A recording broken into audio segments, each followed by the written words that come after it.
Do you want to come fish blasting with me? I'll get grounded for a whole day, but it's way worth it because the fish taste so good.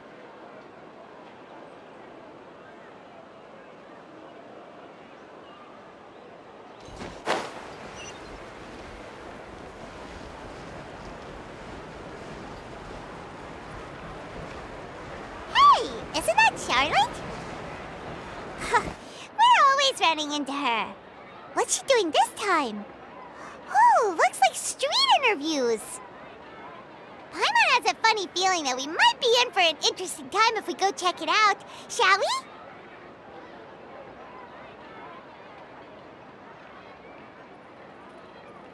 Dodoko?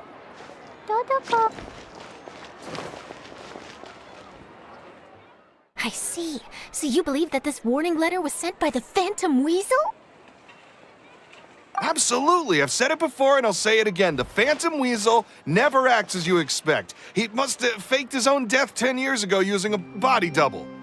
Now that he's back, I'm sure the guards who worked on his case back in the day are in for a headache, but however this turns out in the end, the one thing it won't be is boring. Couldn't agree more.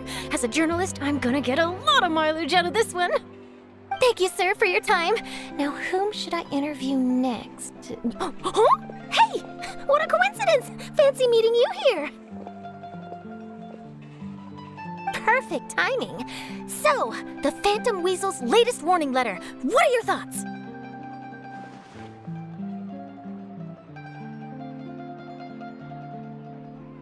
Yeah, this is the first time we're hearing of this one. Could you clue us in? Huh? Oh, sorry. Yes, this case is from a decade ago. I guess you wouldn't know about it. Well, not to worry. You're in good hands because I'm a professional. The story goes like this. 10 or so years ago, a phantom thief became active in the court of Fontaine. Known only as the Weasel, nobody knew his true identity, and the authorities never managed to catch him. Wow, cool! He sounds like one of those mysterious night burglars that you read about in novels. Precisely. Well, except the part where they actually have a good reputation. Our Weasel targeted whatever people held dear, and no one was safe from his predations.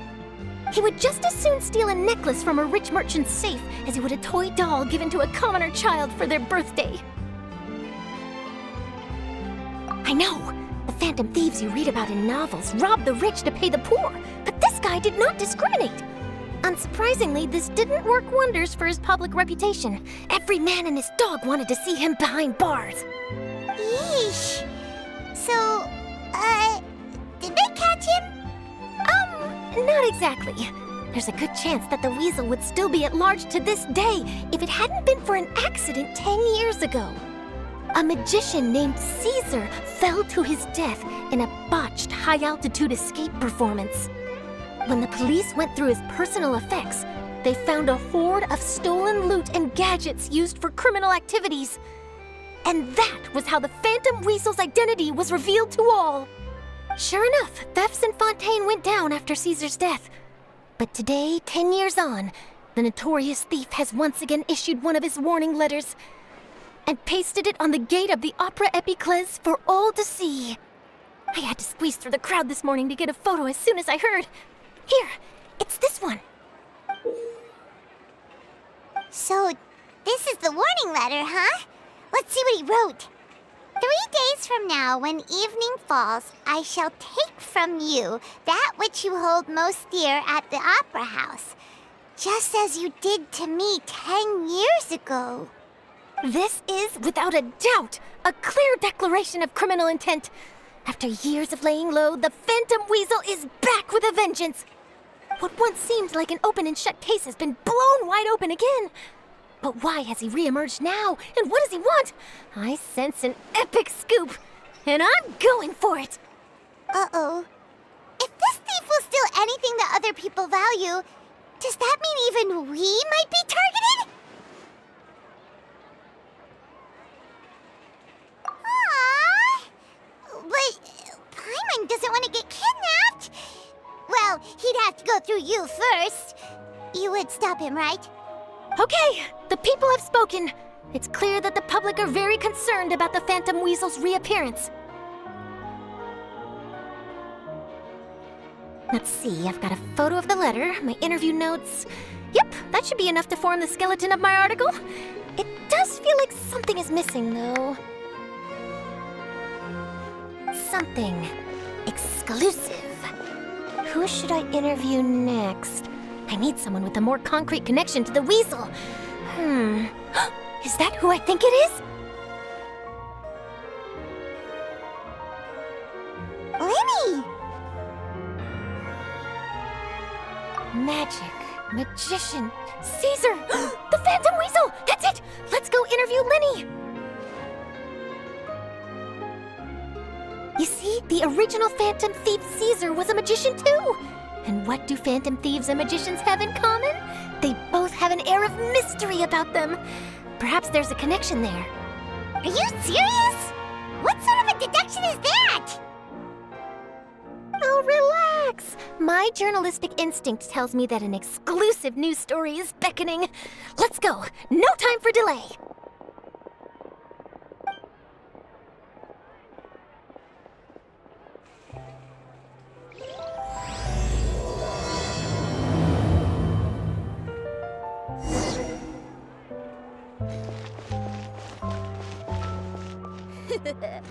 Take a guess.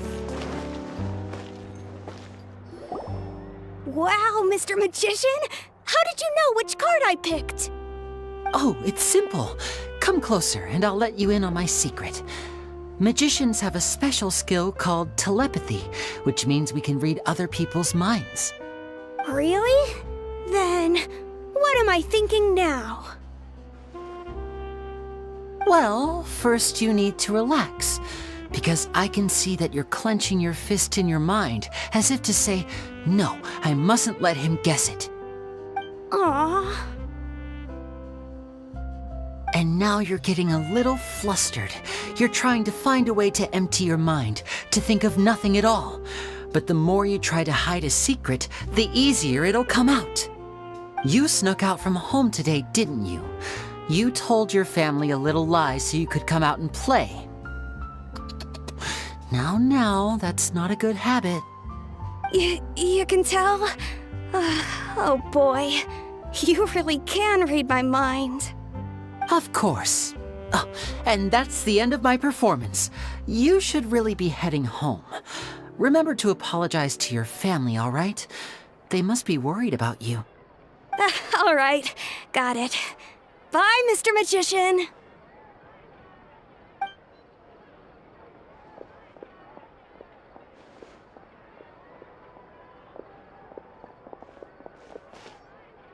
Hey, Lenny?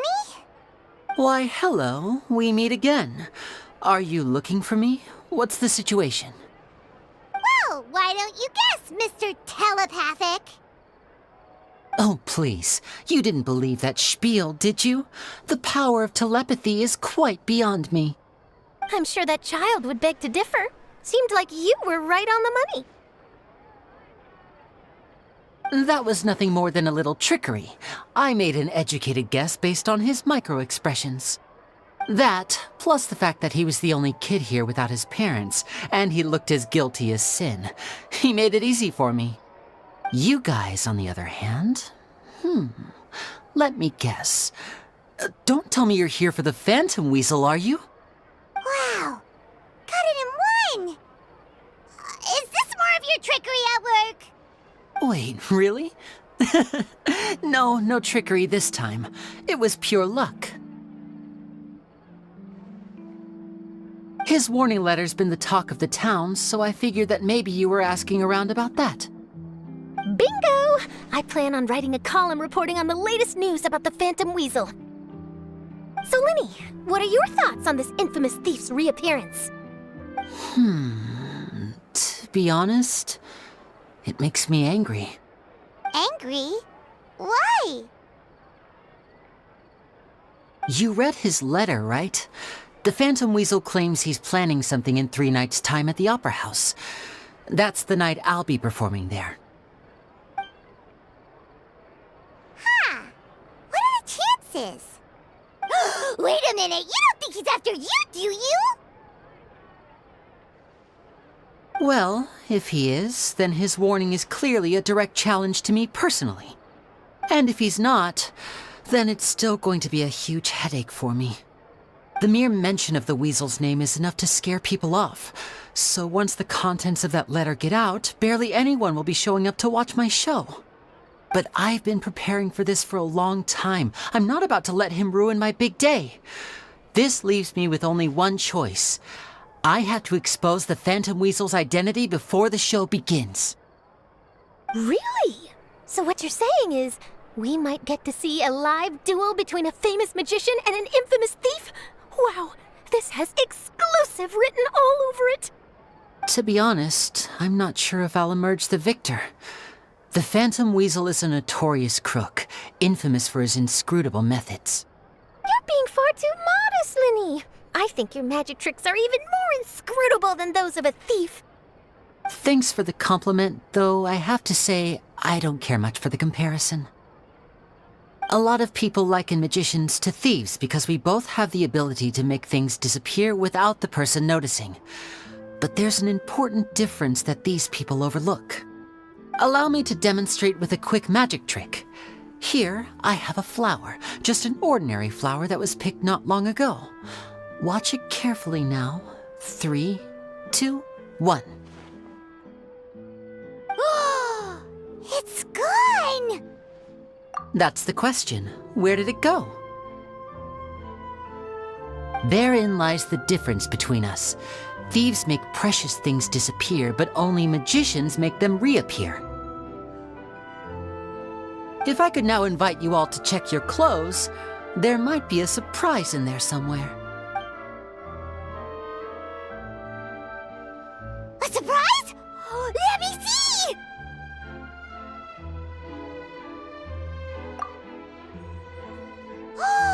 It's right there! But how? You haven't moved this whole time! What an outstanding trick! Sorry, Linny, it seems that my previous praise was woefully inadequate. Clearly, magic is the superior art form to theft. Don't worry, I didn't take offense. I just wanted to take the opportunity to perhaps change some of the preconceived notions you might have about magicians. Since Caesar's death, a lot of people associate magicians with criminality. It can be quite frustrating.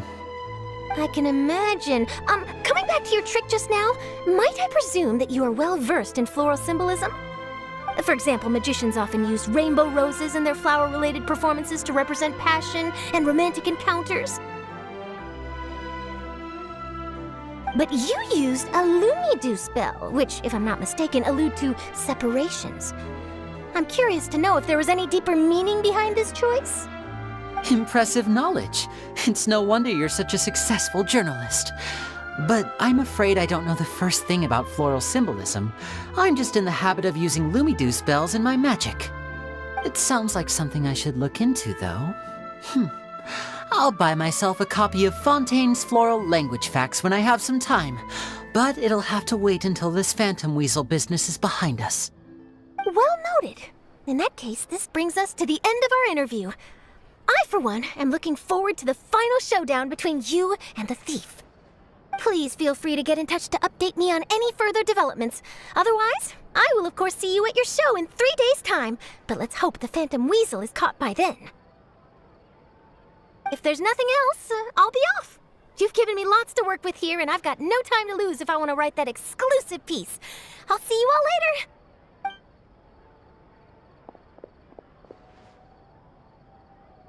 So, Linny, are you gonna tell us how you did that flower trick now? I'm afraid that's my little secret. Aww. Well, magicians are entitled to their secrets. But Paimon's really itching to know how it's done. You feel it too, right? So itchy. Not so itchy then, huh? Well, since you're so concerned, how would you like to serve as my temporary magician's assistants and help me investigate? Magician's assistants? Oh, that sounds fun! Assistants are technically magicians too! Also, it'll bring us one step closer to figuring out how that darn trick is done. Shall we go for it? Excellent. Thank you for putting your trust in moi. The first thing we need to look into is who Caesar really was.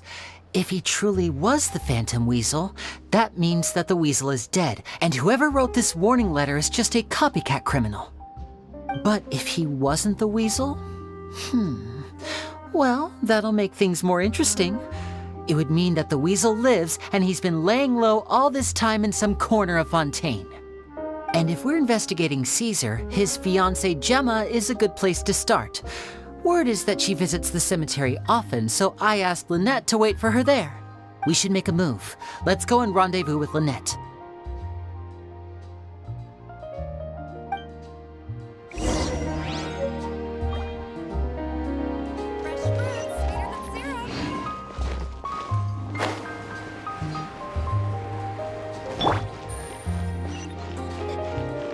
Take it easy.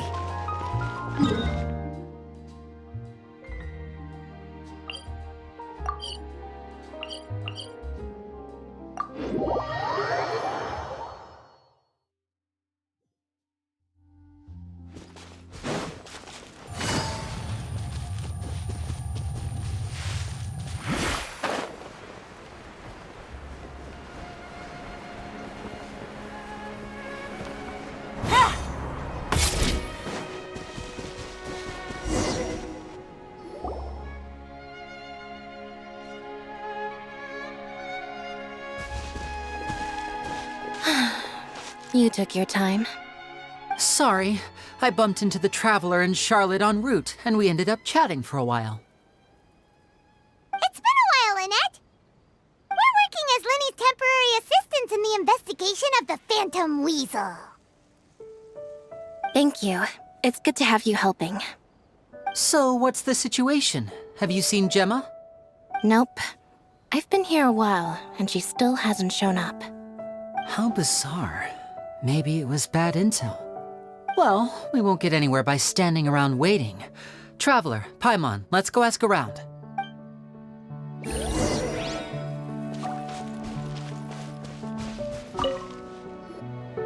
Excuse me, good sir. Do you by any chance know a Gemma? Gemma? You mean Caesar's fiancée? Sure I do. What's this about? I'm just trying to get a hold of her because I need her help with something. I heard she comes here a lot. Yeah, she does. Poor thing. It's no secret why either. She's heartsick. Ever since Caesar passed away, she's been coming here once every week to clean his grave. Often she just sits there in front of his headstone, lost in thought. Sometimes she talks to herself. I asked her what she was doing once. She said she wanted to speak to him again. She knows he's gone and can't hear her from the grave, but she just likes to spend time there, telling her fiancé all about how her life is going. And she's been doing this ever since Caesar passed away? Oh, so 10 years. Wow, their love must have been really strong. I'll bet. Caesar's reputation fell apart after his identity was revealed, so no one else visits his grave. Gemma's the only one who still thinks about him after all these years. I don't know if the mind lives on in the waters after death, but if it does, I'm sure Caesar must be grateful to have someone who remembers him fondly. If I'm honest, I think this is all so unfair to poor Gemma. Her fiancé was a low-life crook. He doesn't deserve someone like her. Anyway, all of that said, she's running later than usual today. Normally, she'd be sitting in front of his grave by now. I wonder if she's okay. Well, that's everything I know, I'm afraid. You might have more luck asking some other people. All right, well, thanks for sharing all of this with us. We'll keep asking around. You're welcome. I just hope she'll be able to move on one day.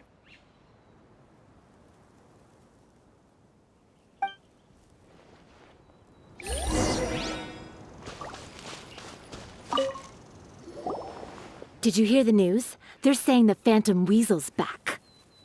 You're kidding. Wait, isn't he dead? I don't know anymore. All sorts of news flying around nowadays. I can never tell what's true and what isn't.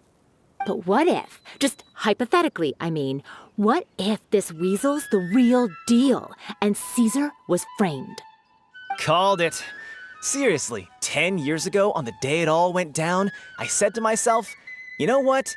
This guy's been set up. The Caesar I knew was a good guy. He gave balloons to children on the street, for Pete's sake.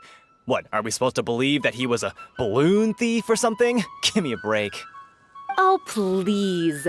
Weren't you the one cursing his name to high heaven when the police announced the news? You were all, that gosh darn lousy son of a, you think you know a guy, or words to that effect. Wait, did I say that? I don't seem to recall. Hello there. Sorry for disturbing you, but I couldn't help but notice you were discussing the Phantom Weasel.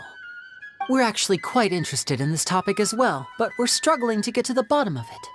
Do you think you could spare a moment to tell us a little bit about Caesar?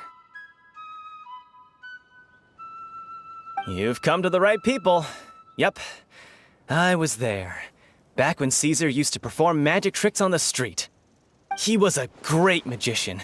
The best trick I ever saw him do was pop a transparent balloon, only for a whole bunch of doves to fly out from the inside. I was right up close and didn't blink or look away once. But for the life of me, I still don't have the faintest clue how he pulled it off. Really incredible stuff.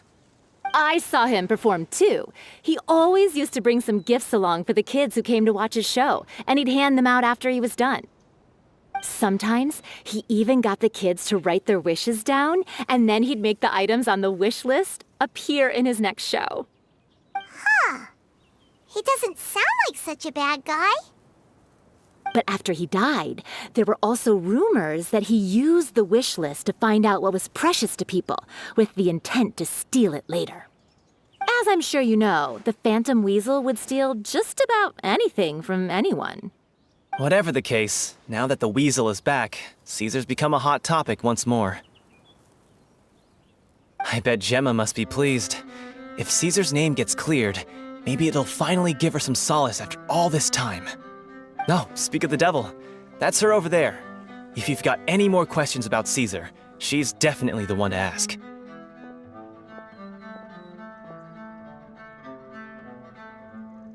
So that's Gemma.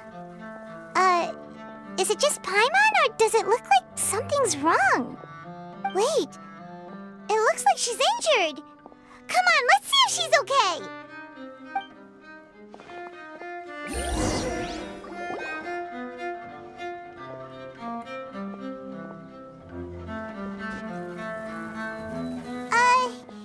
Hi there. You're Gemma, right?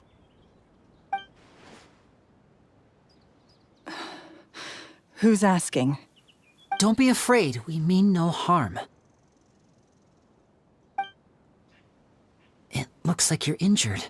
How bad is it? Thanks for your concern, but you didn't answer my question. Who are you, and what do you want with me? My name is Linny, and this is my sister Lynette. My name's Paimon, and this here's the Traveler. We're investigating the Phantom Weasel. The Weasel posted a warning letter this morning. If he still lives, that means that Caesar was falsely accused. You knew Caesar better than anyone else. So if you're willing, we'd love to hear what you think about all this. I promise you can trust us. We won't hurt you. In fact, we'll do all we can to keep you safe. I never believed that he was the Weasel. I suspected as much. Okay, so going back 10 years, do you remember anything strange in the weeks leading up to the accident? Did Caesar have a falling out with anyone, for instance? No, not that I know of. Got it. All right, sorry for disturbing you. If you don't have any more questions, please leave. I want to be alone with him.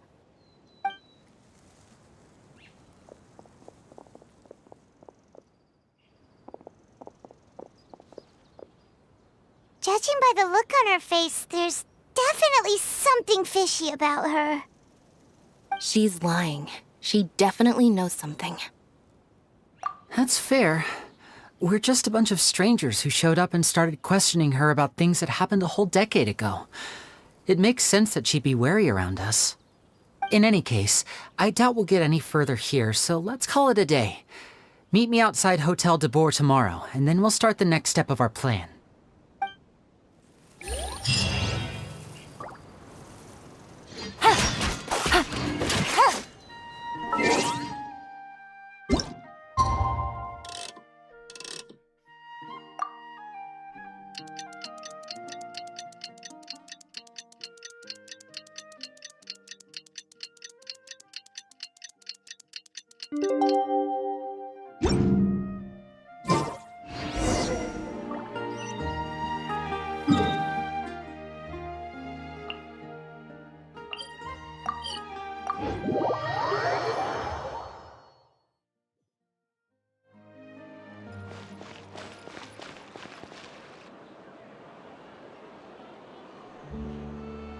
Over here.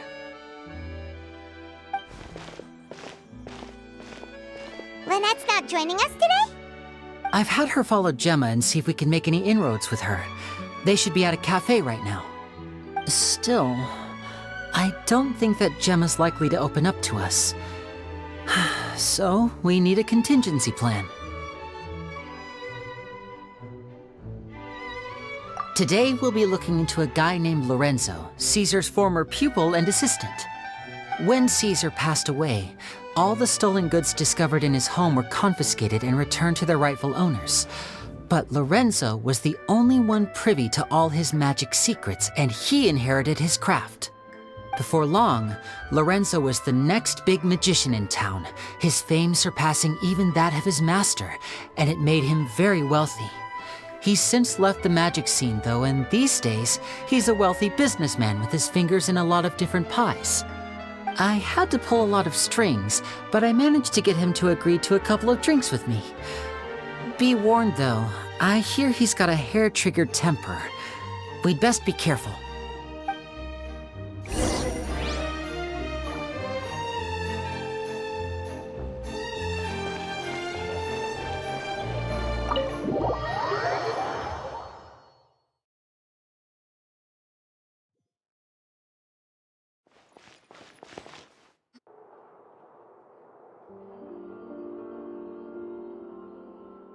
You neglected to mention that you were bringing 2 other people with you. My apologies. These 2 are my assistants. When they heard that I was meeting with the former magic maestro himself, they begged and pleaded with me to bring them along. And if it's no trouble, a couple of autographs would really make their day. Oh, forget the pleasantries, just sit.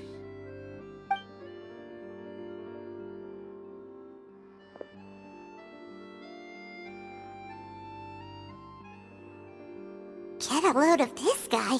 Forget the pleasantries, he says, but he looks pretty happy about Lenny stroking his ego. I only agreed to meet since we're both magicians. Do me a favor and cut to the chase. I have more important things to do than drinking. Much obliged, sir. As it happens, the matter I want to address is also related to magic. Yesterday morning, a warning letter from the Phantom Weasel appeared on the entrance to the Opera House. He claims to be planning something for the same evening that I'm scheduled to do a magic show there. As such, I believe that I may well be his target. I have to get to the bottom of this to ensure that my show can go ahead as planned. Naturally, any investigation into the Weasel starts with a few questions about Caesar, who... What is there to investigate?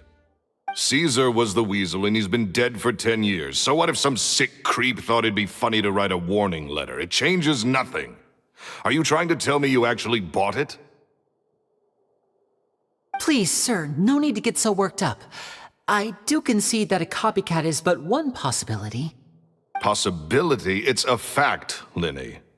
Look, my patience is limited, so listen carefully while I'm still willing to put up with you. The Weasel is dead. Period. Everyone knows that, so do yourself a favor and quit this investigation. It'll lead you nowhere. Look, if this affects your magic show in any way, I will personally compensate you for any losses. Oh, sir, I'm Honored, really. But this isn't about finances for me. My pride as a magician is what's at stake here, Lorenzo. Copycat or not, this person has thrown me the gauntlet, and I must meet their challenge head on. Your pride? Don't mince words with me, boy. Just tell me, what exactly are you seeking to do? I want to find out the Phantom Weasel's true identity. I have to know for myself what really happened 10 years ago. What would that accomplish? And what do the events of 10 years ago have to do with you, anyway? Look, you of all people should know that a magician never reveals their secrets. And in any case, dead men don't talk. So if you really care about your magician's pride, then you'll forget about Caesar and move on. Uh-oh. This is getting awkward. Lorenzo?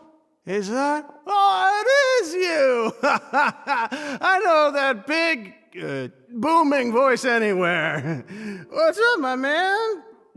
Want to grab a drink with me? Another day, I'm busy. Oh, come on. You can't be all business all the time. You know what they say? Live fast, die young. You gotta learn how to kick back and relax once in a while. If I wanted your life advice, I'd ask for it. Now get out of my face and go be drunk somewhere else. Sorry, my good sir. I don't believe I've had the pleasure. Oh, hey! Edmondo. He and I are business pals. We worked together a bunch of times. This is your first time meeting him? Oh, he's always like this. Foul-mouthed and hard-nosed. Never heard a kind word out of this guy the whole time I've known him. And he wonders why he can't get a girlfriend, despite being, what, pushing 40, 30, something? Anyway, point is, a lot older than when he first got rejected by the girl he was into. And he's still into, from what I hear. Shut up and get out of my face. Another word out of you and you can forget about doing business with me ever again. Do I make myself clear?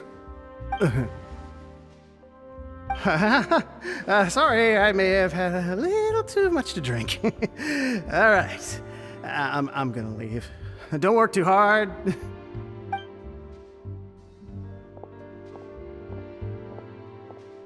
I think it's high time I made a move as well. If you really want to investigate this, Linny, be my guest. But if nothing good comes of it, don't say I didn't warn you.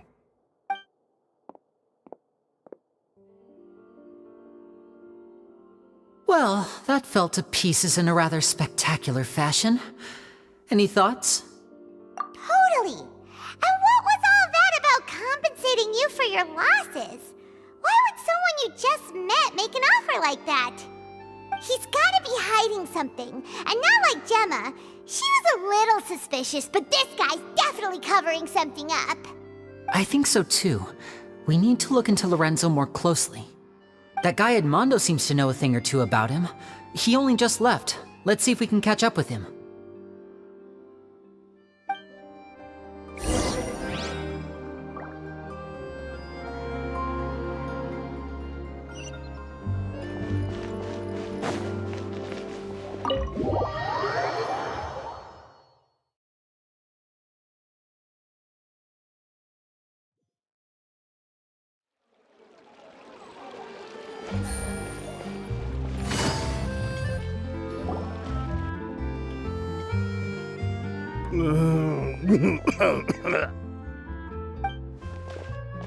You okay there? Who are you? Oh, it's you guys. Don't worry about me. I must have had one too many. I just need to ride it out. I said way too much back there, didn't I? Yeah, I nearly talked myself into complete financial ruin. Note to self, no more drunken chats when Lorenzo's around. So, he was serious about threatening to cut you off? Ugh, Paimon knew he was a bad egg. Hey, keep your voice down. Don't go prying into Lorenzo's personal affairs. Bad things happen to people who ask too many questions or make an enemy out of them. What kind of bad things? Don't even ask. I'm sorry. I'm gonna have to cut this conversation short. I'm not crossing that line again. And take it from me, trouble with Lorenzo is one thing you don't need in your life. You saw him flare up back there. I don't know what you said to him, but clearly it touched a nerve. That's not a good sign. You're too young for this. Don't get in over your head. I'm leaving.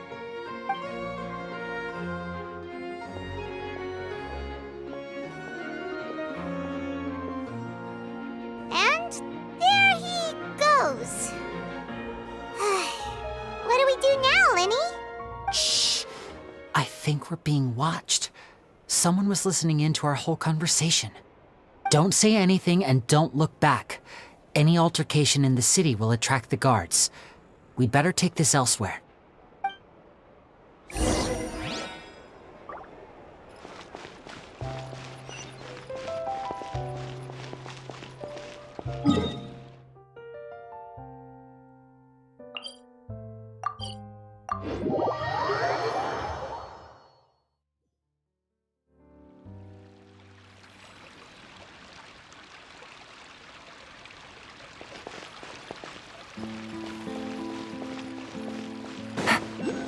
Take it easy.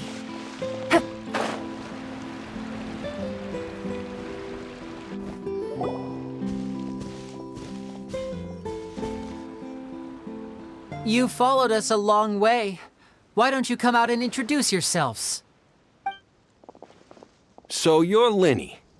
And where's your sister? Ain't she with you today? Save us the trouble and go fetch her for us. Let's not drag this out. Paimon doesn't like the tone of your voice, mister! Who sent you, huh? Save your questions, missy. You ain't gonna need answers where you're going. Capiche? Looks like we can't avoid this fight. Now, I'm not the strongest fighter, so I hope you're ready to back me up. Don't worry, we got this!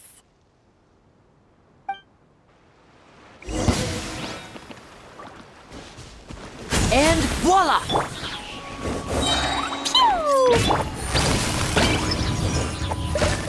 Busted. Curses. They're tougher than we thought. Vision wielders are always trouble. Intimidation ain't gonna work like it did on the lady. Come on, let's scram! Hey, wise guys! We ain't through with you yet! Oh, they got away! Did you catch what they said just before they left? Something about intimidating someone else. Sounds like they just wanted to rough us up as a scare tactic, and they've already done it to someone else, but who? You're right. She was injured when we saw her yesterday, and she acted like she had something to hide. Maybe she was too scared to tell us the truth because those guys had threatened her.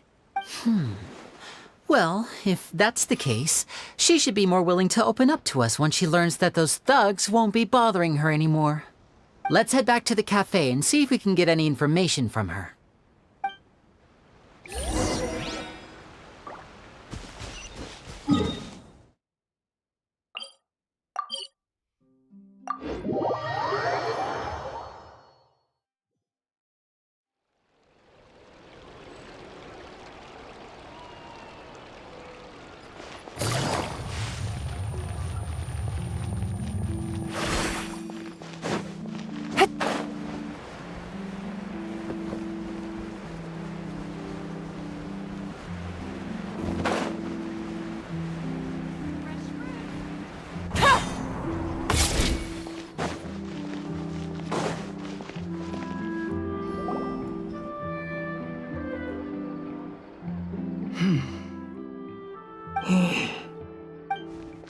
Gemma?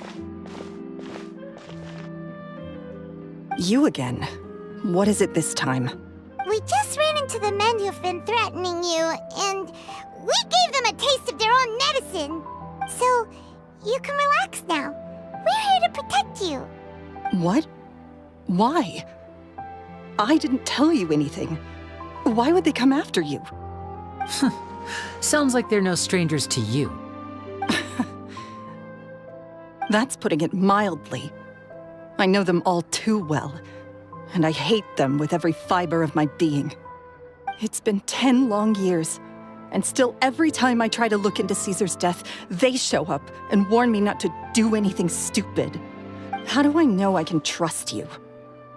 Do you really think you can get to the bottom of it all? And why are you doing this? I'm afraid I can't reveal all the details just yet, but I can promise you this. I will expose the Phantom Weasel's true identity. Because you see, this is a personal matter of the utmost importance. I give you my word. Trust me. Okay. How can I help you? I've heard that Caesar used to have a magic workshop where he kept a lot of his personal effects. If possible, I'd like to take a look at them. Do you know where it is? The Fleuve Sonde. But the place was sealed up by the police after his death, and no one's been there since. I also know that the Fleuve Sonde is dangerous territory. Lots of hostile groups lurking around. If you're serious about going there, please be careful. Understood. Lynette, you stay here and take care of Gemma. Don't let her come to harm. Got it. But if I'm staying here, I'm ordering dessert. I mean, bon appetit, but stay sharp too. They're likely to come for you while I'm away. Okay. All right. Power saving mode off. I'll start taking this more seriously now.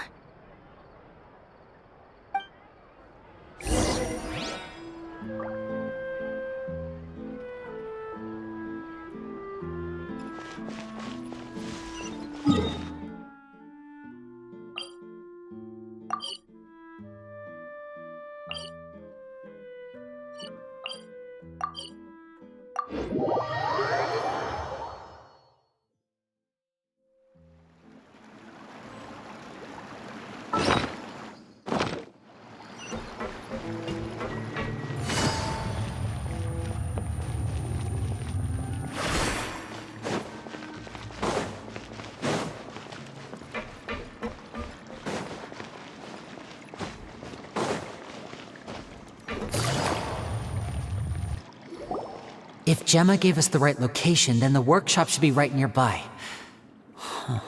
Looks like these boxes are blocking the entrance. Let's shift them away first.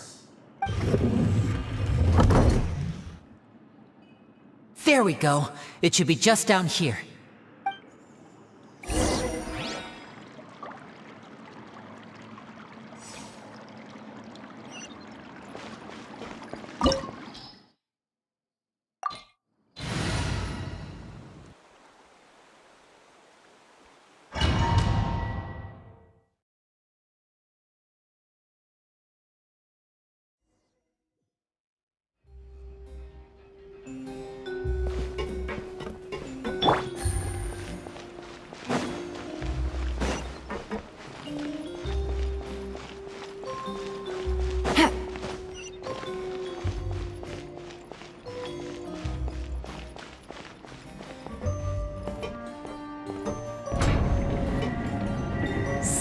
This was Caesar's workshop.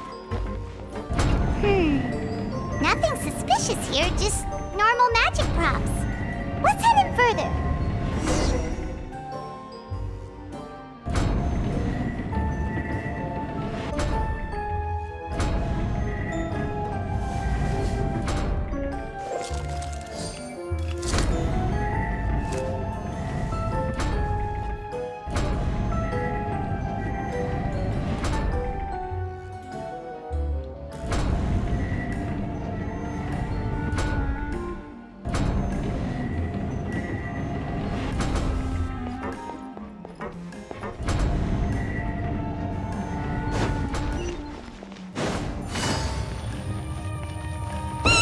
What was that? Oh, is this one of Caesar's gadgets?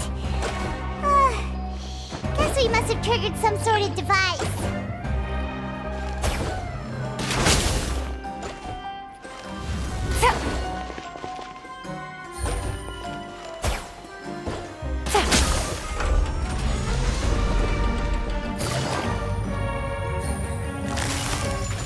Quietly now. Here comes the catch. Sparks and blast! Jumpy dumpy go!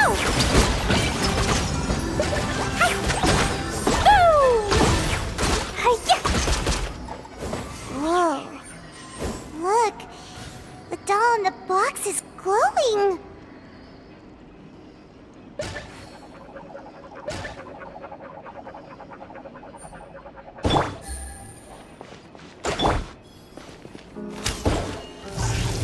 There's something written on the card on the doll. Let's take a closer look.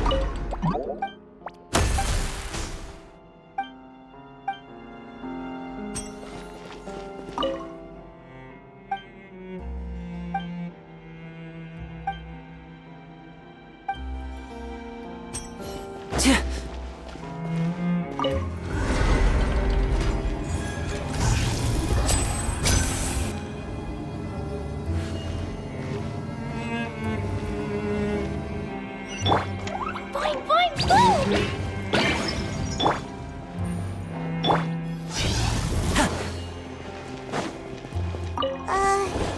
These magic boxes are moving. What do we do? One of them looks different from the rest. Let's investigate.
That's weird.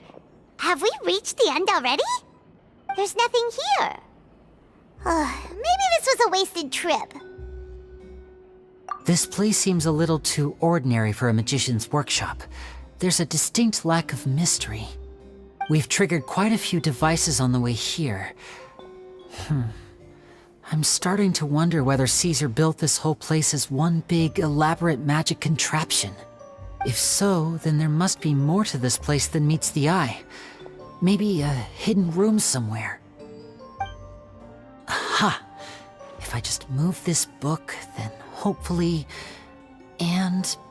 presto! A secret passageway! How did you know? I'm a magician too, and apparently great minds really do think alike. Looks pretty big inside. Let's head in and take a look around.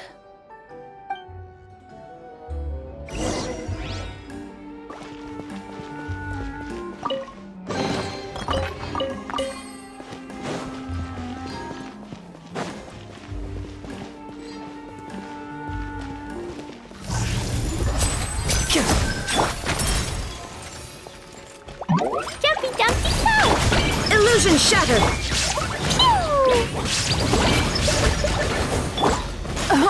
Gotcha!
disappear. Busted.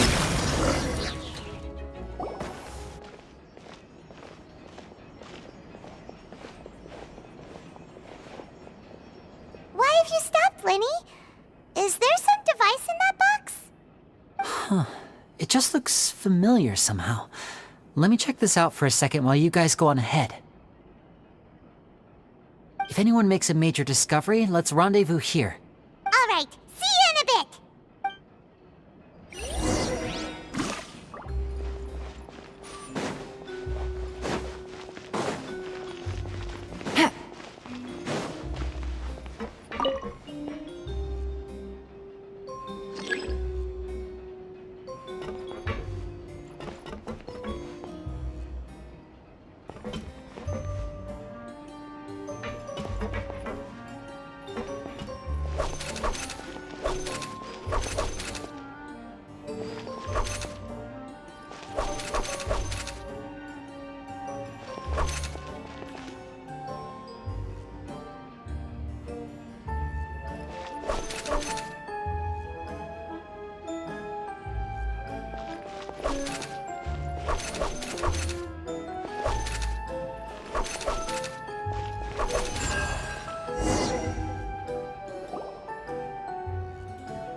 Wow!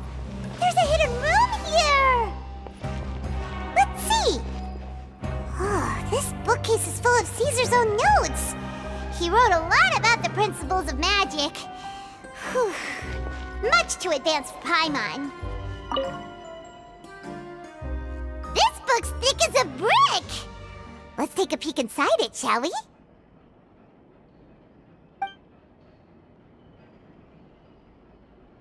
At one of my shows a few days ago, a child asked me how I pulled candy out of my hat.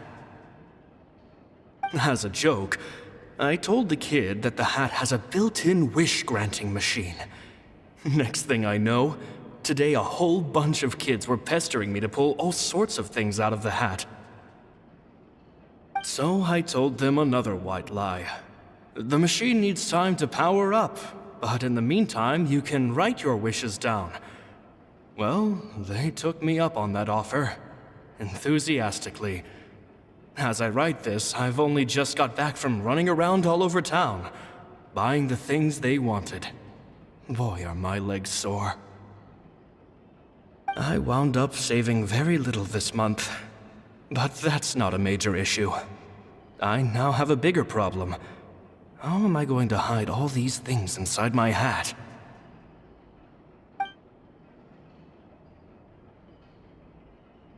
Two children came to talk to me after today's show. I don't know why they were out on their own. They looked much too young to be unsupervised. I do hope they got home safely. Anyway, they said that they wanted me to teach them how to do magic. It's not uncommon for children to ask this, of course, but I've never seen any of them as serious about it as these two. I told them that learning magic is very hard work, but that didn't faze them at all. It's like they already knew. They seemed so committed. I couldn't turn them down.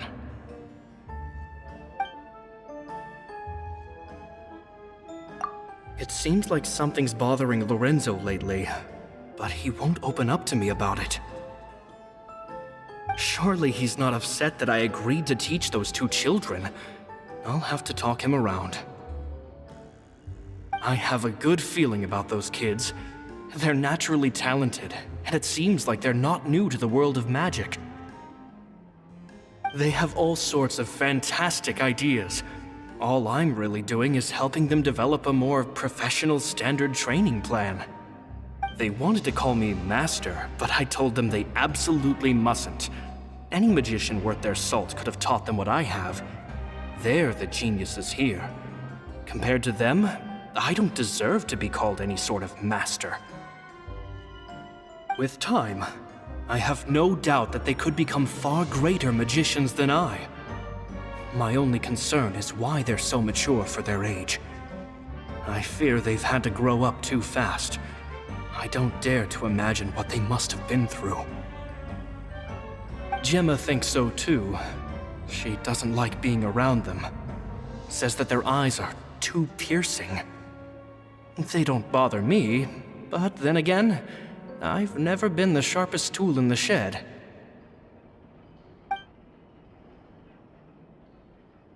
It's nearly time for me to go on tour. I asked the two kids if they'd like to come with me, but they shook their heads. I once overheard them talking about their father and their mission. Sounds like their parents have other plans for them. I guess we'll be parting ways soon. It's only been 10 days since I first met them, but I think that I've gotten a feel for their personalities now. They're very tough, but also very cautious, and they trust no one but each other. This, I fear, is not a good habit to have. They hide things from me too. For example, when I asked them where they live and why they wanted to learn magic, they lied. That's the thing about children. Whenever they're trying to cover something up, it always shows somehow. I can sense that their lives have been hard, possibly even dangerous too. They're not like other children. It's a shame that I can't do more to help them. After thinking things over, I decided to tell them a bit about how I see the world. It's full of lies and falsehoods, and that is why we must find our own truth. P.S. I hope they won't find my nagging annoying. Children are so opinionated nowadays. Will it do them more harm than good for someone they've only known 10 days to lecture them like that? P.P.S. Maybe I'm overthinking this. Children aren't interested in grand philosophies. It probably just went in one ear and out the other. I bet they've already forgotten every word I said. Oh, Caesar, Caesar. Just mind your own business next time.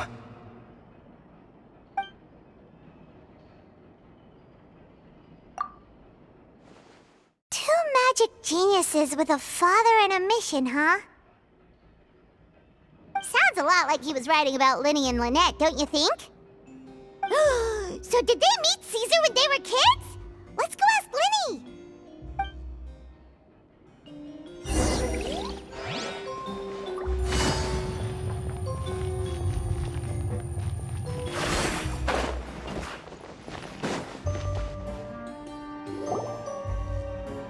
Linny? Shh, hold that thought. As I expected, there's a lot of fishy things going on in this place. Fishy? Uh-oh, what have you found? All in good time. Before we go over our new leads, I want to tell you how a high-altitude escape is performed. First, the magician slots themselves into a magic box in full view of the audience. The box is then suspended high in the air, and a short while later, the base automatically opens. At this point, a dummy will fall out of the box, but it looks real enough to grab the audience's attention, and they start wailing and screaming. Meanwhile, the real magician, who has by now blended into the crowd, waits for a good moment to make their appearance and put on a hysterical performance. Oh no! Is that me? Did I just fall to my death? Very vivid description. Paimon can really picture it. And then what? The audience's gaze then turns to the magician, and by the time they realize what's happened, the dummy has vanished, as if everything that just happened was some sort of shared illusion. Of course, that's just how I think the process should work, theoretically speaking. The inventor of this trick never performed it successfully. When the box opened, Caesar was the one who fell out, and not the dummy. He fell right to the ground from the highest point of the opera house. No one could hope to survive that fall, not without a vision at least. And no one else has ever attempted this trick since. My understanding of how it works is just based on what I could gather from his notes and the relevant gadgets here in his workshop. So Caesar's famous high-altitude escape has never been done, huh? Paimon was about to say how cool it would have been to see it in person, but if it's that dangerous, it's probably for the best that no one else tries to do it. Wait a second. So if a dummy's supposed to drop out of the box, then where does the real magician go? How does he get out? Glad you asked. That brings us to the secret of said box. This box right here is the one that Caesar constructed himself to use in the performance, and it's not as simple as it looks. Inside, there's a device that only the magician himself would know about. Once the magician's inside and the box is lifted up into the air, the audience's view of the box is fixed at a certain angle. From where they're standing, they have a clear view of the front, sides, and bottom, but the back and the top are now no longer visible. At this point, the magician presses a button inside the box, opening a secret door out of view. He then escapes through this trapdoor onto the opera house roof, waits for the dummy to fall and distract the audience, and quietly returns to ground level. That's way simpler than Paimon imagined. Even Paimon could probably do it. Well, there's a little more to it than that, of course. The hardest part of this trick is controlling the audience's mood and reactions. That takes an exceptional degree of showmanship. There's the falling dummy, the miraculous reappearance, the pompous performing. Maybe the magician would even have themselves tied up before it begins to strengthen the impression that there's no escape. Many days and nights of careful research and painstaking practice would have gone into this, all culminating in a performance just a few minutes long, but one that still manages to transform the shock and grief of a tragic accident to the joy and laughter of a mesmerizing magic trick. Caesar was a highly accomplished magician, but unfortunately, even he didn't manage to pull it off. So, how did it go so wrong? You said you found some fishy stuff here. Have you figured out what really happened? I can make a pretty good guess. I looked into the case files. The magic box Caesar was using at the time of his death had the secret button I mentioned positioned on the right-hand side. And sure enough, he always used his right hand as his dominant hand in public. Okay. Nothing suspicious there. But here's the strange thing. Most of the devices in this workshop have the mechanism on the left-hand side, including this box right here, which leads me to believe that Caesar was in fact left-handed.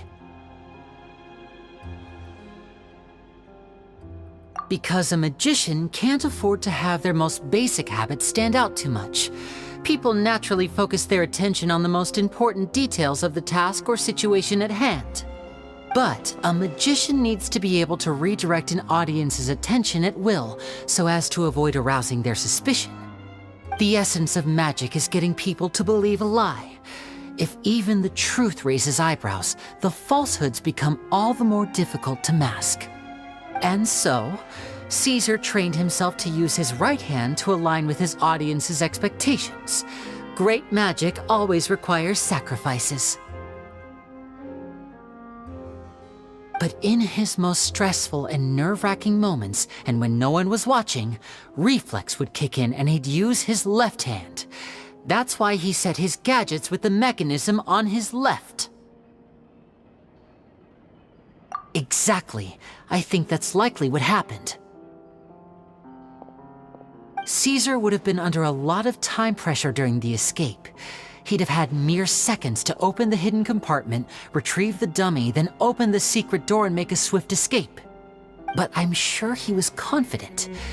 He would have rehearsed countless times to the point where it was second nature. He'd barely need to think about what he was doing because muscle memory would guide him through. So he opened the compartment, took out the dummy, checked everything was in order, and then went to leave. With his left hand, he reached for the button, and suddenly, his heart skipped a beat. It wasn't there. Much like when you reach for your keys but find your pocket empty, his mind needed a moment to process what was going on. Instinctively, his left hand would keep feeling around for the missing button, maybe for another second or two, until the bottom of the box gave way. With the stakes being as high as they were, just a 2-second delay cost him everything. The authorities would find nothing suspicious and conclude that his death was due to his own error. When in reality, someone switched the boxes, and they did it to murder him. But how would they be able to make the switch without being noticed? That would be difficult to pull off, no? It would have to have been someone who knew that he was left-handed, and who could move his props around without arousing suspicion. Someone who was always by his side. Isn't that right, Lorenzo? You just couldn't let sleeping dogs lie, could you? There's not a lot of people who'd go to all this trouble for some magician who died 10 years ago. I didn't want to have to do this, you know. Silencing you the hard way just creates more problems for me to deal with. But I gave you your chance. I hoped you'd do what's good for you and back off like the lady, but you disappoint me. You mean Gemma? So you are the one who's been threatening her! Yes, although however stubborn she might be, she was never much of a liability. But you people, you never even knew him, but for some reason you just wouldn't drop it. Which is why you can't leave this place alive. Take them out, and make it quick. Do your worst!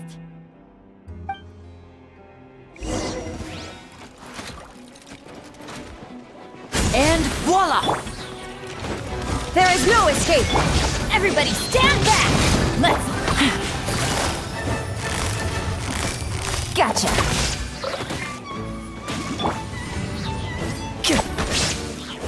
Now disappear!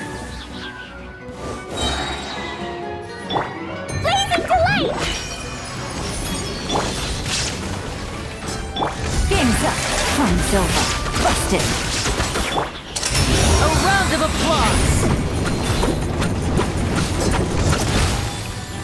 And voila!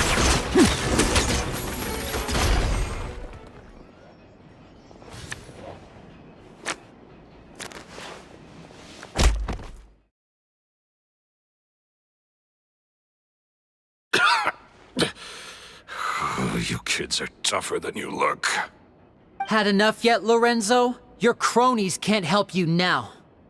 I think it's high time you started talking, and what I'd really like to know is, why did you murder Caesar? If I had a mora for every time you said that man's name. Of course you idolized Caesar, everyone else did. But I was the real genius magician. Me! He was just an amateur who did cheap tricks for gullible children. I was the one who made magic into the fine art it is today. The aristocrats doffed their hats to me!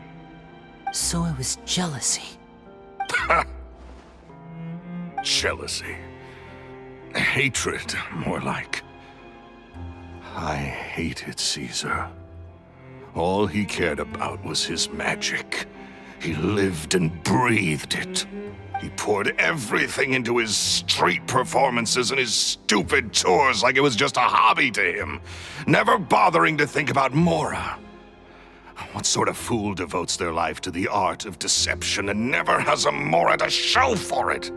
But the people loved him, didn't they? Oh, how they looked up to him.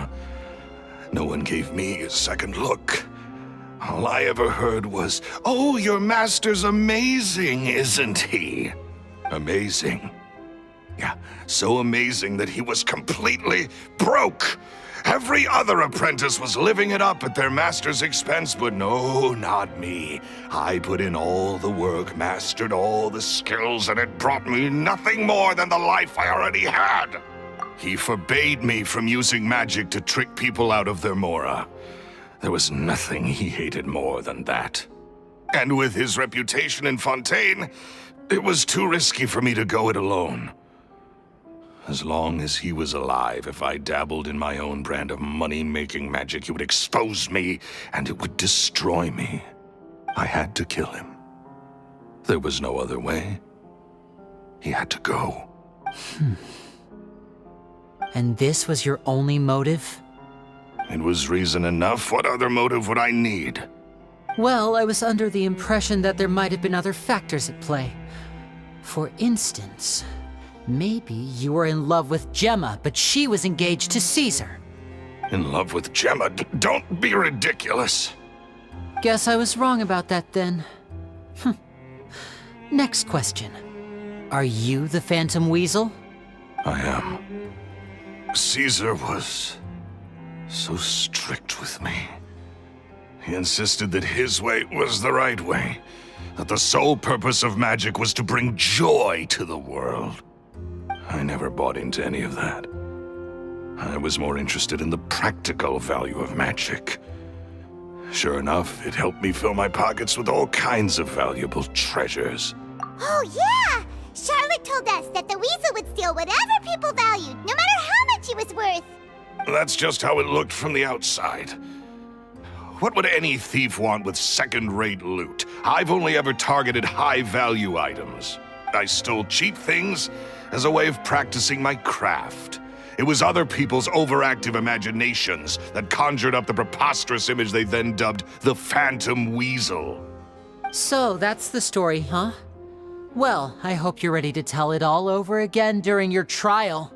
What choice do I have?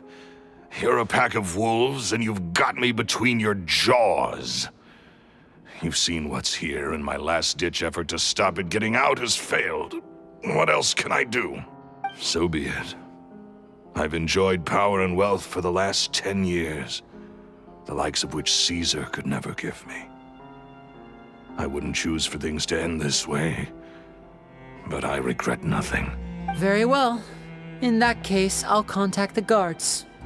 Traveler, Paimon, keep an eye on Lorenzo for me. I'll meet you just outside the workshop when I'm back.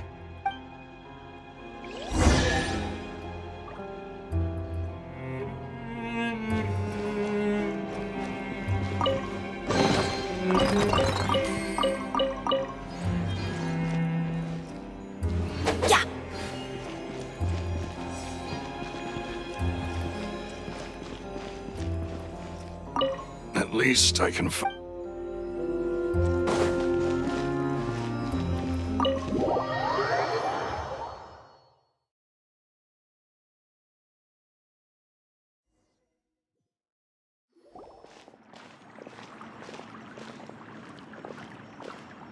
Lily has told me the whole story. Lorenzo, do you confess to the murder of Caesar and to framing him for the Phantom Weasel's crimes? Look who's finally developed a conscience. What kind of disciple murders their own master? I hope it was worth it, because they'll be hell to pay.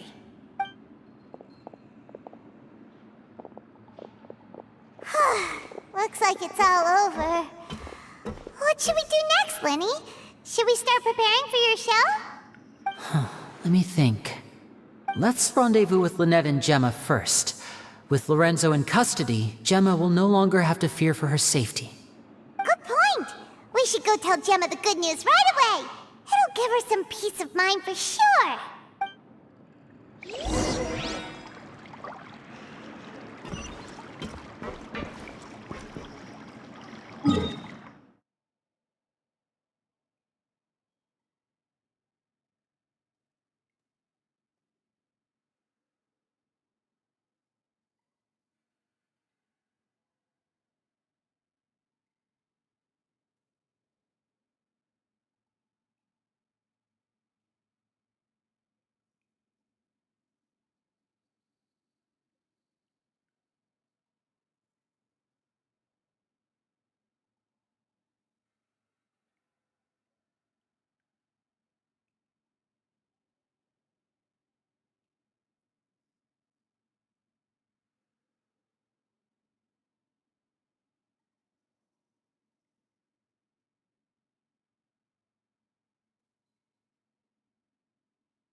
Let's go find some treasure!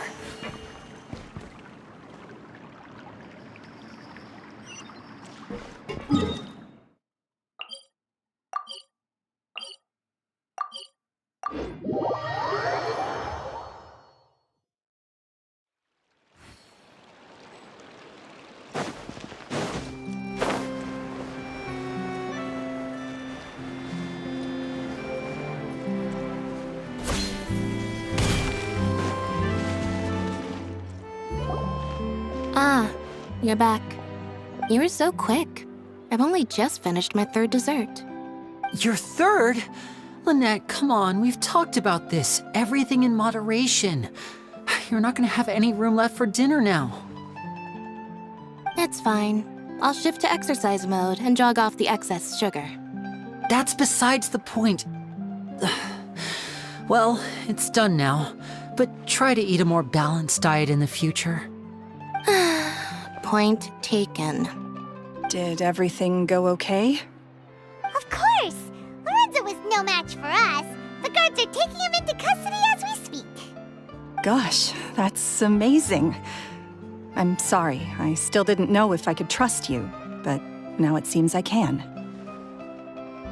I had my suspicions about Lorenzo, but It's okay, we understand. He did threaten you. Paimon would find it hard to trust strangers in your position too. But you don't need to be scared anymore. Everything's gonna be okay. Sorry. My emotions are all over the place right now. I've been waiting for this day to come for so long. I always wanted to report Lorenzo. He took all of Caesar's property, which I found suspicious, but I had people watching me all the time, so I couldn't risk looking into it. I was so afraid. I was scared he'd do something terrible to me, and then no one would be left to visit Caesar's grave. So I never had the courage to speak out. Thank you all. Truly. Thank you so much.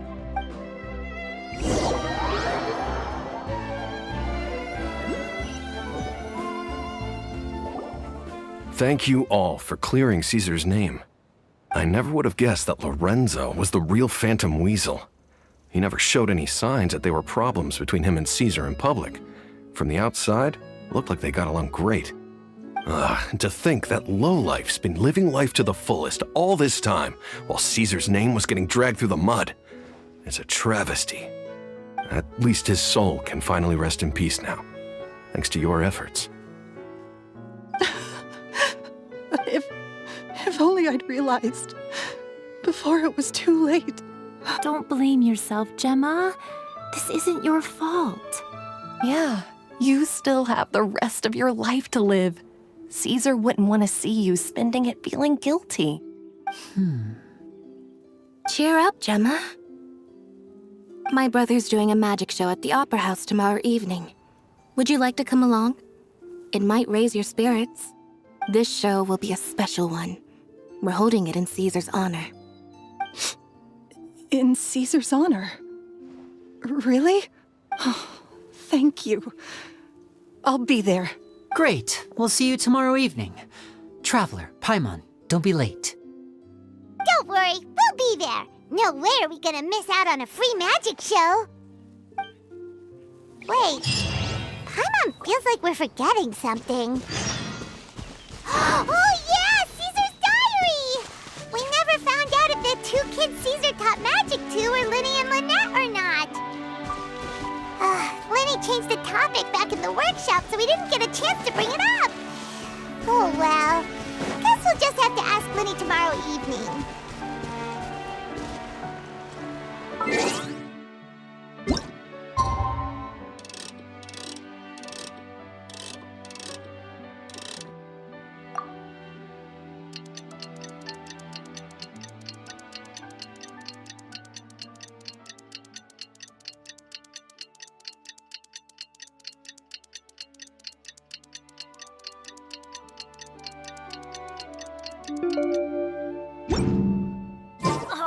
Ow!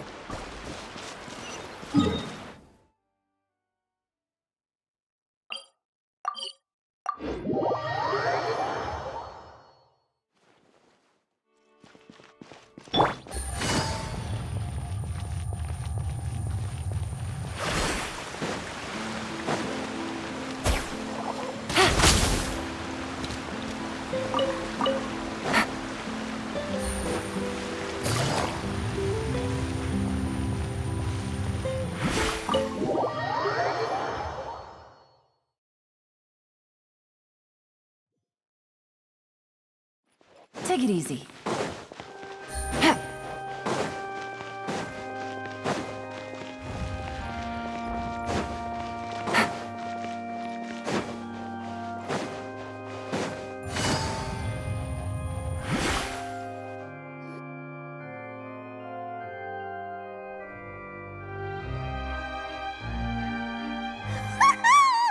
Paimon's excited to see another of Linny's magic shows! Wait. Lynette, shouldn't you be on stage by now? Not this time. My brother's going solo today. So I'll be watching with you. Good evening, ladies and gentlemen. I hope everybody's ready because the show is about to begin. The great magician Linny has prepared a spectacular show for us all tonight, concluding with an all-new grand finale that no audience has ever seen before. Wow! A new trick!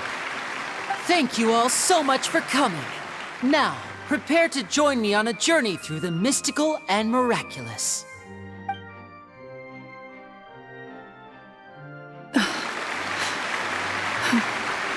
Exciting stuff, isn't it? Yes, it's just... It reminds me of him. No wonder. Caesar was a famous magician too. So, how did you two first meet, Gemma?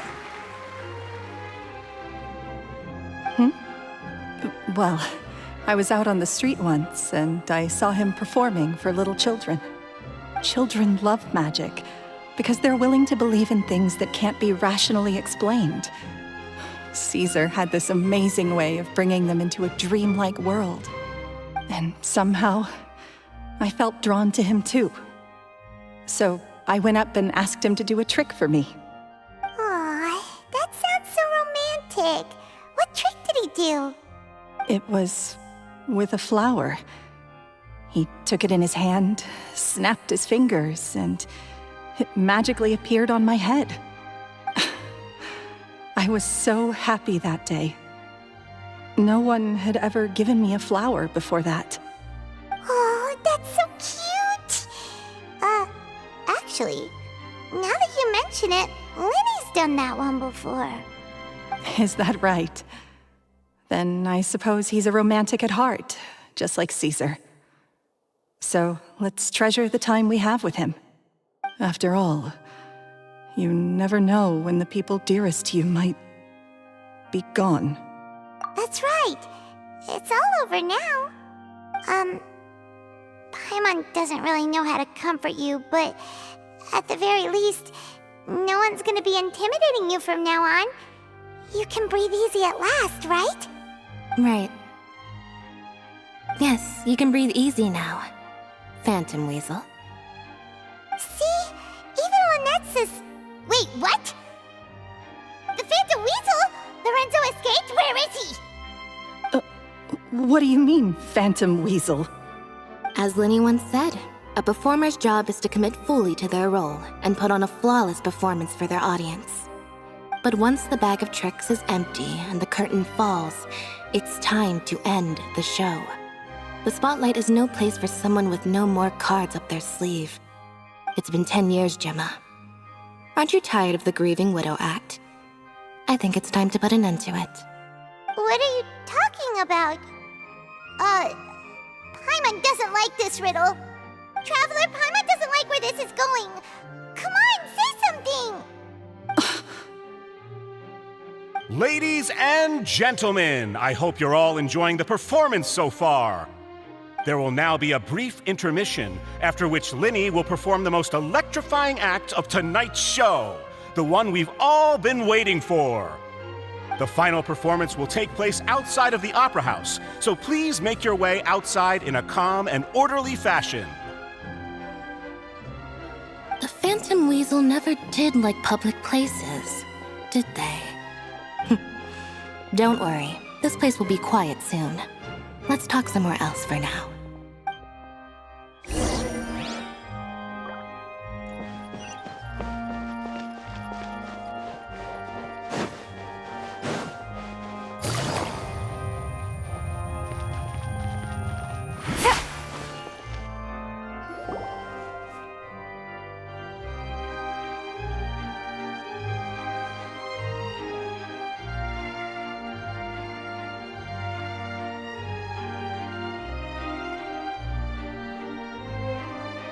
Dear me, this is awkward, isn't it? And unfortunately, I'm all out of gadgets, so I'm afraid I can't do any tricks to liven up the mood. This is a big mistake for a magician to make, but thankfully, I do have a backup plan. Now, who wants to hear a story? Lenny? Don't we have more important things to address right now? Lynette accused Gemma of being the real Phantom Weasel a moment ago. Oh, what the heck's going on? All in good time. Magicians are good at guessing what people are thinking. I know the questions you want to ask. And as it happens, the story I'm about to tell might answer a few of them. Really? Well then, let's hear it! Paimon's dying of curiosity here! Let's go back to the very beginning. A decade ago, when the Phantom Weasel was terrorizing the court of Fontaine. She never missed a target, never left a trace, and no treasure was safe from her thieving hands. But as her infamy grew, so did the readiness of the police, and her opportunities to act became ever fewer. Every day, she ran the risk of being exposed for who she was. Of course, she could not simply take this lying down, and before long, she found her ticket to freedom. She would create a scapegoat, a false weasel to close the chapter on her behalf. After weighing her options, she set her sights on a renowned magician, Caesar. After all, magic and theft shared enough similarities for people to buy the story when the truth came out.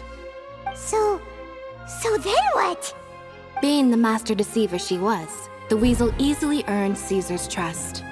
Now, all that remained was to frame him for her countless crimes.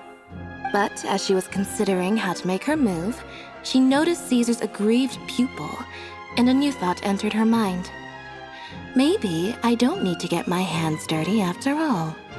At her encouragement, Lorenzo tampered with Caesar's magic box, causing him to fall to his death. Afterwards, Lorenzo seized his master's property, and the weasel set about tarnishing Caesar's reputation. Two co-conspirators committed the perfect crime.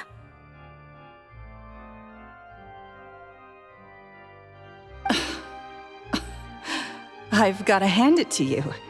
You're both exceptional storytellers. It's enough to make even me wonder whether there was really another mastermind behind all this, pulling the strings. But I just have one question.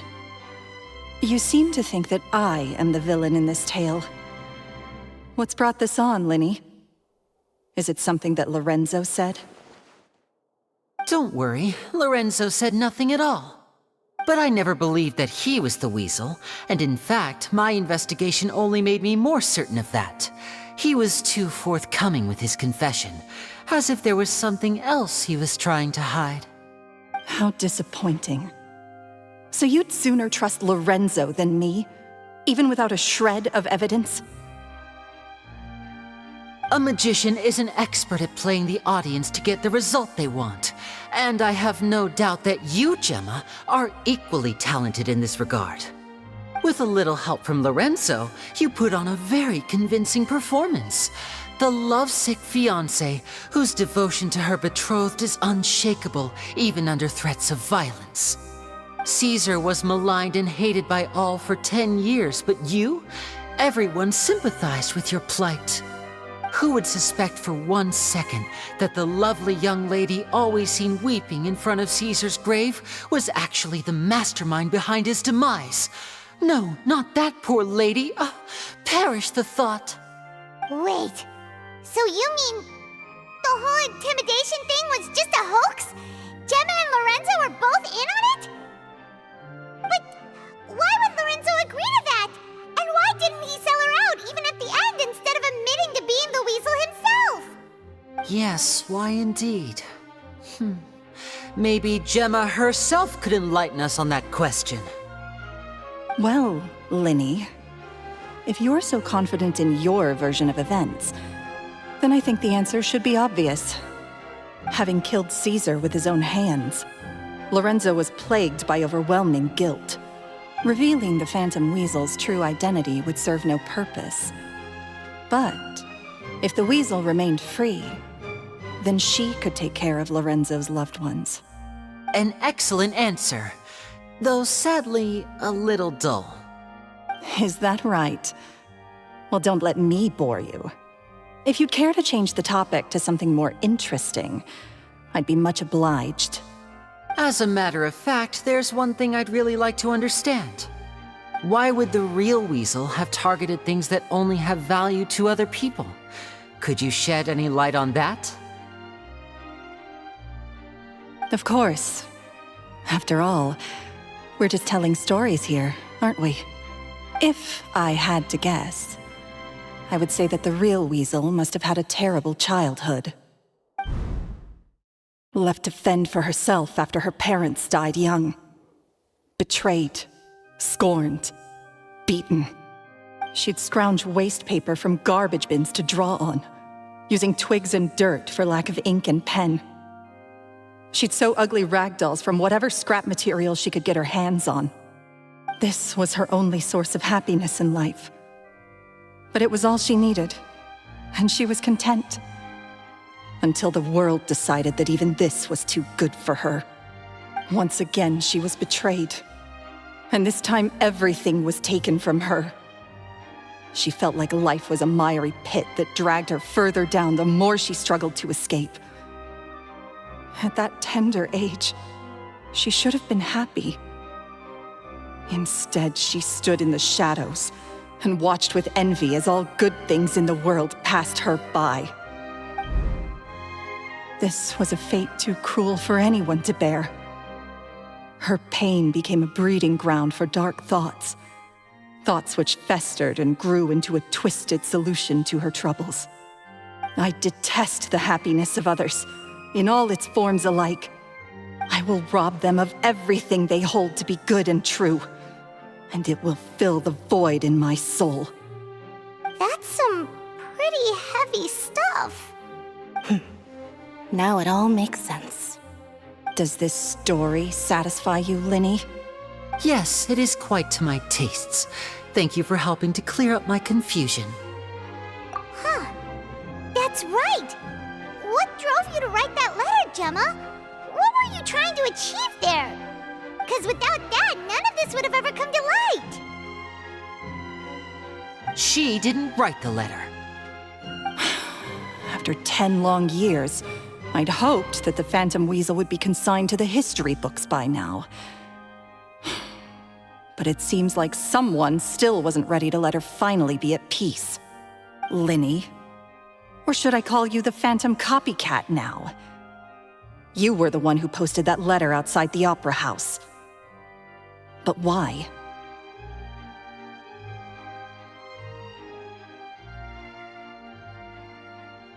Very sharp, Phantom Weasel. Still as shrewd as ever.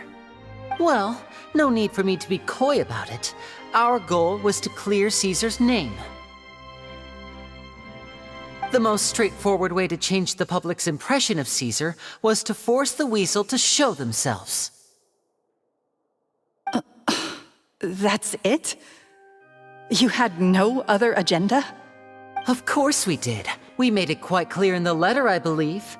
I shall take from you that which you hold most dear, just as you did to me 10 years ago. 10 years ago? You mean Caesar's death? You met him? Wait. Oh, I get it. You were those two obnoxious kids. It's been so long, and you're all grown up now. I didn't recognize you. He taught you magic back then, didn't he? For what, 10 days or something? And you went to all this trouble. Why? Because you feel like you still owe him something? We remember all our debts, however great or small. 10 years ago, Caesar's reputation was torn to shreds, and his legacy was thrown out. 10 years on, and no one cares what the truth is anymore. But we did not forget, and so we came to find you. And? What exactly did you take from me? I'm still standing, as you can see. Lorenzo has admitted to everything. I'm free. Free? Do you really think so? Caesar once told me that even though the world is filled with lies and falsehoods, we must find our own truth. I think that applies to you too. Truth can take many forms. Prized possessions with nostalgic value, fervent hopes and dreams, and irreplaceable people. Life took many things from you, and those wounds never healed. When they ached unbearably in the dead of night, stealing became your way of numbing the pain. What are you trying to say? I'm saying that for the last 10 years, you've been living a rather uneventful life. Perhaps that's because you found something other than a life of crime to fill the hole? Back to Lorenzo for a second. He murdered his own master, played along with your act, and took pains to make sure any suspicion would be directed towards him. But what did he have to gain from all that?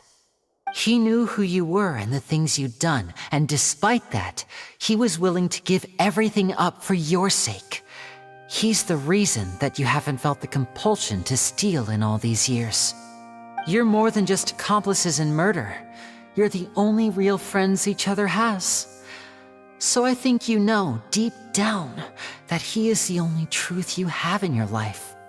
But that truth is gone now, and I guarantee you, you'll never see it again.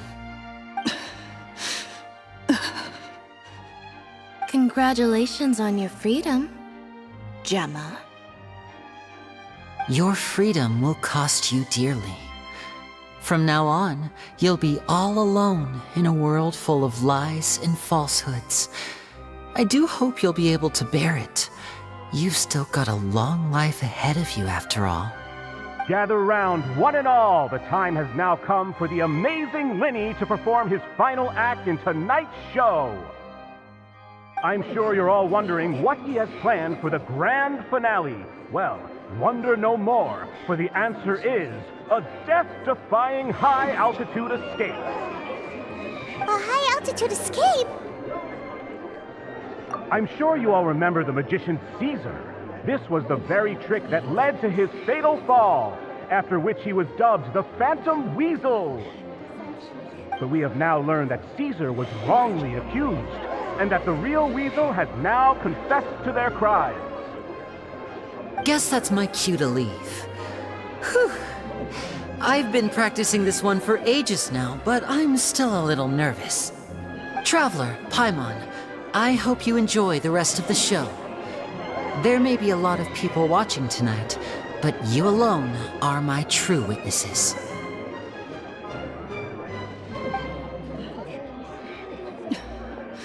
Lenny, wait.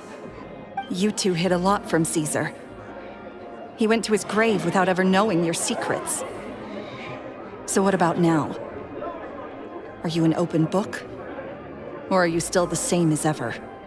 You don't have to tell lies to end up isolated and alone. One day, you'll end up exactly where I am today. Maybe then you'll finally understand. You're wrong. I'm nothing like you.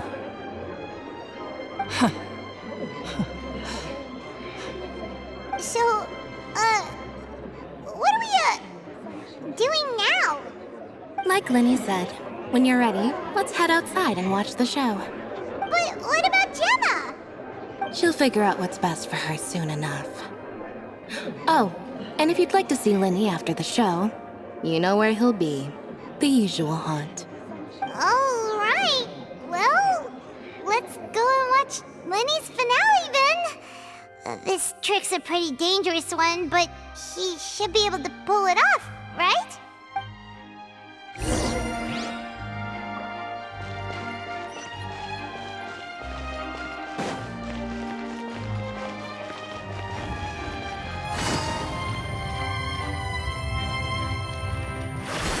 Take it easy.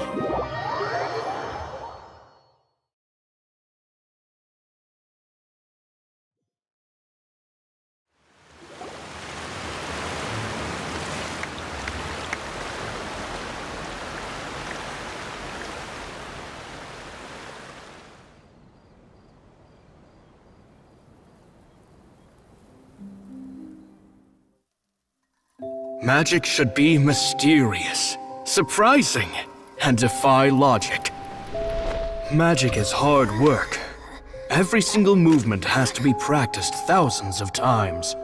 It's alright. We're used to that.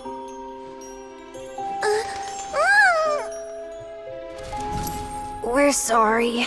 You've taught us so much, but we can't tell you the whole truth. It's okay. Do you still remember what I told you?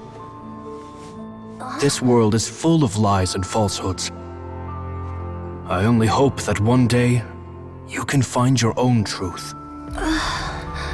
What about you? Have you found your truth? Magic is my truth. I want to perform a magic trick so great that people will always think of me when they talk about it. For a magician, what greater honor could there be? Look! Behold! Linny is sealed inside the box. Will he manage to escape? 10 years ago, Caesar attempted this very trick, and it was at this precise moment that...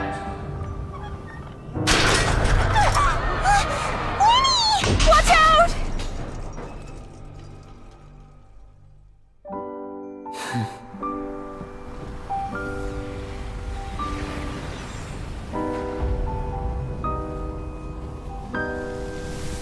Mysterious. Surprising. And logic-defying.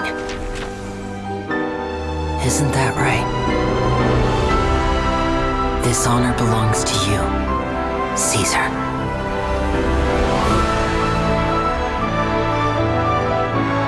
I'm just sorry it's a little late.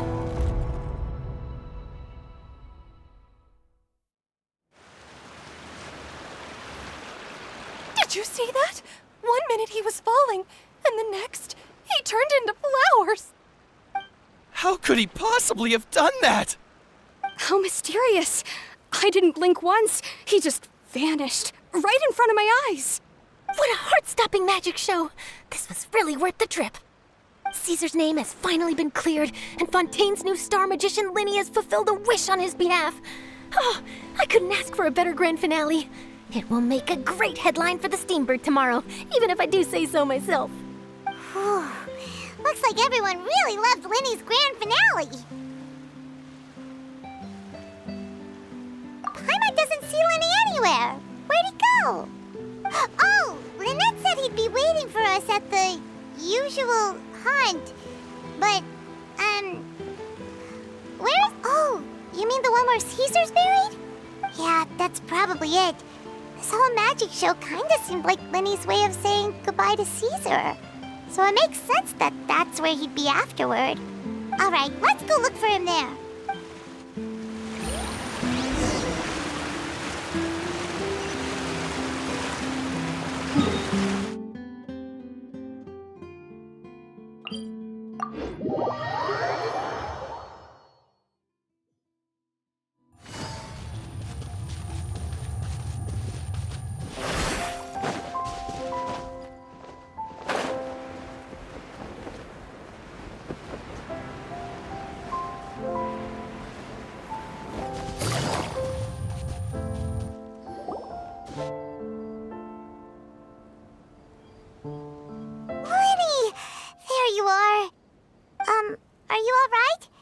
Paimon was scared to death when the chain broke.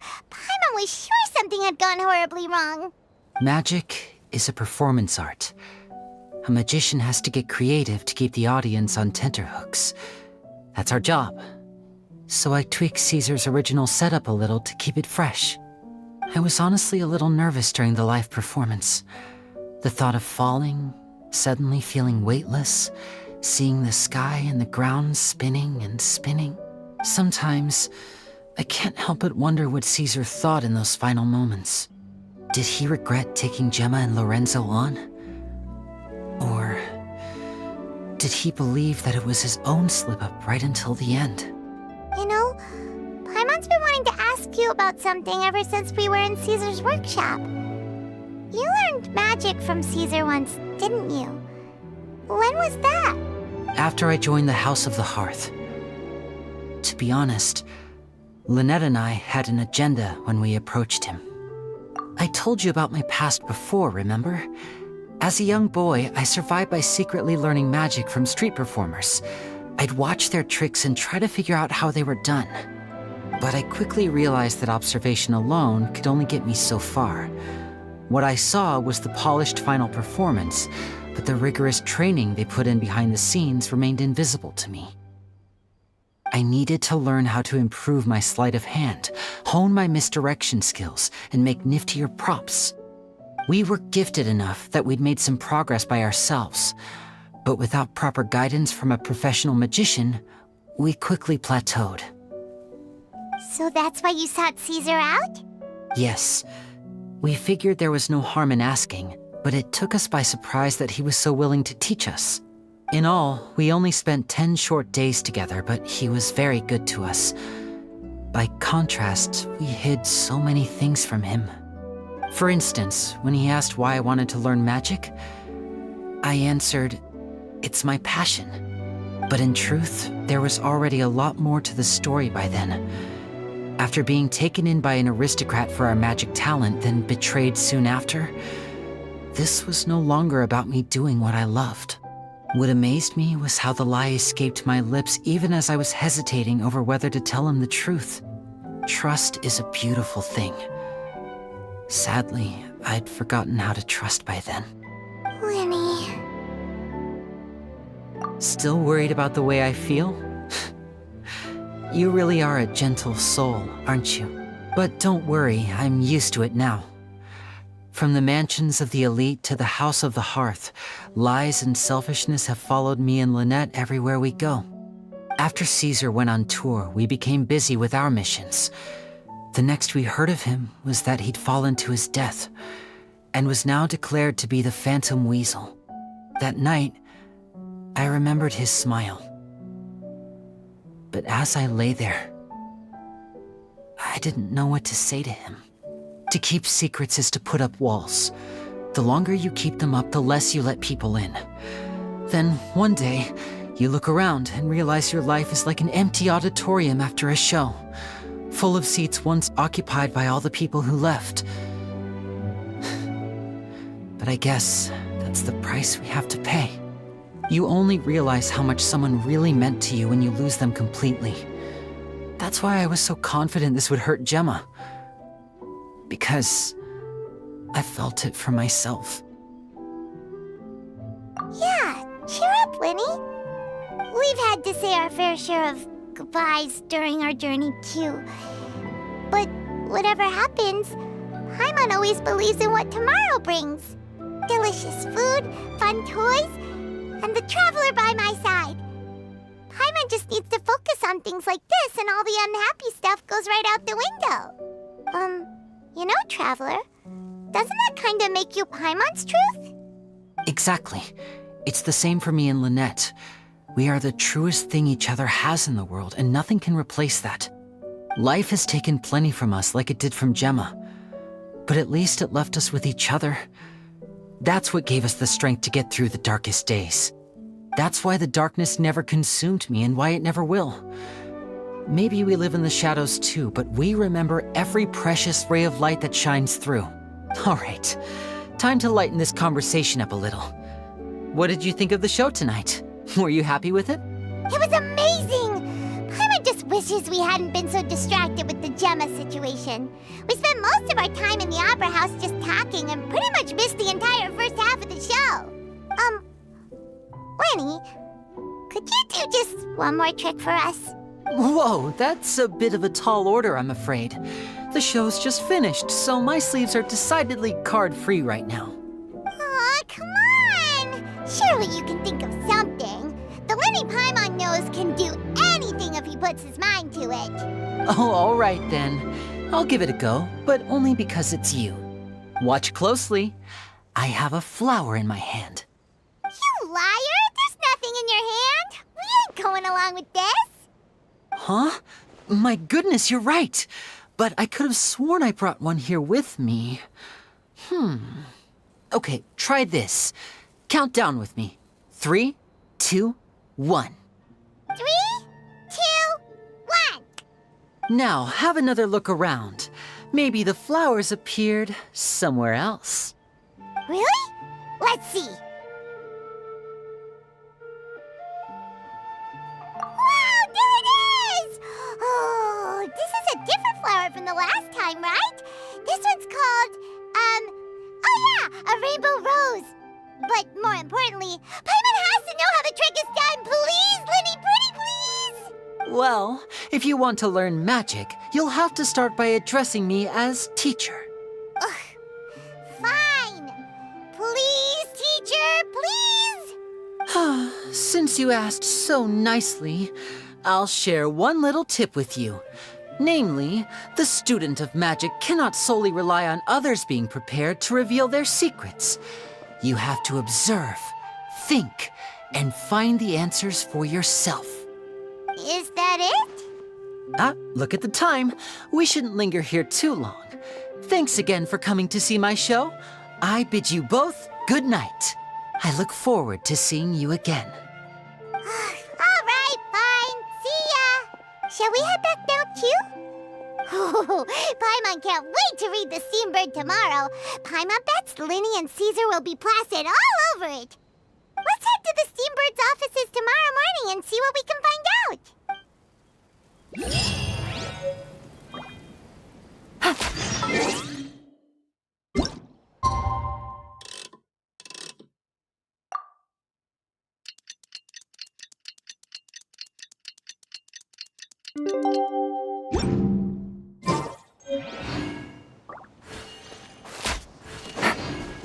Take it easy.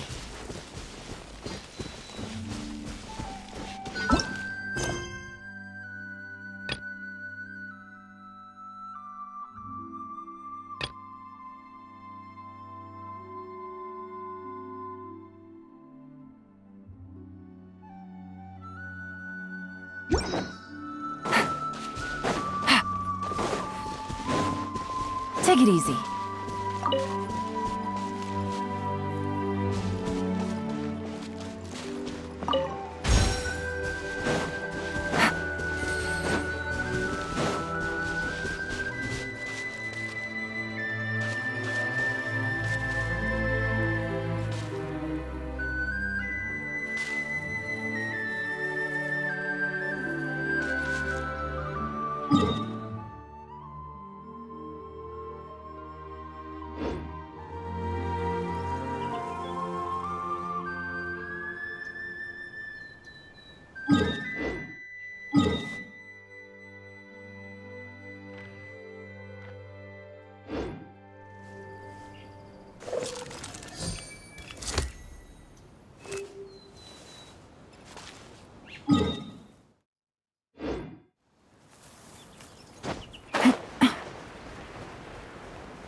Take it easy.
Down!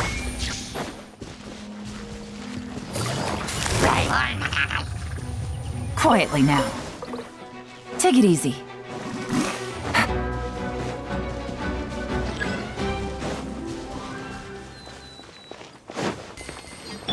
There is no escape! Teamwork is dreamwork! Dumpy, dumpy, go! Boing, boing, boom! That really hurt! Busted!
Illusion shattered! I'm going in!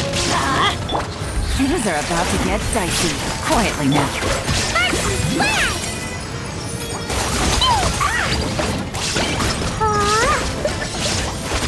Boing, boing, boom!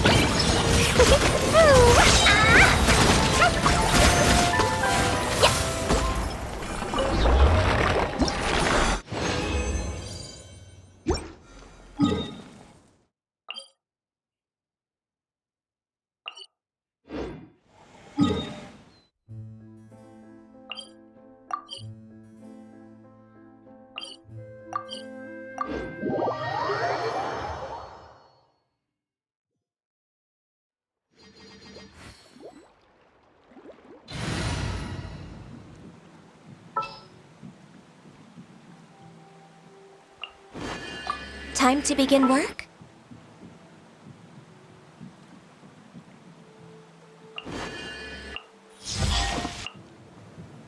For justice.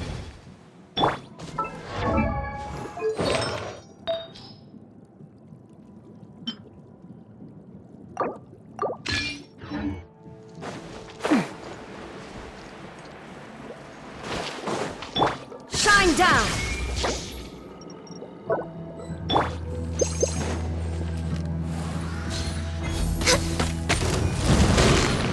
Access denied. Blaze over. We're waiting up. Rain cutter. No, my sword. Rain outlines your fate. Gotcha.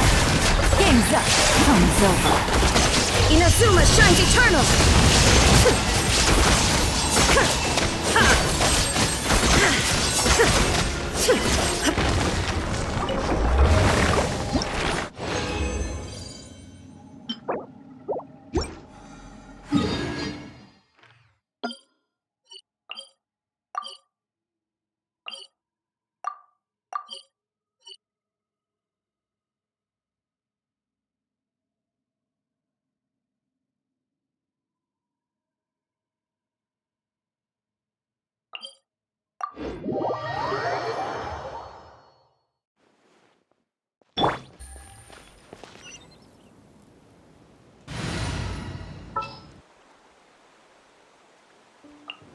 Gonna be epic. Yeah, let's go on a big adventure.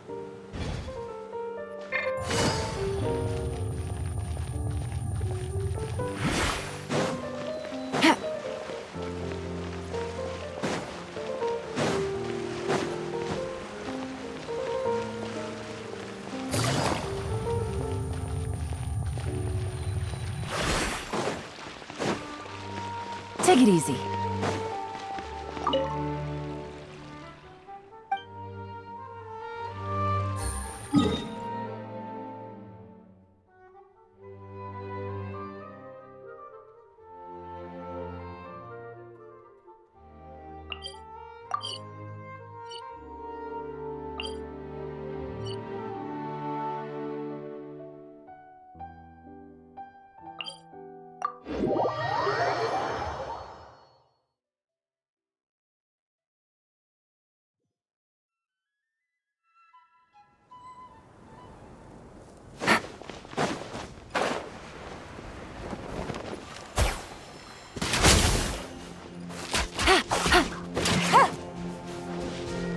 Take it easy.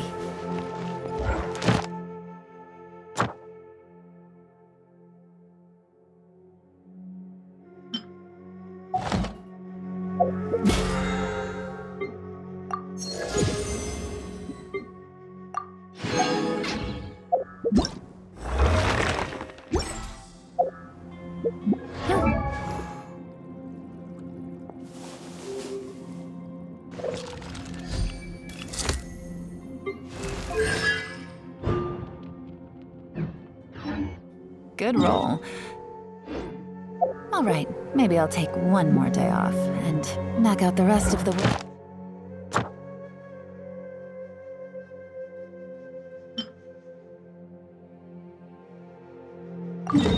Once I'm feeling up to it.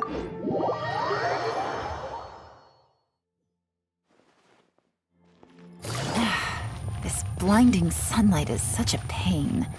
No way I can get a nap in this weather.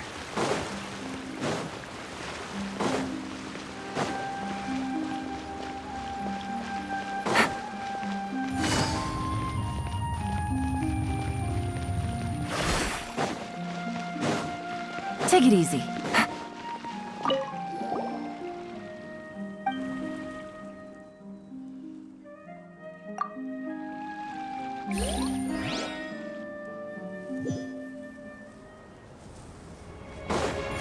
Quietly now.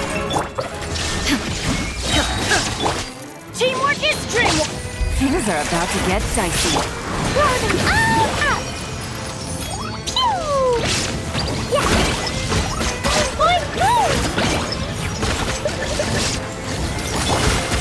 Torn to oblivion!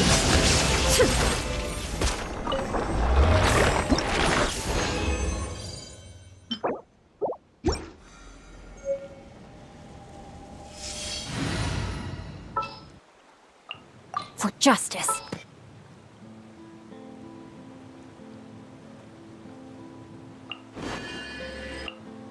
Want me to come along?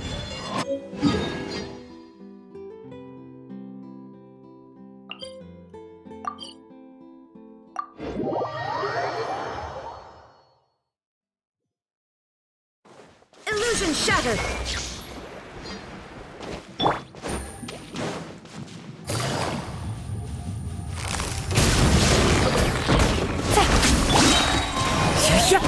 Clouds high. The birds come! Shine down! Let me weave you a verse. Know my sword! Here comes the catch. Gotcha! Now you shall perish!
Why do you...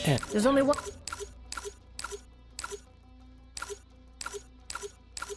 Binary. Uh-oh.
Thanks to the... You look good with blood all over.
Reloading.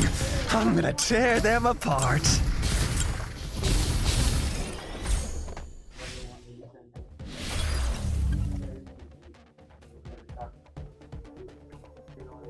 Friends. One's plenty.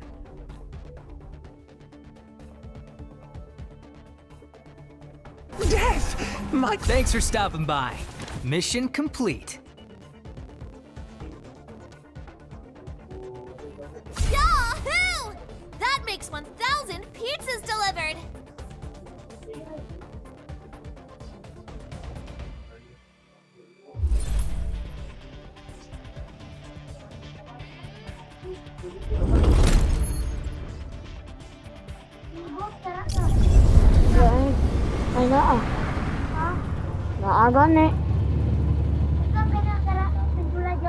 We'll start as soon as we get out of these pods.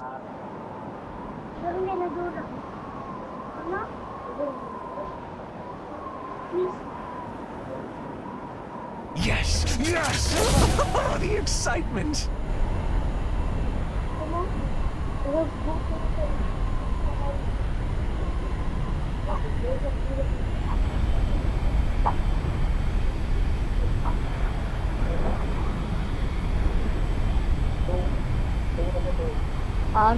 Squad. Wow.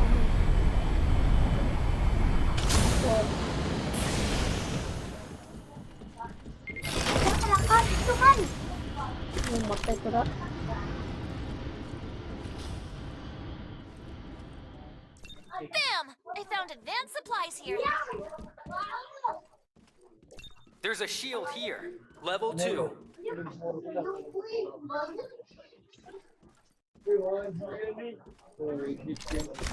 Reloading! Gonna go back in force.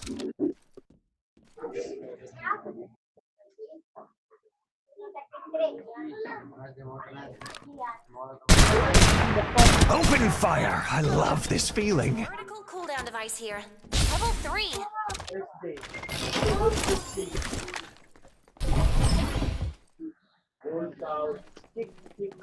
I'm being attacked! Reloading. I'm down! Help me!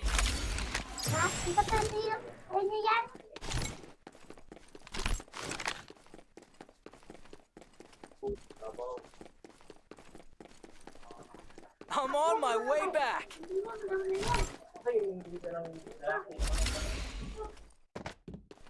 I'm hit!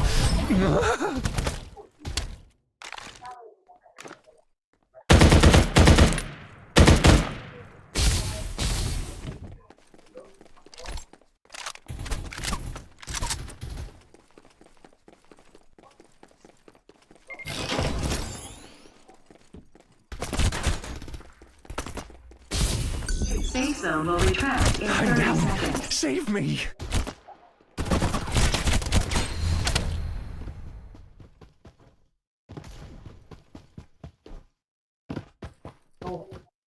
I never miss.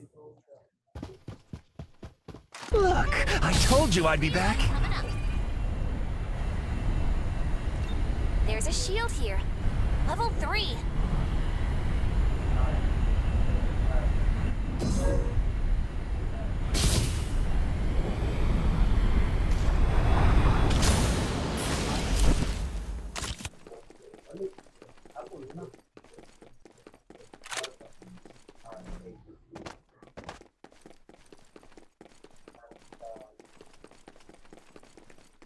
Bam! I found a horizontal cooldown device. Level 5.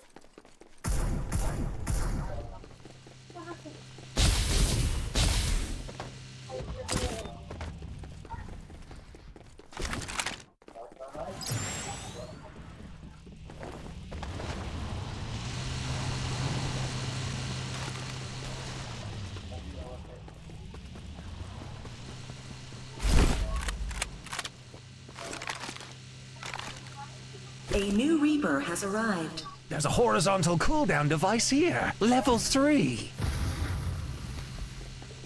Survival bonus.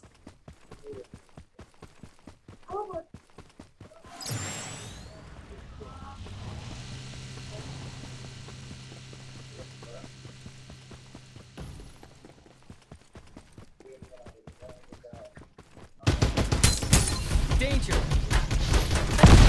Love doesn't just explode once. Reloading! Restoring shield will take a while.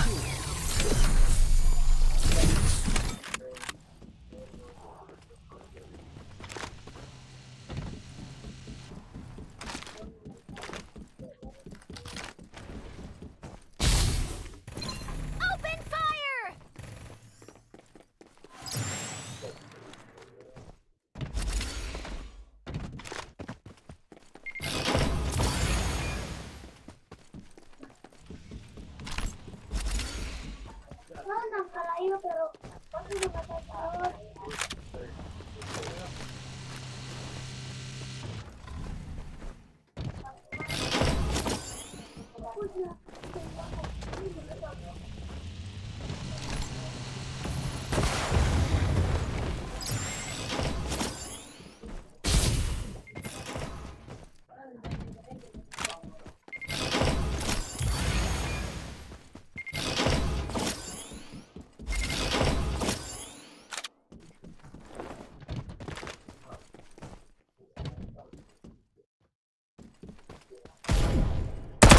Reloading!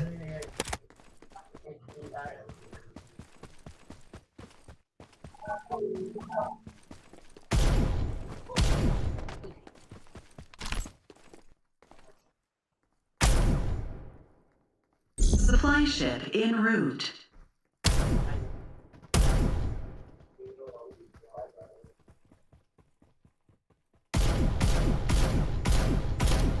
Reloading! I'm coming!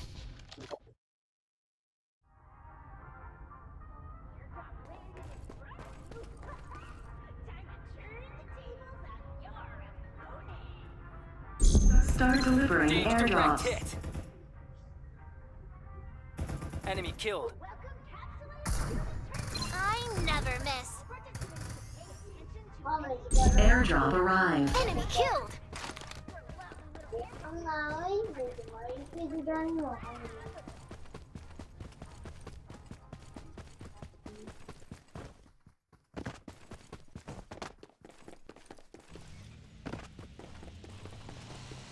Reloading.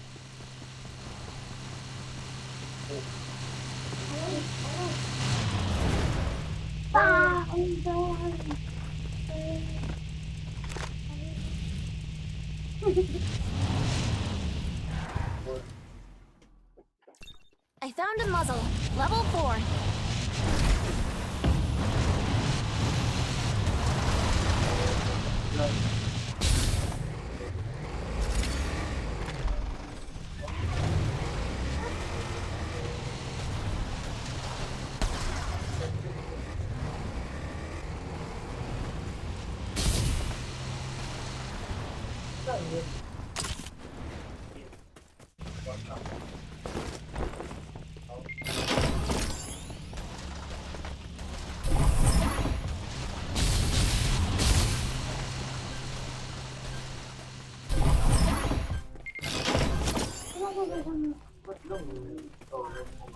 Survival bonus.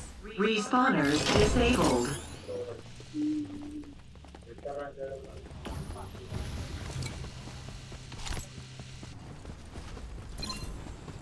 Direct hit! Danger. Enemy killed. I found a stock. Level 4.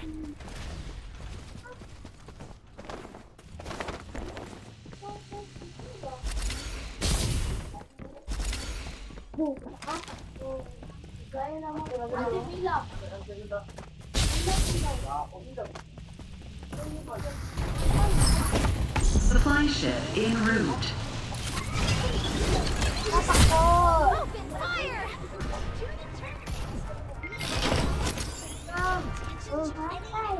Reloading! I'm coming!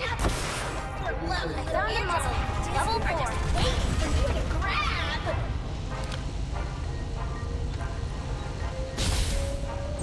Start delivering airdrops. Airdrop stay there all by itself, would you? Would you?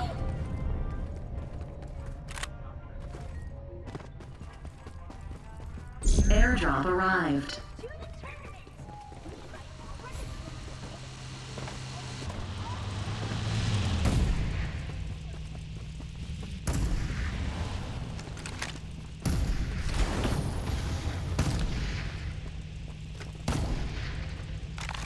Safe zone will retract in 30 seconds.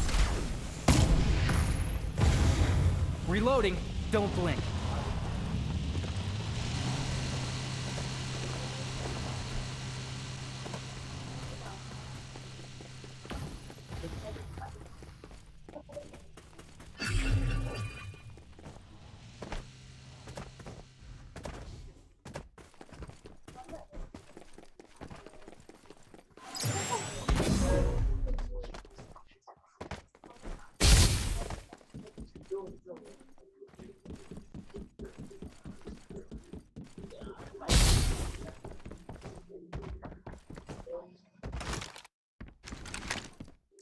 There's a gunboat here.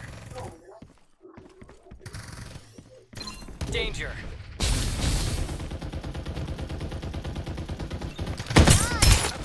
Oh, I got him!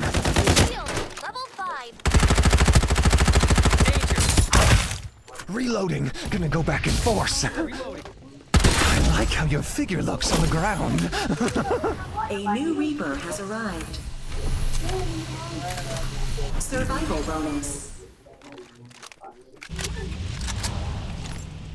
Orange ito. Takayong. Takayong.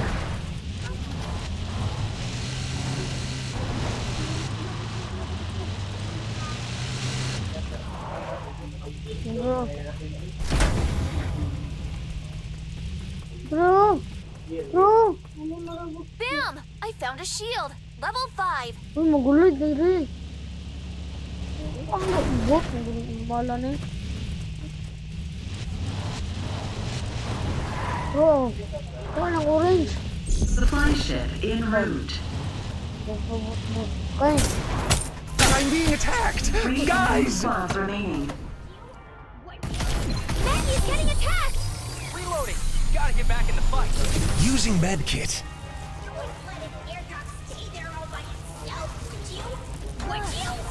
Goy!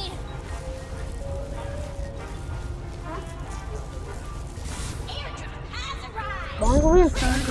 Safe zone will retract in 30 seconds. The hunt begins. Bangun ko. I'm rescuing someone. Never thought I had it in me. I owe you one. Shield is ready to go.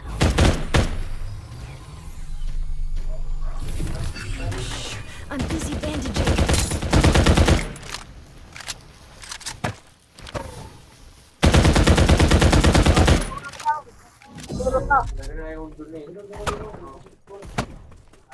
Patay mo diya. Reloading. Don't blink.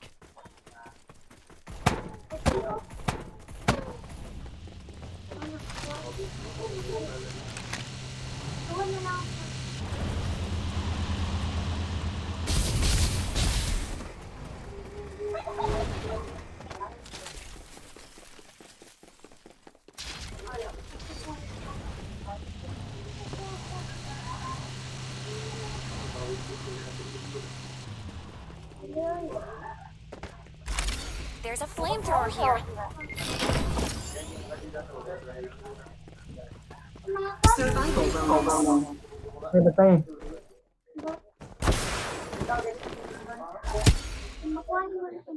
Restoring shields.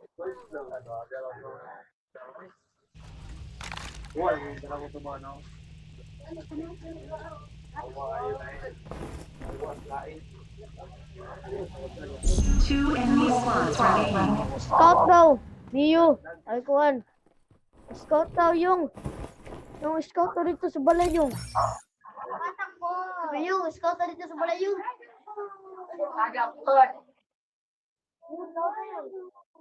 Gi, scout. Supply ship The en hunt route. begins. Wala.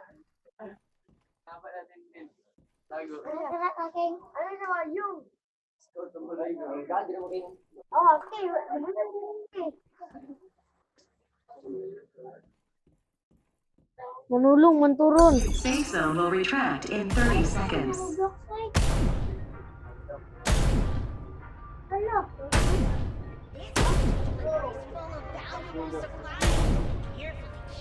Lightning speed reload coming up. It's worth the wait.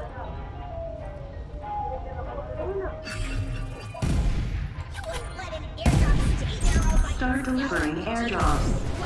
Wala ka. Boy! Restoring shields. Airdrop arrived.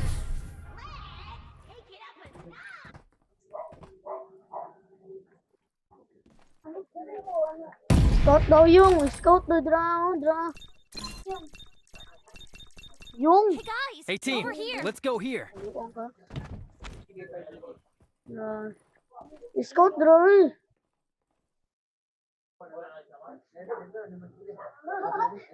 Uy. Reloading. Reloading. Apat na lang na, apat.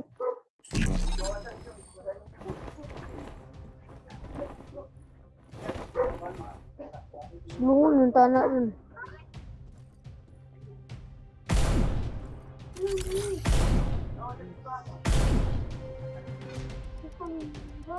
Naka-escopor na ko.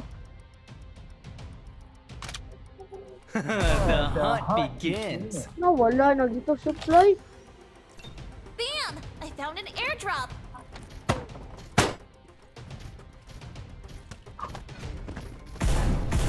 Direct hit! Safe zone will retract in 30 seconds. One enemy squad. Reloading. Gonna go back in force.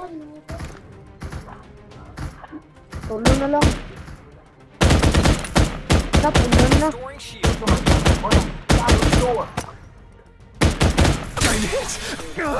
Restoring shield will take a while.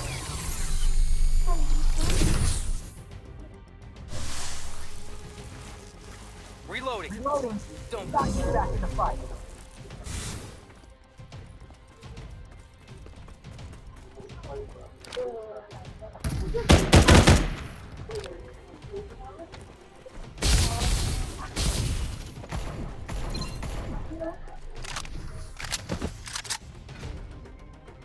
Gamang banta safe zone.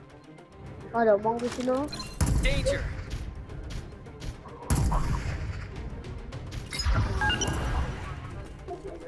Tayo safe zone. Life doesn't just explode once.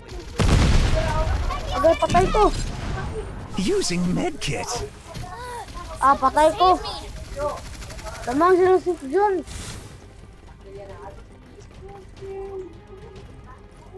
Gusto nga.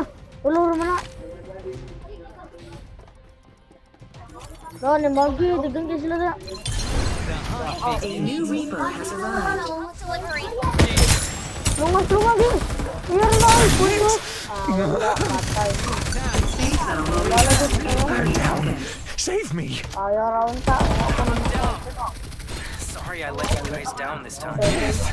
A familiar and beautiful feeling. My speed has never failed anyone.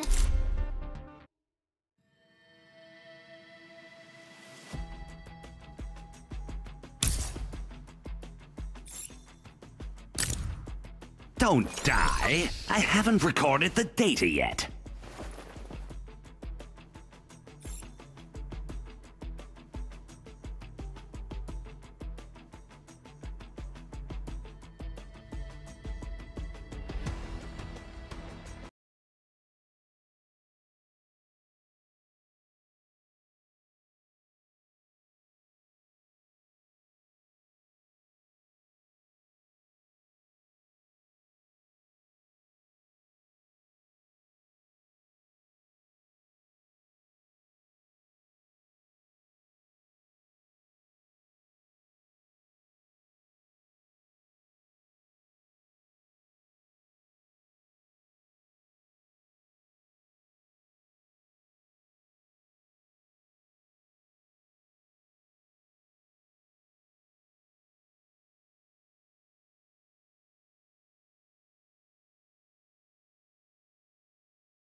Match found.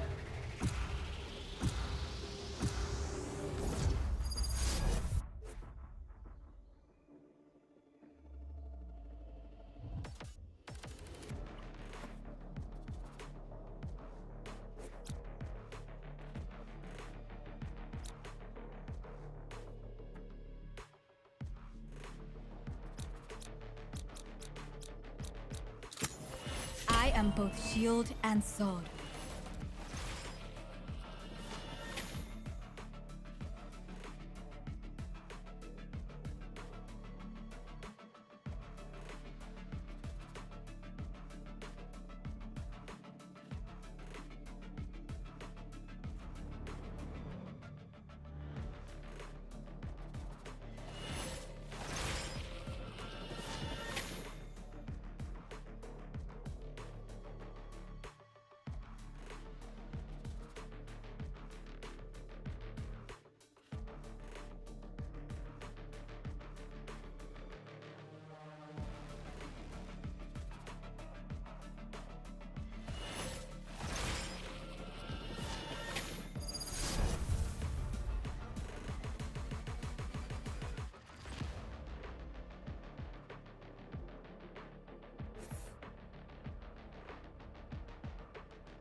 Reina, there are better ways to survive than your path. I'm so ashamed. Pobre de mí. How will I live with myself?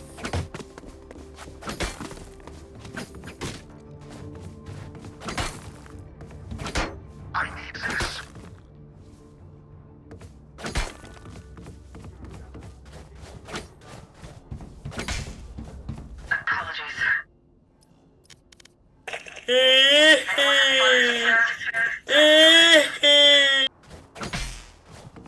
You, bro.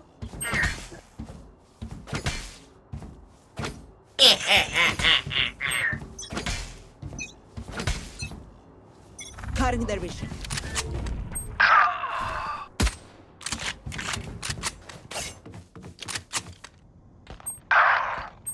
Bro, he saw me. Who's he talking to? Last player standing. Spike planted. Huwag kang maingay kasi.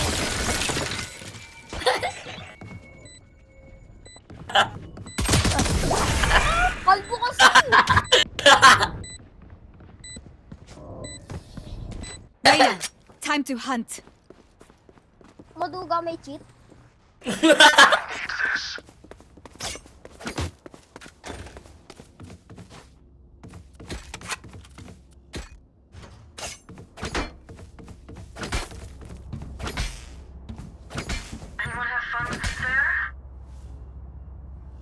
Oyong mo, oyong.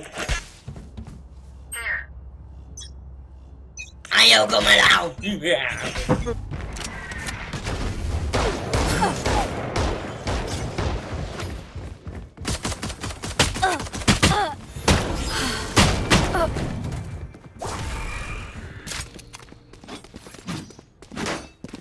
On my way. On my way. Spike planted.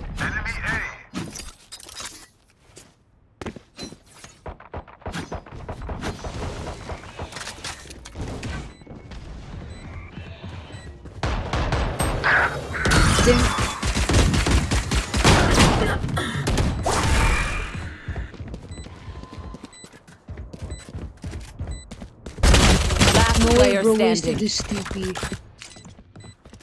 Shut up, botag.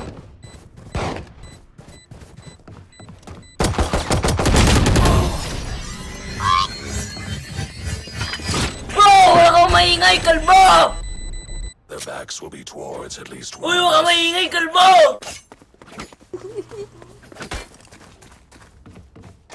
Eh, natatalo tayo! Ikaw may kasalanan!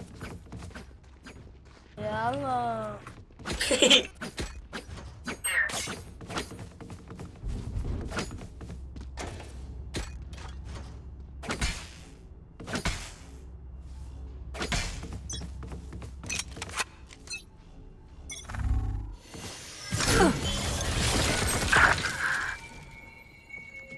Blue ko tot mighty!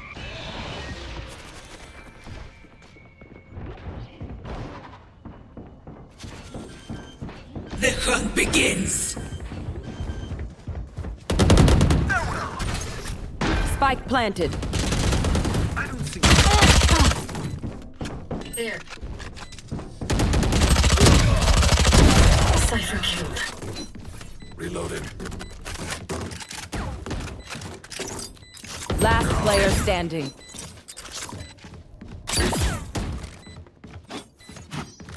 Kasalanan mo to! Kasalanan mo to, bro. Ano ginagawa mo?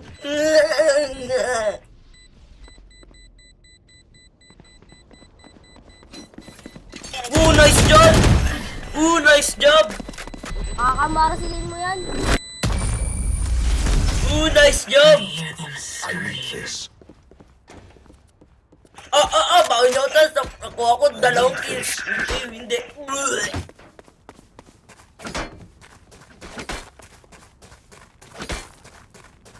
Balo kayo magalit sa akin.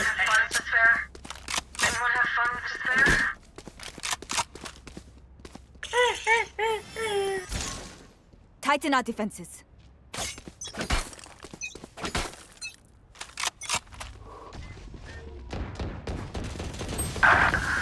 Ah, patay. Pagkas ka.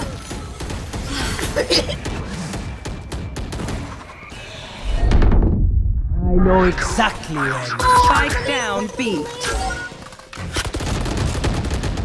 Nice job. Eh, nakapatay na. Lolo.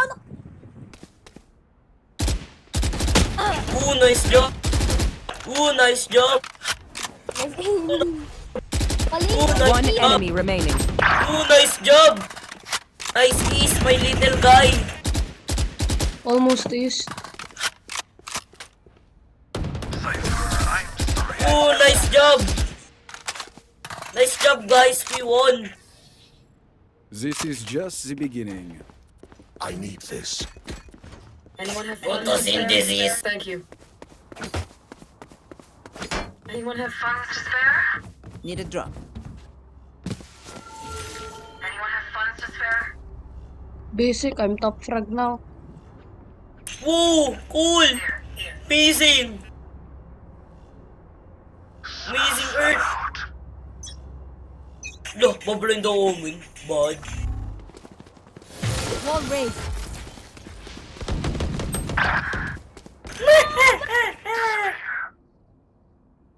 Get out of my way!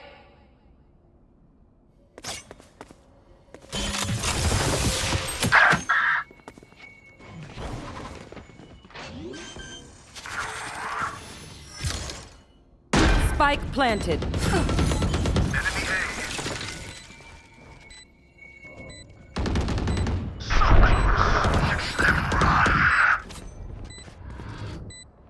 One enemy remaining. 3 killed. I'm sticking it.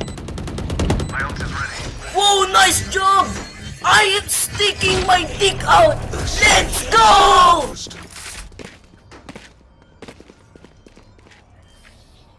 Let us see what they have planned for us this time. Anyone have funds to spare?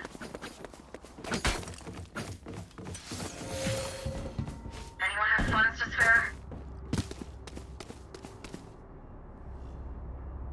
Here.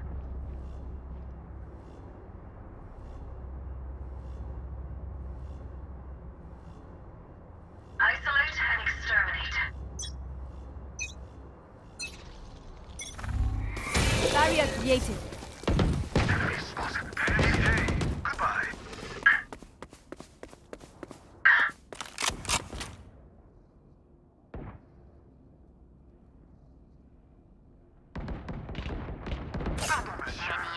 Oh, nice job! Oh my gosh.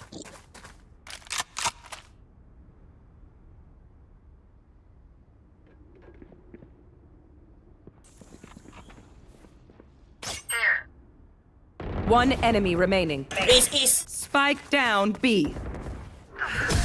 Ah! Walang ace! Walang ace! Walang ace! I'm Walang sorry. ace! Feels good, doesn't it? Report, report, Now report. do it again. Report, Trina. Hindi ko narinig eh. Tanggal yung headphone. Anyone have funds to spare? Thank you. Report, Trina, report. Bakit? Ay, joke lang. Sorry na, nakatanggal yung headphone ko. Nag-serious loading mode ako. Pwede nga. Barrier created.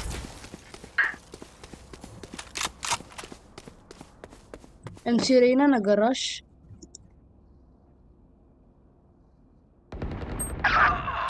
Hey, what's up, my ne? They go mid!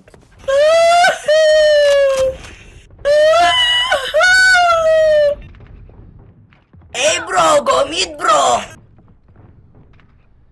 Ah, no, go E, go E.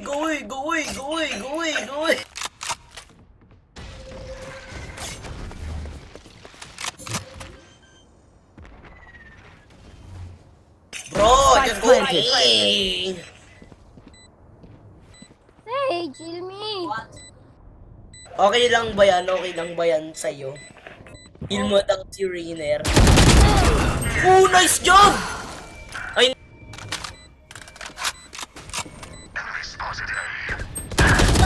nice job! Nice job! Oh, wala, may cheat. Sa baba mo, mid. One enemy remaining. Last player nice job! standing. Nice job! Oh my gosh! What is this siege doing? Okay, which gun to pick this time? I need this. Napakagaling! They are so dead!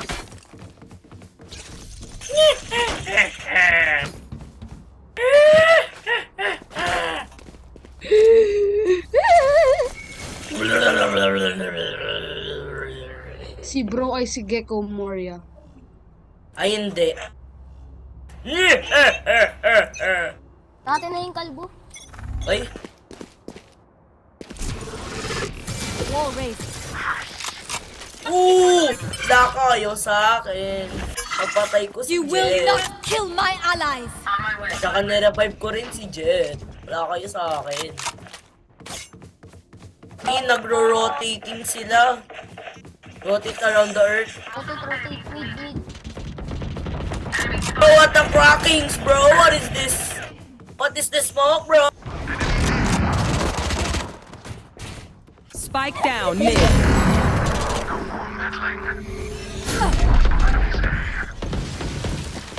Still in sight. Hey, they going here, bro. They going here to flank us, bro.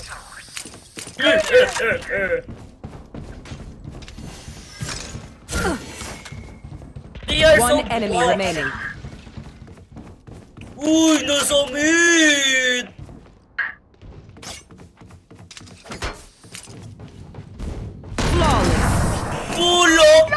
They sink. Wait until I blind them to strike. My ultimate is almost ready. Ang hina mo naman, Reyna. Ang hina mo naman. Ooh! Si Broy trash talkings for the first time. Let's go! World record. Bahal mo kay trash talk. Mas mataas ako sa'yo. Bahal mo kay trash talk. Nice try.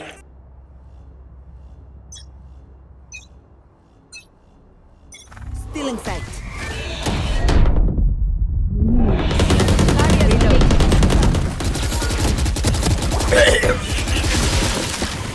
The hunt begins. Reloading. Reloading. Do I flank? Do I flank? Gun here. My ultimate is ready. Spike down A. One enemy remaining. Enemy spotted here. Reloading. Spike is here. Oh, nice job, bro! Reloading. Gun here.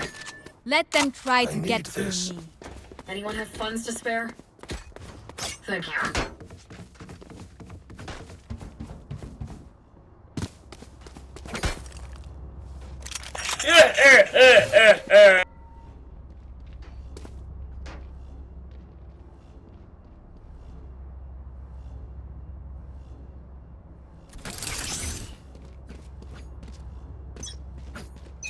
Ano na, Reyna? Still in sight. Oh, nice job. Tell him good job. Kasi may 7 kills daw siya. Proud daw siya, proud.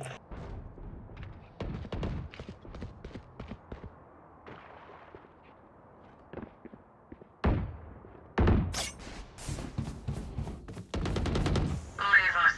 My ultimate is ready. Beater! Beater! Healing. One enemy remaining. Double kill! Triple kill! Maniac! Sabid! Si bro ay wala. Si bro ay dito ML, bro. Nice job! Double kill! They will I need die. this. Hopeless and afraid.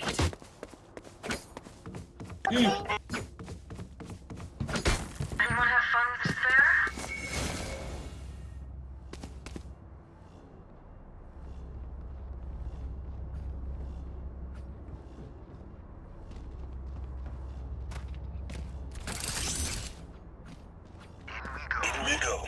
Legendary! Get out of my way! Cutting their vision.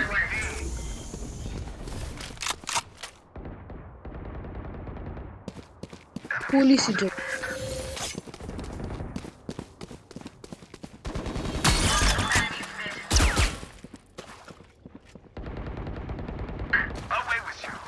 First kill! First blood yun, bro.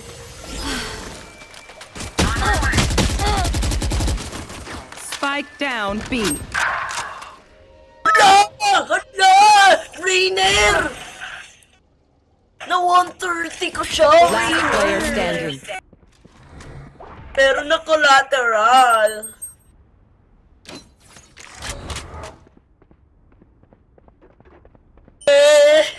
Yes. Uy, kaya mo yan. 11,000 HP ko. Poison's off. Goods yan, goods. Here. Sige, kahit mag-fall damage ka, kaya mo yun. Di ka mawa-one top. 30 seconds Volley left. shots! Patay na si Rina! Kaya Spike planted.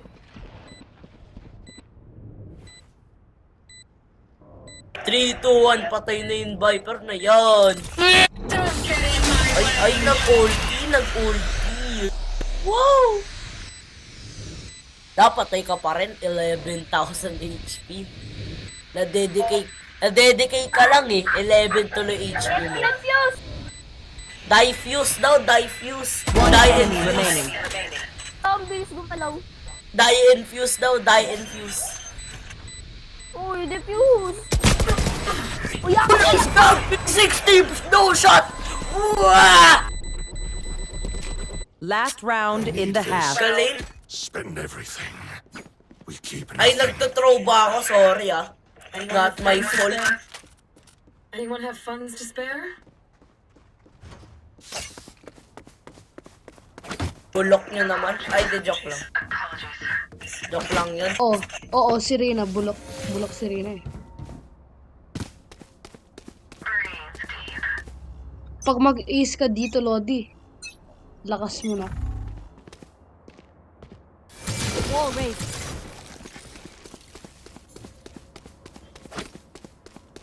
Kawawa naman yung siege doon.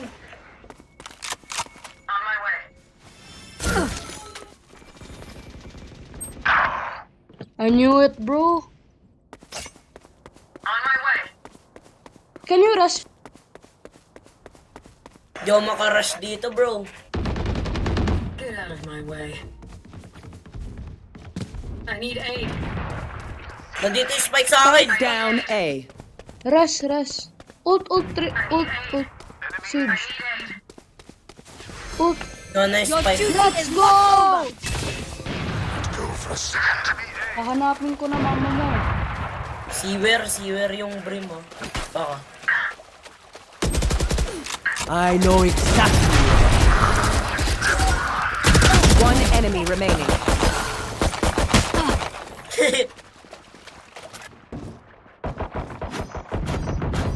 Team A. Ako yan, bro. Switching sides. I need this. No, 30 ko eh. Nago. Might as well give them to me. Thank you. Uy, iniwan ako, bad. Report Rina. Di maka-hard stock na 9 kills. Report rin natin yung Viper. Ang galing ng lineup niya. Mukhang hacks na yan. Huwag i-report si Viper. Good boy yan eh. Si Rina na lang. Totoo ba yan dyan? Real sat. Real yan, guys. Gusto niya 150. Kasi sa ability ni Rina kasi.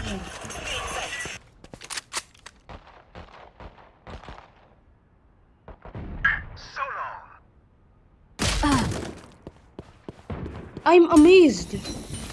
Di ko alam na si Chief. Ay, di ko naman alam na si Jimber pala. Kailangan ko. Spike is down. Spike down mid. On my way. On my One way. enemy remaining.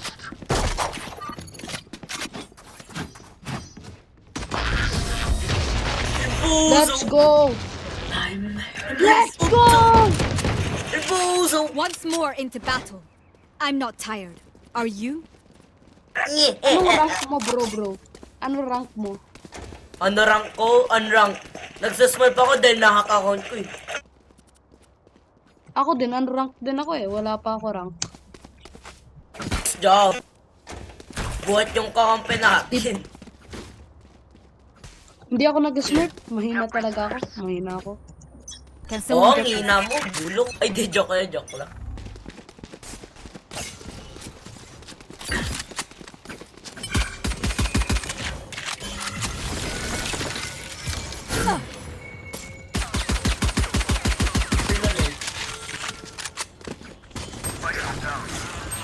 Spike down A. For you.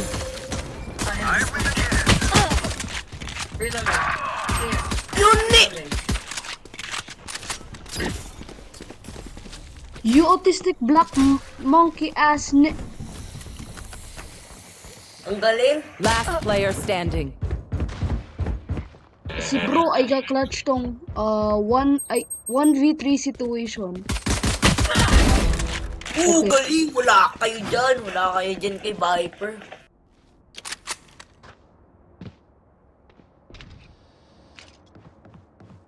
narinig mo na, narinig mo na. Ooh, nice job na 1v3 clutch, pero isa lang napatay niya. Nice. Look your enemy in the eye. It helps with accuracy. I need this. Anyone have funds to spare? Thank you.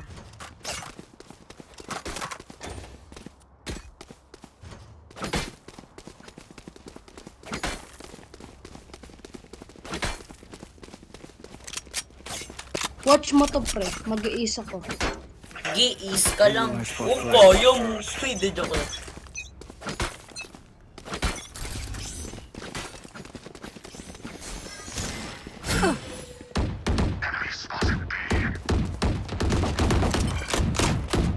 Reloading. Cypher killed. Reloading. Dahil makikita Spike ako down B.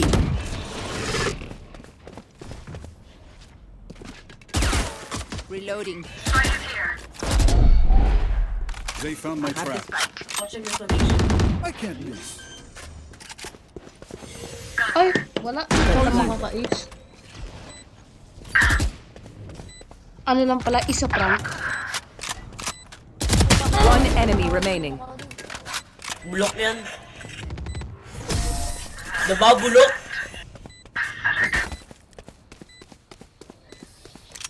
I know what must be done. Anyone have funds to spare?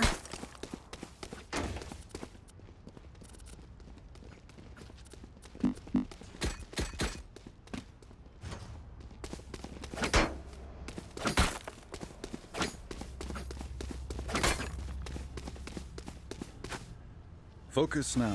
Eyes up. Bakit ka naka-glasses, bro? Naka-glasses rin ako, ano, sa totoong buhay. Cover going out. Reloading. Do better. My ult is ready.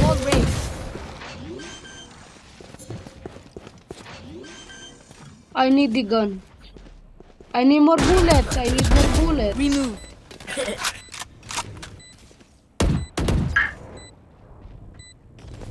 Gi, wag mo na watch lang. Reloading. Wag na bro. Kaya ni bro yan. No flanking. One enemy remaining. Ang galit. Ang galit. Wow! Waste ko nga ult ko. Ay, sorry na. Take aim, Zenfire. Let's not complicate it. Uy, sino may Vandal skin?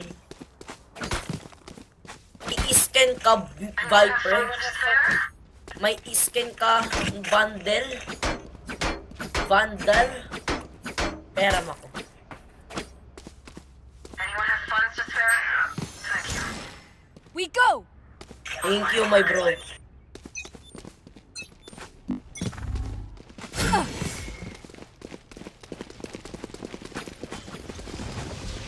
Ako na mag-entry sa inyo, ha. Reloading. Drop the spike. I have the spike. Enemy spotted B.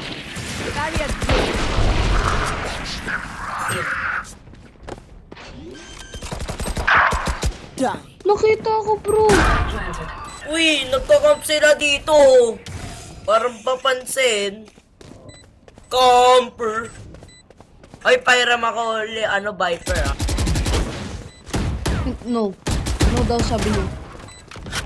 Ay, ang bad. The hunt begins. Imposter kill.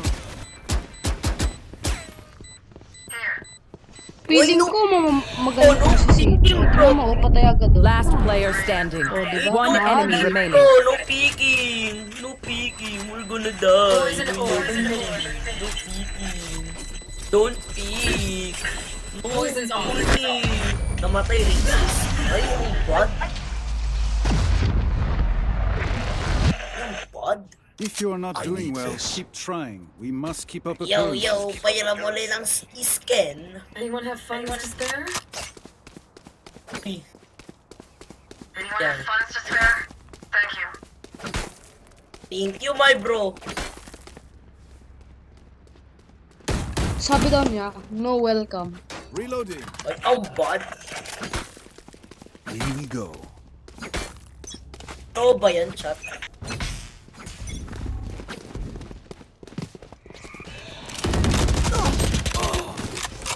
Ay! Gun here. For you. Baited si bro. Ako na to! Revive message.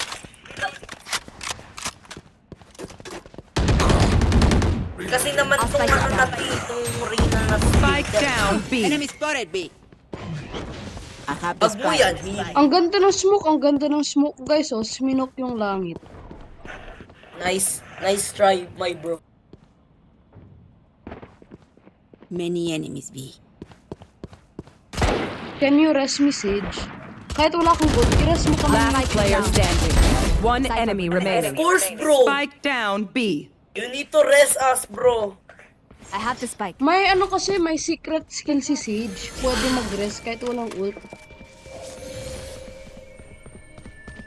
Revive me, Jen. Uy, rest mo ko. Your duty is not over. Let's go! Match point. We end them here. We end them. Ay, para malis ko yun. Vipers. Ito, skin, oh. Thank you. Ito. Oh, yo.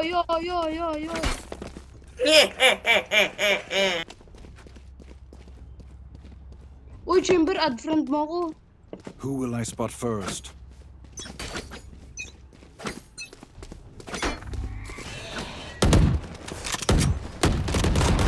Get out of my way.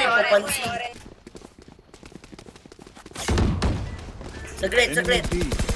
Healing you. Reloading. Heal, please. Heal mo daw. Here.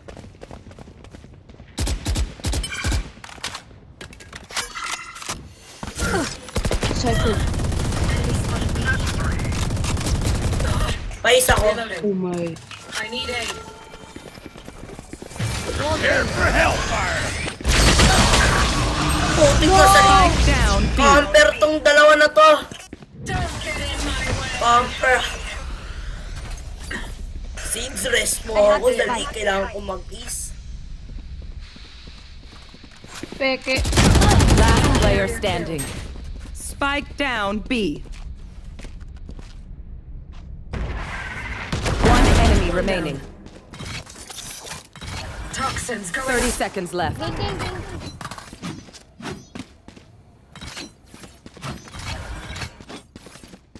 I have the spike.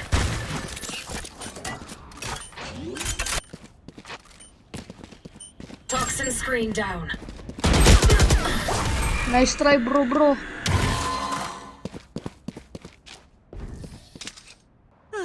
The symphony of death. I need this. Hurry, you get used to it. Anyone have funds to spare? Anyone have funds to spare?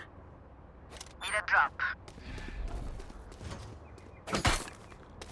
Gold na pala ka sa app mo. Need a drop. Wait lang. Chamber, check mo yung sky. Isi-smoke ko, yung langit. Saglit. Shadows traveling. You know, check mo sa taas.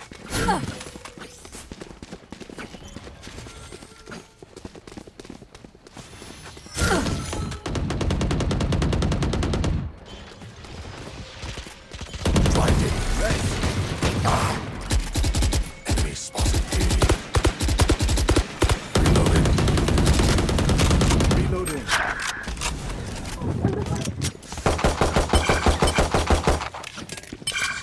I know exactly where you is ready.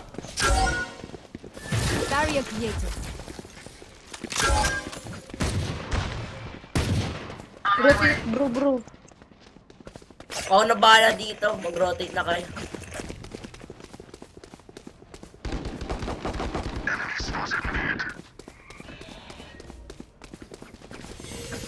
For you. Thank you. Shadows traveling.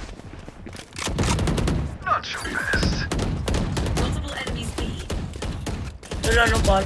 30 seconds left. Wala na bala. You know, guns. Gun here. Need more bullets. One enemy remaining. Planted. Kasi, I needed more bullets. GG, easy. Attackers win. Bye bye. Viper, galing mo.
Have you packed all your things? Make sure you brought the onigiri and rice cakes your mother prepared. Don't worry. I have them all. They're going to last me days. Take care of yourselves while I'm out. And make sure you remind Mom to take her medicine on time. If running the store gets a bit too much, take some time off and wait for me to return. Oh, Yoey Mia. Your mother and I got so worried when we heard that you were going so far abroad. We've never left the country, so we don't know how Outlanders might view us Inazumans, or if they'd even be willing to speak to us. Oh, relax. Outlanders are friendly and warm. Look at Toma from the Yashiro Commission. He's originally from Mondstadt, but everyone thinks he's a top-tier guy. A mop tier? What mop? Oh! Do you mean the broken one at home? I just fixed it today, actually. No! I said top, not mop. even sent us some wine from his homeland not too long ago. We haven't heard this kind of friendly banter in a while, huh?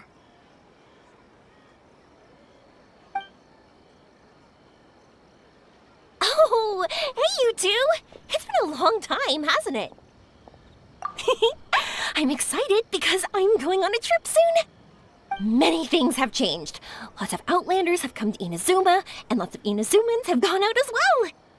You two have been adventuring all over Teyvat, so you might not be able to understand, but for us, this is a long-awaited chance to go out and fulfill our dreams. That's right, the Sakoku decree is gone. Ah, I remember you two. You're Yoimiya's friends, yes? Word of your incredible accomplishments has spread throughout Inazuma. My daughter's a big fan of yours. She said she'd love to be like you two. Come on, Dad. Who's never dreamed of becoming a hero? Oh, thanks. But I'm just your average artisan. The quiet life suits me better. But if an opportunity presents itself, why not try to show your stuff, right? All right. Did you two come over today to order some fireworks? Oh, sorry. I got carried away. Well, I'm gone. Dad's in charge of making fireworks. You've seen how skilled he is, so there's nothing to worry about. Oh no, we aren't here to do business or anything. We just happen to be passing by. Oh, so we're all here with time to spare? What a treat! In that case, let's chat some more. I'm not in a rush anyway. Sure. So, where are you planning to go? No clue. Huh? I say that, but I do have a travel goal. To see Teyvat's grandest meteor shower. But I don't know when or where it'll happen. So, I figured I can search while I travel. That's it? No details? Nothing? Not right now. Since this meteor shower was originally something like a family legend. A long time ago, the Naganaharas were inspired to create new fireworks after watching such a meteor shower. Dad says that inspiration is a combination of what you see and what you know. Different people can see the same thing, but have different thoughts. Inazuma today is completely different from how it was in the past. If I can see this meteor shower, I'm sure I'll be able to come up with a new kind of firework. I know, right? Of course, my main reason is that I want to go and look outside Inazuma. No need to be shy about it. You gotta play hard when you get the chance. You know, you're right, Paimon. Is it just me, or have you gotten wiser since we first met? Paimon loves being friends with you since you say such nice things. Sumeru. I've heard of it. It has a ton of trees, a super impressive school, and a massive desert. Yep, and everyone there is really smart, so Paimon's sure you'll get some answers from them about the meteor shower. Really? But won't research people make fun of me or something if I ask them about a legend? We won't know if something's real or not unless we ask. Don't worry, we got solid connections in there. Well, he does anyway. Wouldn't I be taking up your time, though? I doubt this was in your schedule.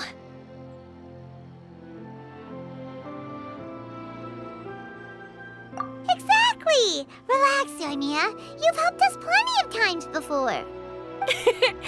All right, then I accept your offer. Let's have some fun at Sumeru. Dad, you can have more peace of mind now that I'm traveling with them, right? Oh, yes. Your mother and I will be much more at ease. Remember, you two also need to take care of yourselves. I'll be back soon. Okay, let's head to Rito and catch a boat there.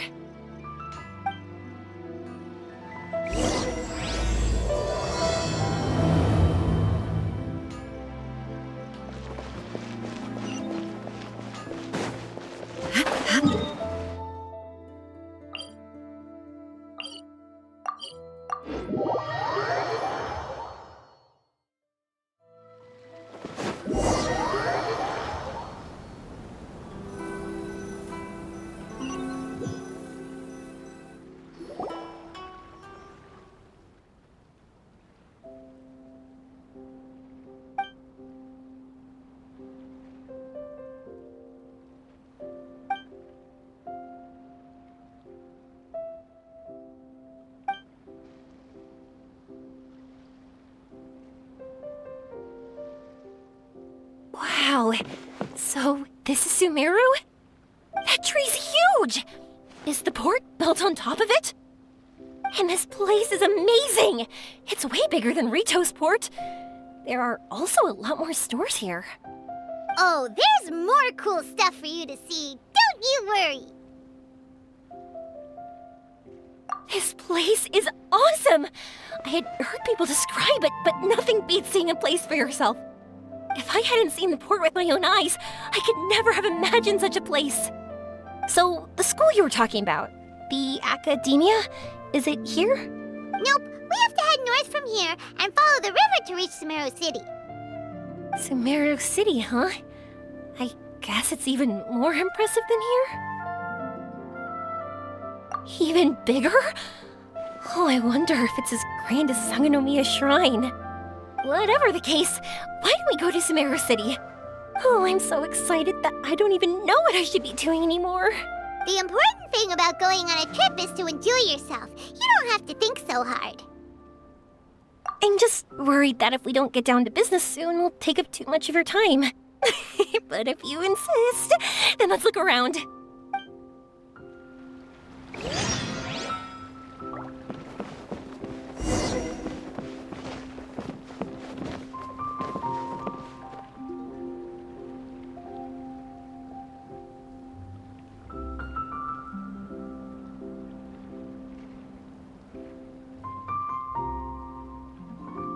If you want to eat like a king, you gotta work like a beaver.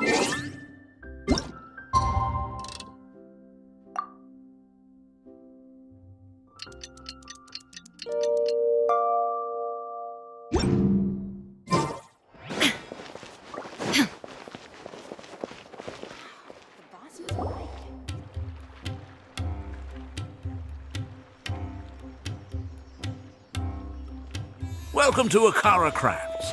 Feel free to have a look around. Wow, what are these? They're so cute. This is our current bestseller, the Aranara carving. Their designs are based on the fairy tales that circulate amongst children, so they're very popular with them. Miss, are you from Inazuma? Oh, this would be a great gift for you to bring back home. Oh, I know about Aranara. You two told me about them on the ship.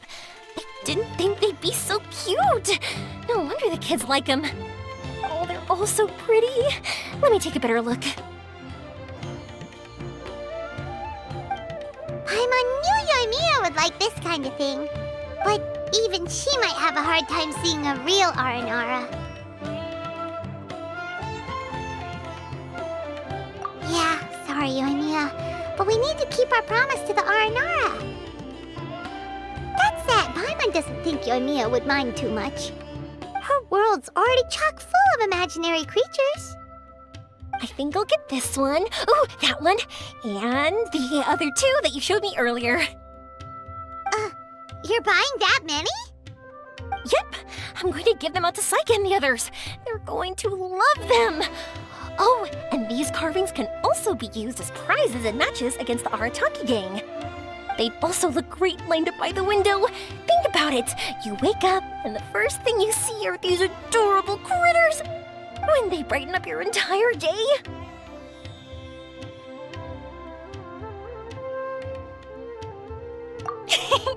Okay, thanks. In that case, you take your pick too. For some reason, Paimon thinks it kinda looks like you, Yoimiya. Now that you mention it, it kinda does. Hello, Nara Paimon. My name is Aramiya. Is that how they talk? Hope I remember correctly. That was really good! Wow, great memory! We only talked about Aranara that one time on the boat. That's because they're so interesting. I'm pretty good at remembering those kinds of things. Of course. Thank you for your patronage. You all are an entertaining bunch. I hope you enjoy your time here in Sumeru. That's about it for Port Ormos. Next up is Sumeru City. All right.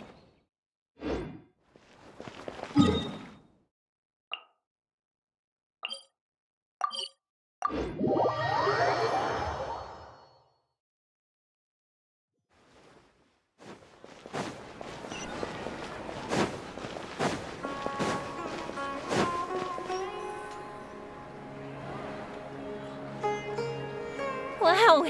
This market is even busier than the one in Port Ormos. This is Treasure Street. Up from here is the Academia. Oh, and in that tree trunk is the Grand Bazaar. They're both pretty special places. I just saw a group of people come down, and they were all wearing the same outfit. Is that the Academia's uniform? That's right. They also wear hats with different designs, depending on which darshan they're in. For example, we'll be looking for someone from Watawahist. They know a lot about stars and stuff. Does this mean that you need uniforms like those to get in and out of the Academia? Paimon doesn't think so. Won't we stick out if we go in like this? So even you get shy, huh? No, that's not what I meant. Let's pretend you're an Academia student, hard at work. Then in comes a bunch of Outlanders in strange clothes who gawk and run around everywhere. Oh, Paimon kinda gets what you mean. I don't think we have to be too self-conscious, but it's still something to keep in mind. Why don't we look around here first? I've been wanting to see the Zubair Theater anyway. As for the Academia, let's go once I get myself a set of Sumeru-style clothes. Alright, but Paimon thinks you're overthinking it. Nilu might have some good recommendations. Sounds good. If we can watch a performance of hers while we're at it, that'd be even better. Alright, I'll be looking around here. I'm leaving the meteor shower inquiry to you two. Thanks a lot. No problem. We'll be right back.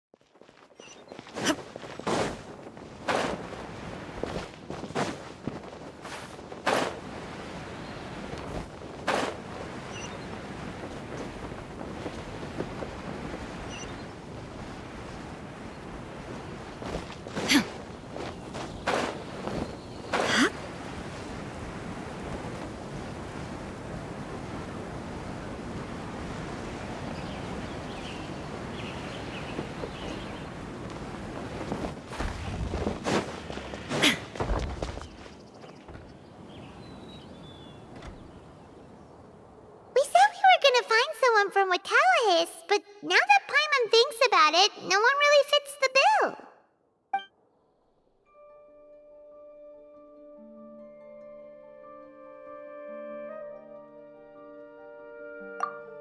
Paimon thinks Alhaitham might know something, but Paimon doesn't want to talk to him. Oh, why don't we just ask around? Maybe we'll run into someone from Watawahist.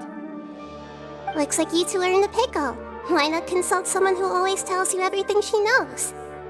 Nahida! Oh, why are you here? I'm here to meet with some researchers, but when I saw you two looking so troubled, I decided to follow. Looks like I showed up just in time. Okay, we might as well tell you. We have a friend who's come to Sumeru.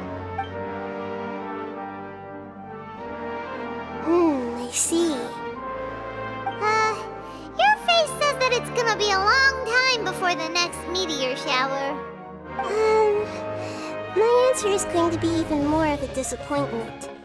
You may have heard that the stars are related to people's fates. Yeah, lots of times. If the stars dictate destiny, then do you think that destiny is something that is unchanging and always follows predicted outcomes? You have a point. According to current Watawahist research, a meteor shower is a celestial phenomenon that occurs due to the interference between many intricate fates. Their appearance is highly random. Some have tried coming up with ways to predict their occurrence, but the results are less than reliable. This is a far cry from folktales that claim meteor showers come at certain times and bless all who witness them. So, you mean we won't be able to see one? I'm sorry to disappoint you two. If we tell this to Yoimiya, she'll be so disappointed. What now? There has to be something we can do.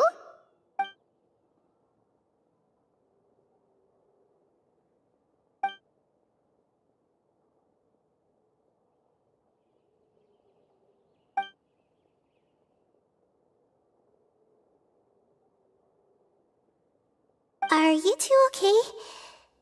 It seems the news hit harder than I expected.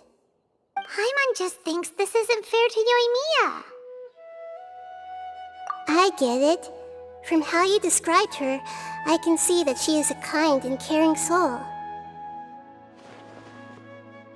So, why don't we take a page out of her book and protect her dreams with a well-intentioned lie? Oh? How do we do that? It'll be a story about a meteor shower. You'll accompany her on a brief journey, do a bit of work here and there, and then receive the meteor shower as a reward. Oh, well, I can't summon a real meteor shower, but if it's in a dream, I can help out. Oh, that would be great, Nahida! Compared to what you've done for me, this is nothing. Use the meteor shower as a pretext to take Yoimiya all around Sumeru. Then, when you're ready, blow this.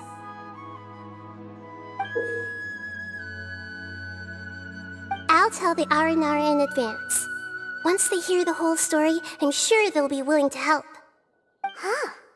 Then the dream will probably be like the one we had in the Avidia Forest, when we first met Hypatia. That was a real shocker. It was hard to tell that we were even in a dream. Once the meteor shower ends and you all awaken from the dream, she'll probably realize what had happened. If you tell her the truth at that point, she should be a lot less disappointed. Paimon thinks this is the best way to simulate the meteor shower. Thanks, Nahida. You're welcome. I'm glad I could help. Still, you two should get this story straight before you join up with your friend. If not, she's gonna see right through everything. True. Let's discuss it on the way.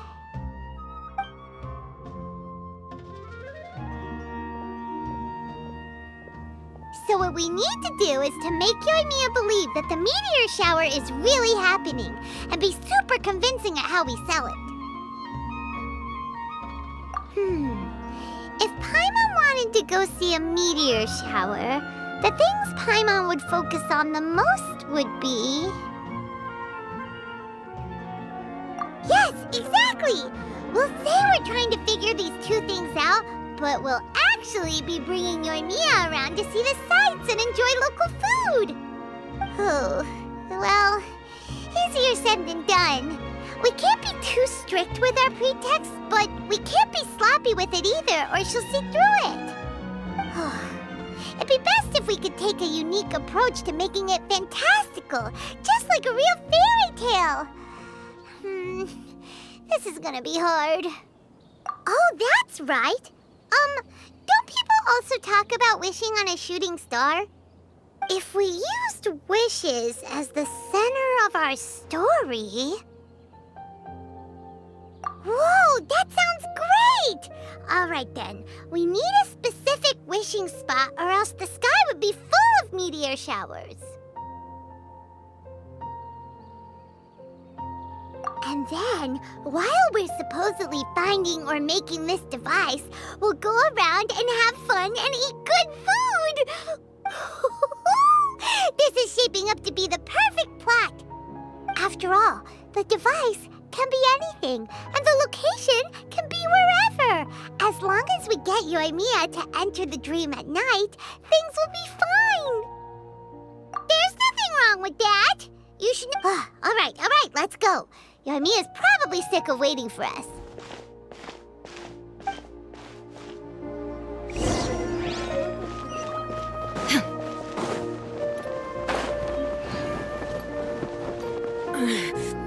The mortal plane, a fleeting dream. Thanks so much. If it weren't for your help, I would have gotten lost already. It's no problem. I'll be heading home then. Just a minute, wait. This is for you. This is an R&R carving I bought in Port Ormos. I heard it's very popular with kids, so here, have one. It's alright. I didn't do much, really. It's fine. Take it. Come on. Just look at its big, happy smile. You can display it at home or hang it on your wheelchair. It'll cheer you up. That might sound silly to you. Like, why do you have to be happy just because it is? But that's the magic of a smile.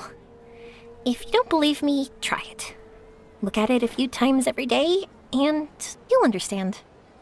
Actually, I feel like I already do. You love talking, and you love smiling too. I just don't understand why you're so positive. I've never met anyone like you before.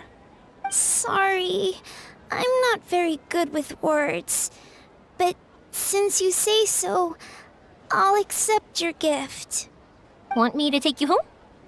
It's okay. I can head back myself.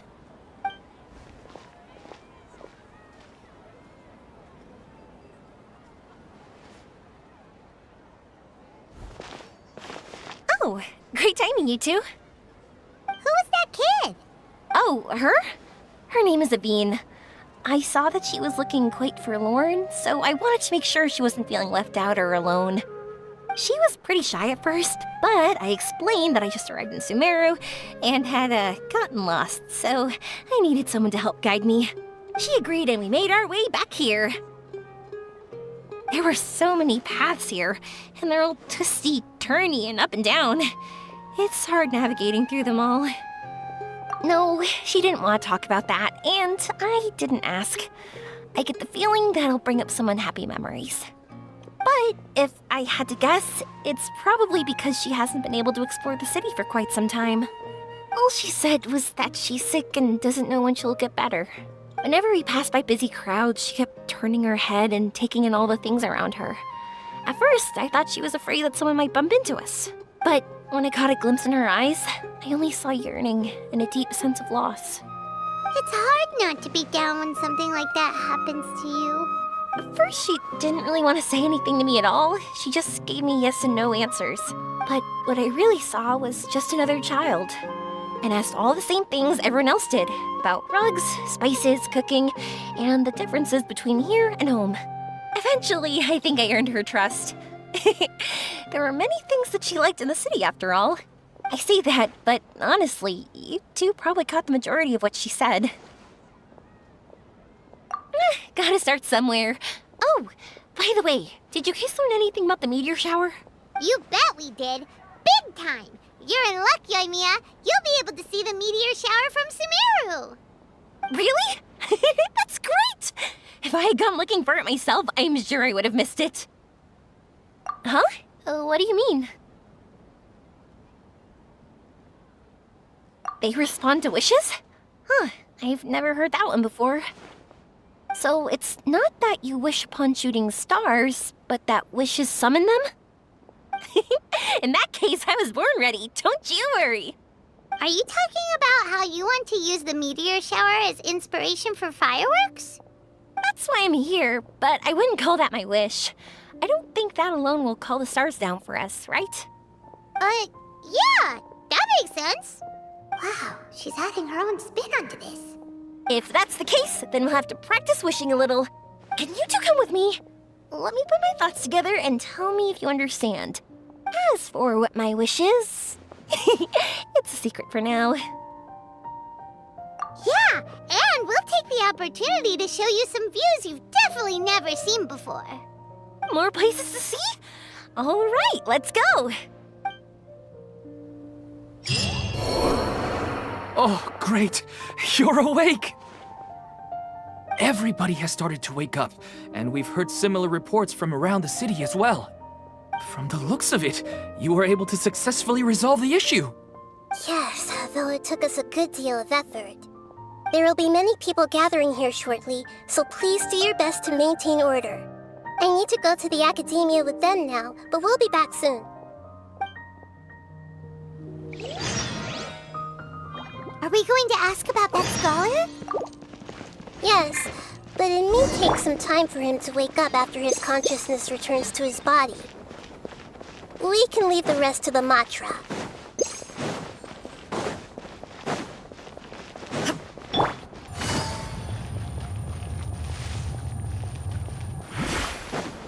Take it easy. Oh, it's the great Dankasha. He hasn't regained consciousness yet, and is still receiving treatment at Bimarstan. Huh? Isn't his name Moses? I guess guess he didn't want to be recognized or bothered by anyone.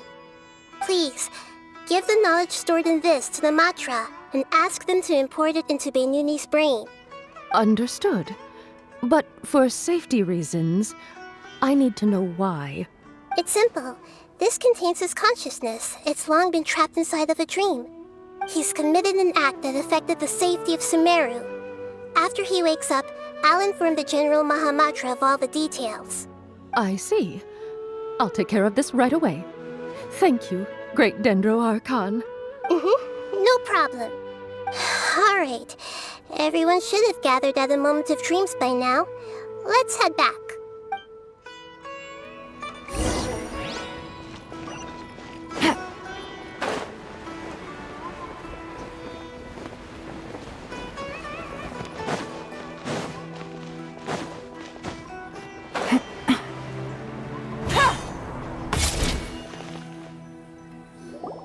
Let's be quiet and just listen in. I wonder what she's going to say. Hello, all of you who have just woken up. I'm sorry for interrupting your beautiful dreams. I may have acted a little cold when handling things in the dream. I sincerely apologize for that. Dreams have amazing power. They inspire us to remain resolute in the face of adversity and help those with aspirations achieve their desires. But dreams also have the potential to exploit people, confuse the senses, and distort the truth. Unfortunately, you are all chosen as prey for an elaborate scheme.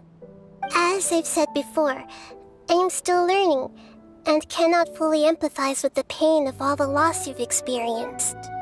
But just take a good look around you, and you'll see many other people who have had similar experiences. You should be proud that you've been able to gather here and look toward the future together. The path of life is long, and it's hard for us to see the destination. This leads us to ask a lot of difficult questions. What's the meaning of life? What's the purpose of my existence? Why do I keep experiencing pain and loss? Of course, the most comfortable choice is to stop progressing. Give up thinking, and just keep repeating whatever you're already familiar with. Whenever you have such thoughts, just look at the people and things around you. Some people work hard all day so that their families can have a hot meal on the table at night. Some people travel all over the world in order to create art that resonates with all of Teyvat.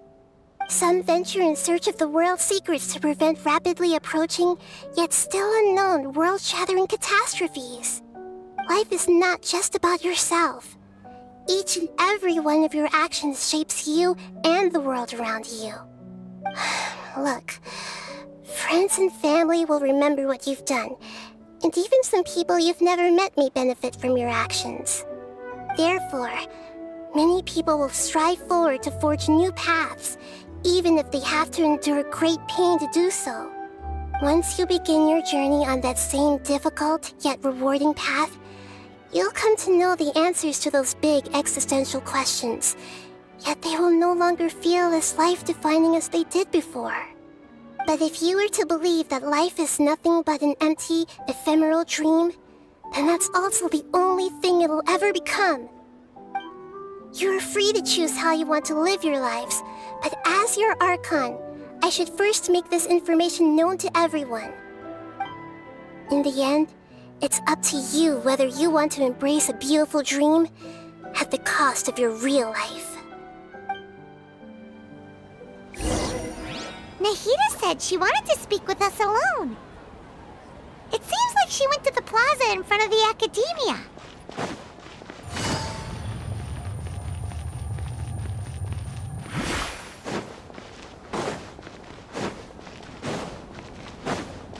Take it easy.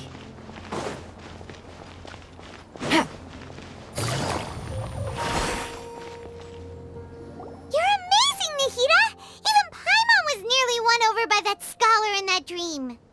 Well, he's very good at manipulating the weaknesses of human nature, but perhaps he himself had fallen prisoner to them long ago. That dream was incredibly beautiful and enticing. ordinary people couldn't see through it and easily lost themselves within it. But as long as you can still wake up, you can still move forward with your life.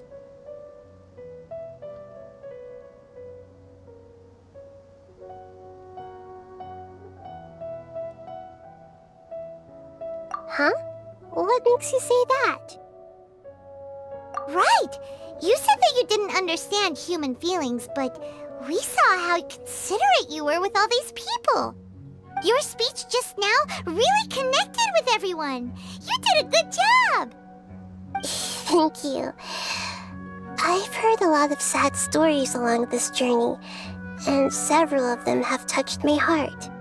You can't say that the victims of the dream really did anything wrong, and what they wanted was also not unreasonable. That's why I could understand them when they tried to resist us and protect the dream.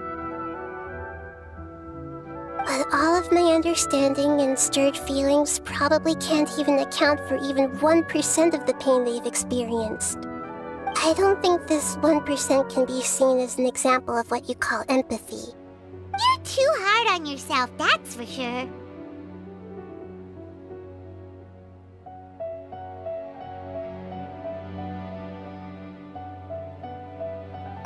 Alright.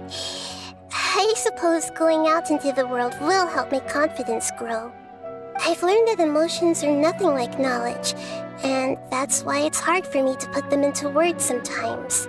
Beinuni, or Mercedes, said that I had never personally felt the pain of loss. But I have a vague feeling that this isn't true. The moment I entered the dream, I felt like I was wrapped in a blanket of warm feelings. It was so warm that it felt like I had returned to the start of my life, and I didn't want to wake up anymore. But when I opened my eyes, the feeling was gone without a trace. If I have to make an analogy for it, I would say I can no longer see words on a piece of paper after they have been erased, but I can still see the slight indentations of where the words had been written. But now that I've experienced this dream, I think I can say with confidence that I won't dwell too much on the meaning of that warmth. It's enough that I can tell I was once supported by that warmth, and its existence has allowed me to get to where I am today. If I dwell too much on its exact nature, I would be putting the cart before the horse. I gave a speech to inspire my people, so if I were to fail to live up to those words myself, then that would be too embarrassing.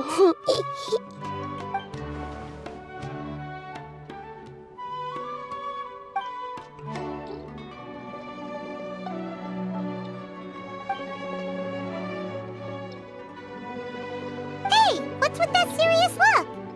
You keep looking like there's something you want to say. Is there anything you want to tell me? Okay. Since we just woke up, let's stretch a little bit. A new day is about to begin.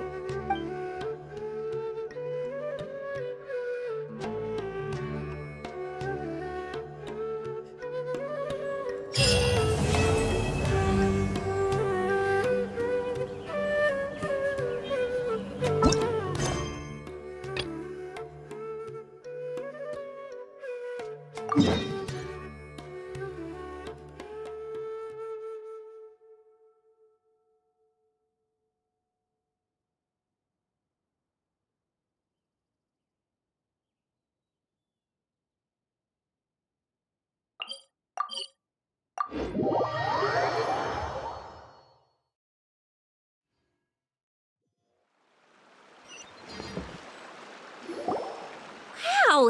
Is that what you two were talking about? Amazing! It's huge! Wait, it's not going to suddenly start moving, right? Relax, it's completely still, and it's been ages.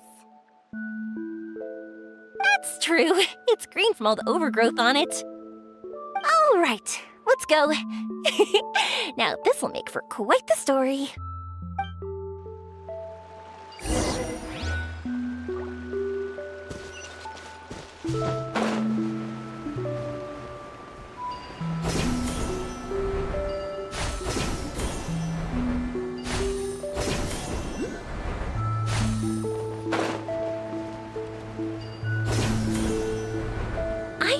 wondering, have you seen your sister yet?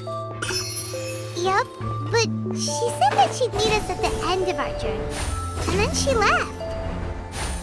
I see. It seems she has her own things to worry about. But it's alright. At least you were able to talk. How did she look? Was she doing well? Had she changed in any way? Well, according to him, nothing's really changed. He's hanging in there. That sure is reassuring. I believe that you two will come to an understanding once your journey is over. You are siblings, after all.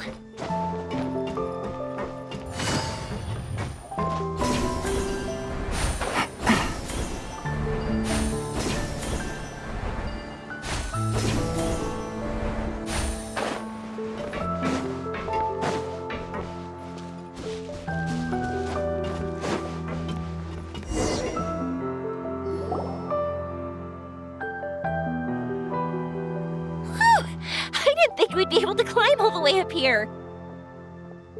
What a great view! I just want to shout at the top of my lungs! Yeah, and even though we might not be viewing the meteor shower from here, it's a good place to practice. Oops, I was having too much. Before I left Inazuma, many people heard that I was looking for a meteor shower. So they told me that they wanted to make wishes. I told them that they could write their wishes down on paper. So I ended up collecting several dozens of wishes. Whoa, that many? That's part of it, but more importantly, I've been wondering why people link meteor showers and wishes in the first place. After a lot of thought, I think I figured it out. People use fireworks to remember their most precious memories, and these memories sparkle and shine each time the fireworks fly. In other words, fireworks symbolize the past. And shooting stars make people think of wishes, because wishes carry people's brilliant hopes and expectations for the future. One represents the past, and the other the future.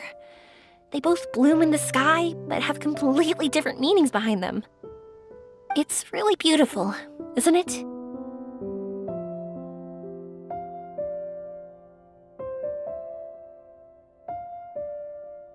It's clear to me that I'm not the only one holding this belief. I'm sure my ancestor had similar views. I think that's how he drew inspiration from the meteor shower. His method was a wish of sorts to begin with, to join the past and future together and combine their beauty. At first, I wasn't completely serious about using the opportunity to travel abroad to see a meteor shower. But it became something like a mission once everyone had handed their wishes over to me. Yoimiya. Well said. And here Paimon thought you needed practice. Huh? That was fine? You both understand what I'm trying to say? Honestly, I thought it was pretty messy. I mean, these are all abstract topics that evoke a sense of admiration that's hard to put into words. Traveler? I did consider that possibility, and I won't lie. It'd be a real bummer if that were the case.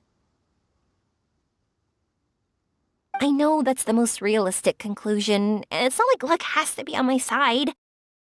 But there's a premise to every legend, and that's belief. If I didn't take this step, it's not like a meteor shower would just rain upon me either. I wouldn't be where I am now. I wouldn't have known that they respond to wishes, and I wouldn't have seen all these beautiful sights in Sumeru. So I'm looking forward to the rest of our journey, every single step of it. You really are amazing, Yoimiya. What? Oh, nothing. Paimon just thinks you're doing a good job with the wishes. Now we just need one other thing. Like we said earlier, we're gonna need to build a device.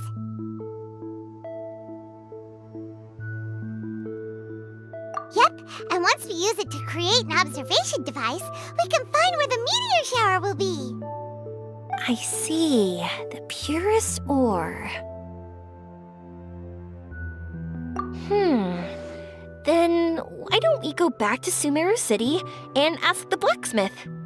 I chatted with him a bit when Aveen was showing me around. He seems really knowledgeable. I bet he'll know something. But wouldn't we be bothering him? No one knows more about ore than a blacksmith. That's true.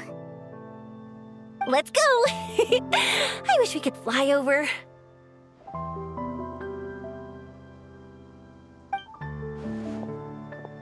What are we gonna do?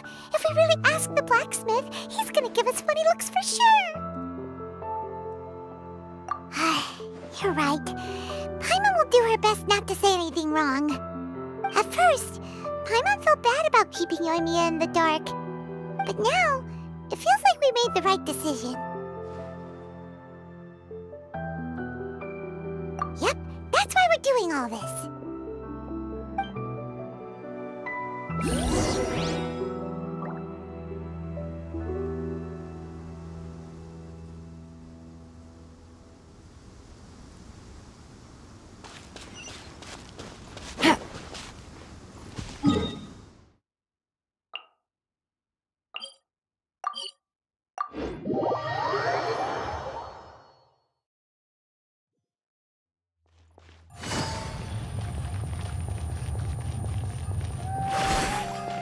Take it easy.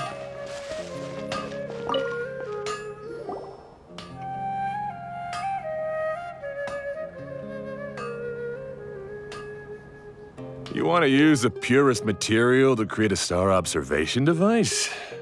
Huh. A pair of specially crafted lenses should do the job. However, purest material is too vague. It'd be better if you were more specific. Firstly, this all sounds rather, strange. I never heard that legend about meteor showers. You sure you're not just messing with me?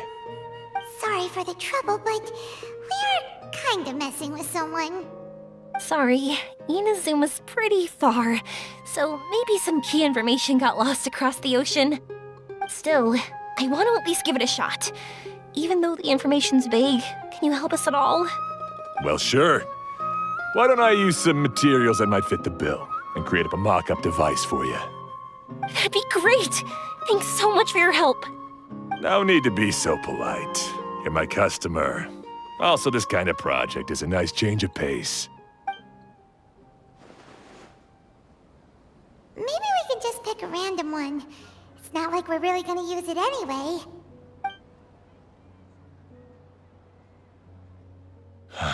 No, that won't do. I don't think I can justify that to myself. If these were for ordinary use, then it'd be acceptable. Barely. But if you want a product that is top-notch, this is far from ideal. Why are you so interested all of a sudden? Yeah, what now?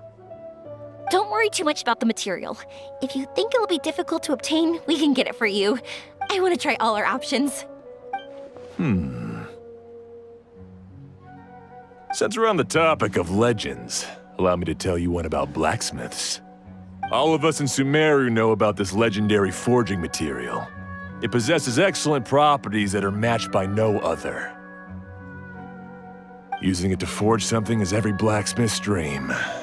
Some spend their entire lives searching for this material in vain, while others have it in their possession, yet never use it in their forge. Huh? Why's that? That's because the material is too precious. Many believe themselves unworthy to work with it due to a lack of skill. In other words, not only does it represent the pinnacle of material quality, but also the culmination of a smith's skills. I constantly practice and hone myself, so when I do encounter this material, we won't pass each other by like two ships in the night. So, you mean that it symbolizes dreams? Dreams, inspiration, obsession, focus. Call it what you want. But if you take it to symbolize purity, then I believe it is your goal as well. We call it Earthstone, but in truth, neither I nor my colleagues have ever seen it. It's more like a goal, and also a warning. This fits perfectly with the tale of the meteor shower. Then, why don't we go looking for it? Is it even something we can find? Exactly! Exactly! We're chasing down a legend after all. What's true or not doesn't matter as much. If we do find it, that's a big win for us.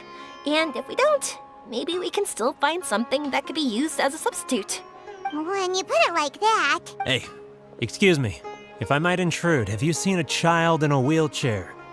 Yeah, she and I were hanging out not that long ago. What's the matter? Do you know where she went? She hasn't returned home yet. Huh? I wonder why. When we split up, she said she was heading home. Oh, dear. Oh. I'm sorry if I seem worked up. I'm Avine's mother. She's been depressed ever since she fell ill and was forced to use a wheelchair. I'm concerned about her mental health. If she does something reckless because she's not in a good state of mind... It's okay, don't worry. We'll help you find her. I can't say that I know her very well, but I think she just has a lot on her mind and is trying to come to terms with her feelings. That's reassuring. She doesn't want to tell me anything, probably because she thinks nothing she says would make either of us feel better. But I can't tell what she's thinking if we don't communicate. I'm worried that I'll panic and make things worse by saying the wrong thing. Don't worry. I'm sure she has a reason for wanting some space to herself at the moment. We should just be open and understanding with her. But that does bring me to a question I've been mulling over in my head. Do you think there's something else going on in her life? Not that I'm aware of. I just know the illness was a big blow to her. She's always been physically active. She absolutely loved to run and jump, and she told me that she wanted to become a great adventurer someday. But after she became ill, she lost strength in both legs. She hasn't been able to stand since. We've consulted with countless doctors, but they're all stumped. They said all she can do is slowly recuperate. No one can say for sure if she'll ever stand or walk again. She believes that her legs will never recover, and her dreams of seeing the world would be forever shattered. This was all too sudden. Okay, I understand. I'll find a way to bring her around. Sorry, but it looks like we'll have to put our meteor shower search on hold.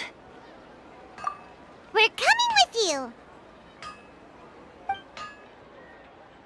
Mr. Blacksmith, do you remember seeing a child in a wheelchair? Sorry, afraid not. I've been keeping my eyes on my anvil. But you're looking for someone, I suggest dropping in on Sadeg. He's my supplier. If anyone's aware of the comings and goings in Treasure Street, it'd be him. Do you know where we can find him? He's probably resting just over there. It's not far. Got it. Thanks for your help with everything. We'll go over there and see what we can find out. Don't worry, I don't think she's gone too far. Thank you so much. He and I will continue asking around in the city.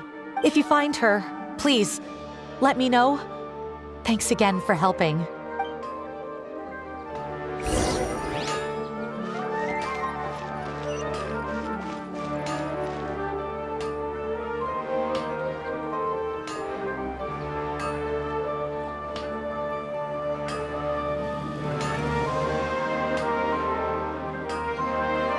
Navigating the world is a whole lot easier with a few different identities to choose from. Need me to come up with some for you?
Good roll.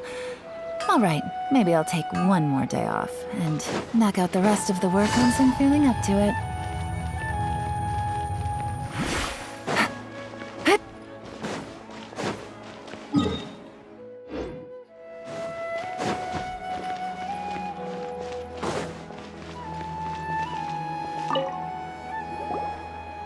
Excuse me? Have you seen a child in a wheelchair? Now that you mention it, that does ring a bell. I was moving some boxes at the time and I saw her pushing her wheelchair so hard she was panting. I asked if she needed help, but she didn't respond, as if she didn't hear me. Sounds like there really was something on her mind. Yeah, that was the impression I got too. What's wrong? Did she go missing? Yes, so we're looking for her. I see. That's rather worrying. I know. I'll ask my friends and see if they know anything. She went that way. If you ask people as you go, hopefully you'll track her down. Okay, thanks. If you find out anything, don't forget to tell the people with the green scarves. You mean the core of 30. Don't worry, I got it.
Will get well soon.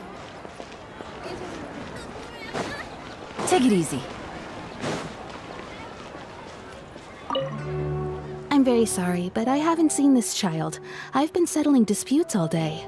If they have suffered an accident, please send them to be marched on immediately.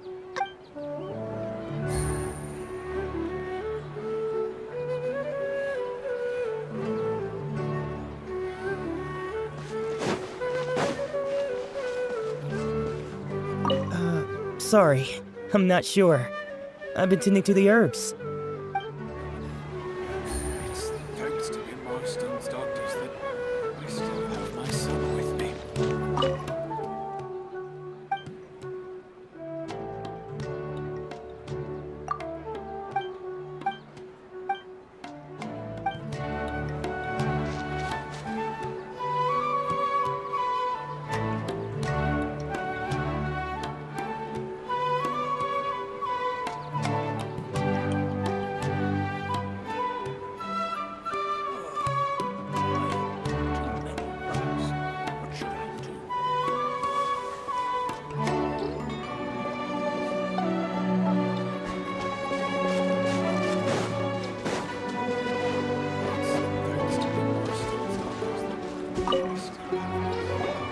Excuse me, we're looking for a child in a wheelchair? Oh, I remember her. She went that way not too long ago. I asked her what she was doing.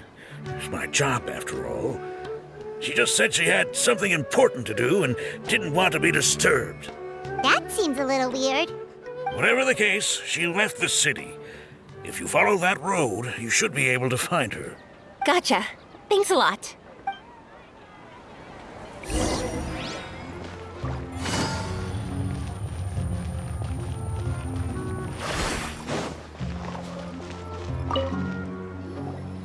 Hello there. Did a child in a wheelchair pass this way? A wheelchair? Oh, so that's what it was. I didn't get a good look, but something going pretty fast went sliding down that slope over there. Oh no, how dangerous. For sure. There's terrain of all sorts outside the city, and if that was the kid... Got it. It was over there, right? we'll be going now. Thanks.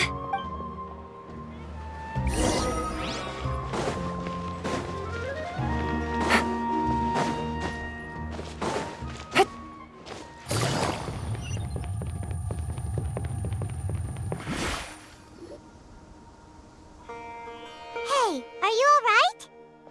I fell off my wheelchair. I can't move around without it. Why? Why? It's okay. You're okay. You're not hurt. I'll take care of her. Can you two look for her wheelchair? No problem. We'll be right back.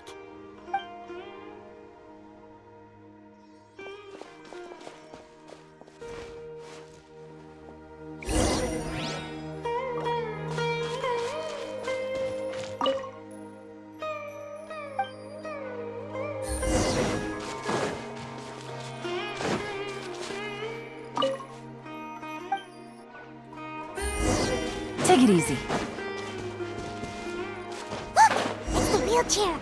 So the hilly churls took it. We gotta get it back before they damage it.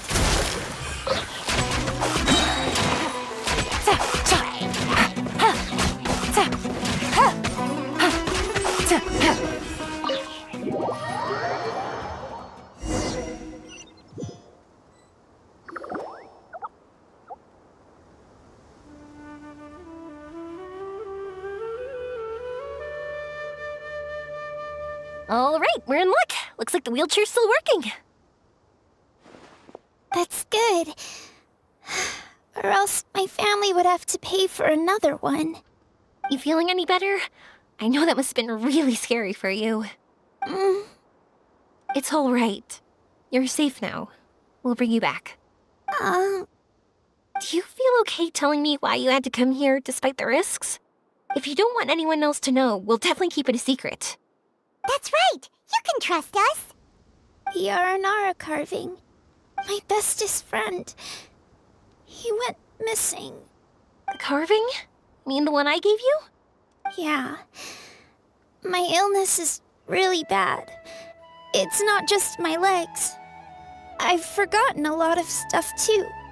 I used to love running.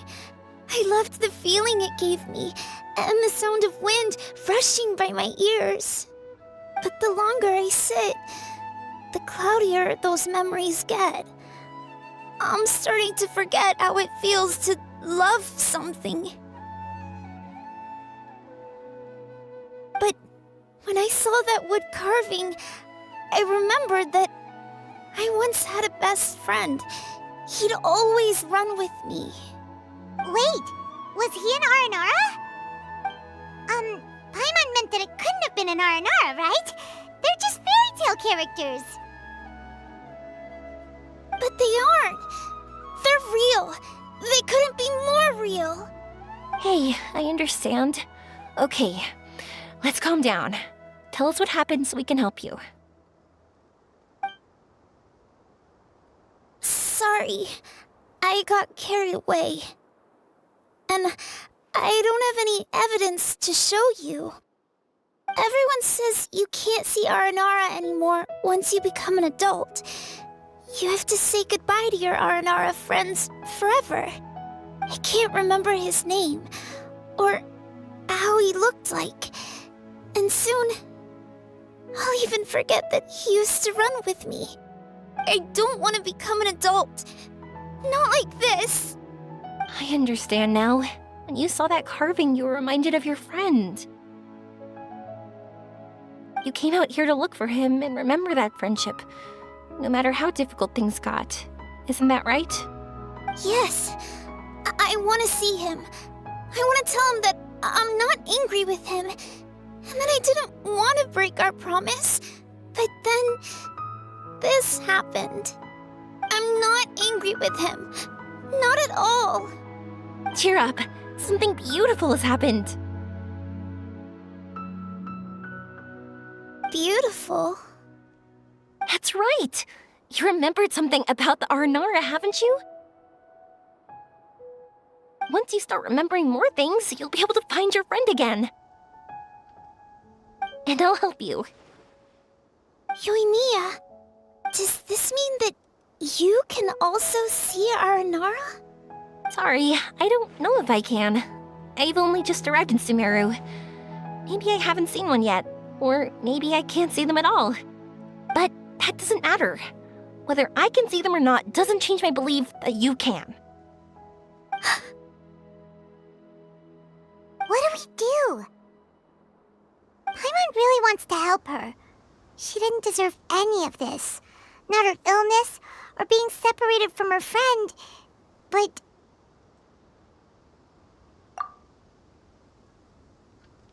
Huh? Me? Sure. Sorry. Wait here for a moment. I'll be right back.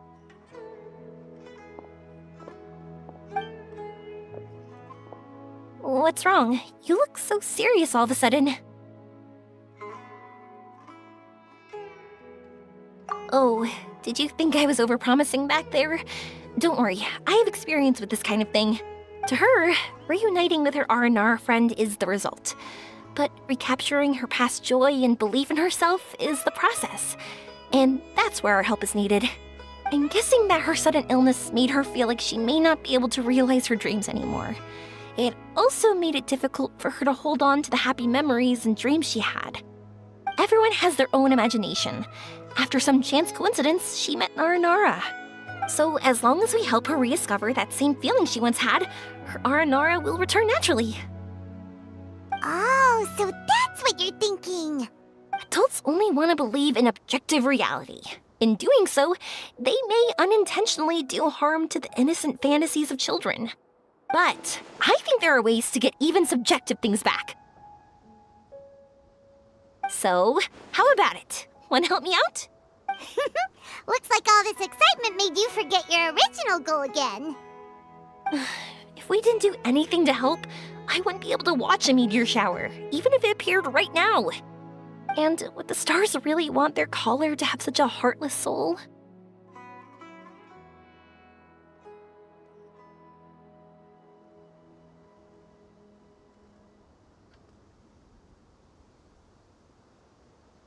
What are you trying to say? Because we can actually summon the Aranara.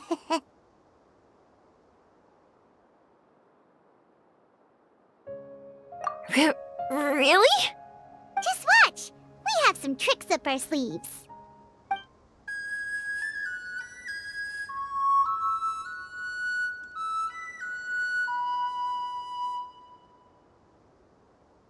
Whoa, so this is an Aranara.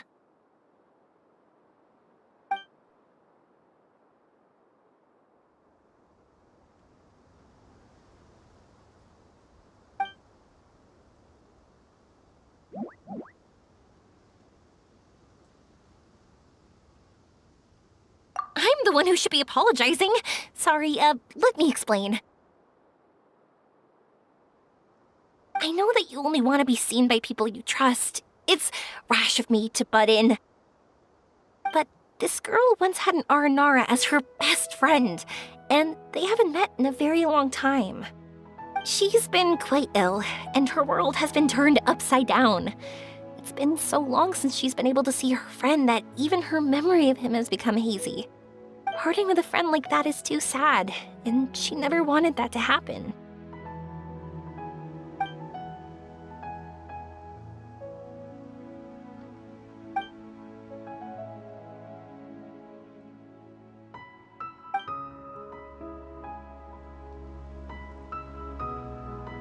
That's why I want to help her.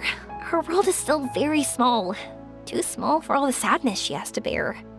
As things are, all she can do is sit alone and think about how happiness is leaving her little by little. About how life has been so unfair to her.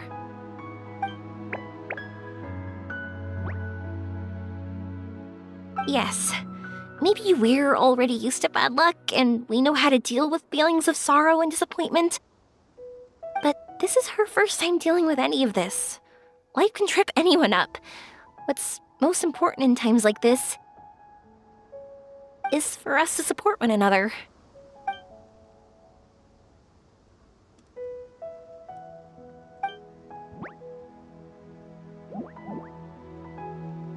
Huh? What do you mean by that?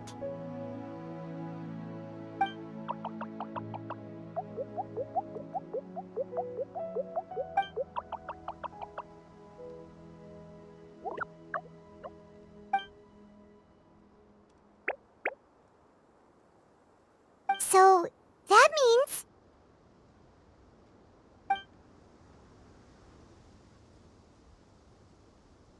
Thank you!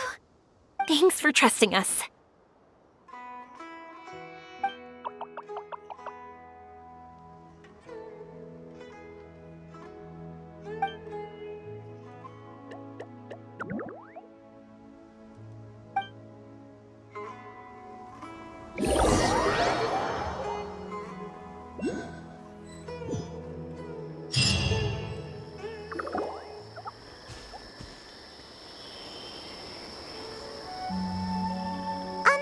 Paimon's been meaning to ask what you meant by prepared.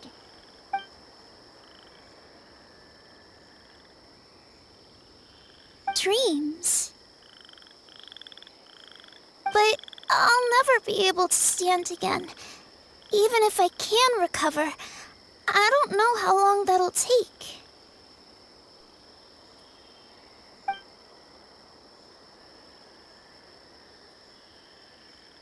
My heart?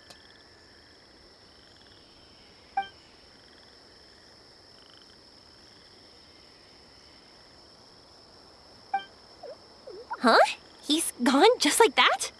It looks like the sky here has changed somewhat. My heart.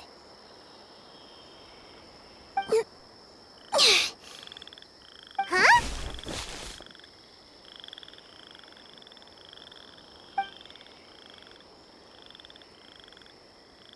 I stood up. It wasn't hard at all, and it didn't feel weird. It was like how things were before I got sick. Wait, so that means we're... not our first time in one.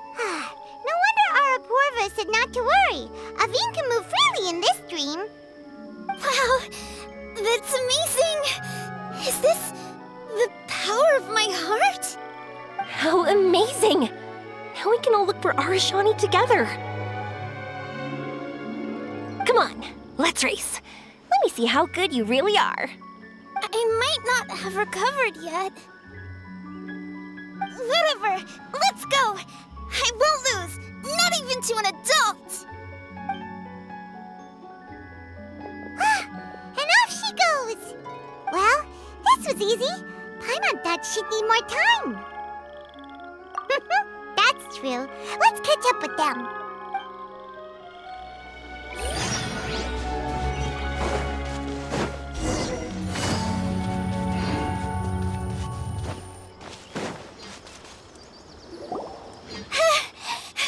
You're good. If we had run any further, you would have caught up. Aveen was neck and neck with Yoimiya. I've outran lots of adults before. Long legs don't necessarily mean you run faster. Training's important too. I won't even be able to compete with you in a few years. Let's see. Where should we go next? Look! Something's floating up ahead! Does it want us to follow it? Maybe. Let's follow it.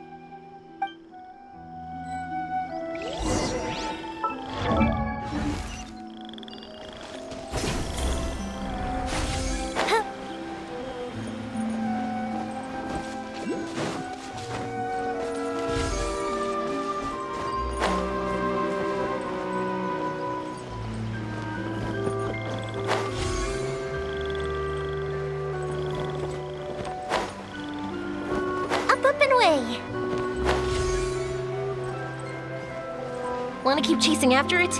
You're not feeling worn out yet? Getting tired is part of running, and I love everything about running.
There are so many huge mushrooms here! They're big enough to lie on! That's not what they're for! Let me show you! Oh! So it's for jumping? Watch this!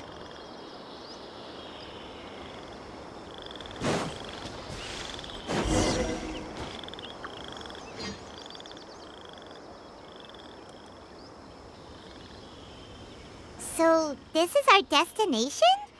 But Paimon doesn't see an Aranara, just this big stone. I'm so happy. I almost forgot how it feels to be this happy. You know, at first, it felt like my world had shrunk down to a tiny space. But as long as I continue moving forward, new sights will always appear in front of me. And my world will keep expanding before my eyes. Even though I don't know how I did it, I know I have you all to thank. Oh, that's not important. What's important is that you remember the joy of going through the world. Our memories don't just symbolize our past, they can also shine a light in our future. Once you find the hope in your heart again, that happiness will come back to you. Yes. Thank you, Yoimiya. Thank you all. Let's keep looking for Arashani. It doesn't look like he's here. Yeah. Then why would the star lead us here? I don't know how to explain this. I don't know what it is, but it feels very familiar. Almost like it's a part of me. I know. Could this stone be your Earthstone? Earthstone?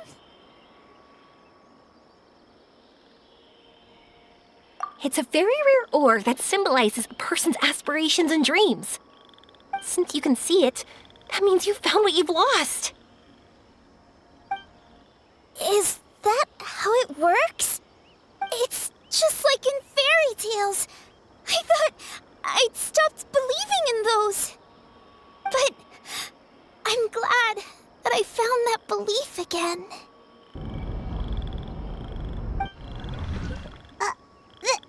They passed right through! Let's go after them! Hey! Yoimiya! Hey! Well, we have no choice.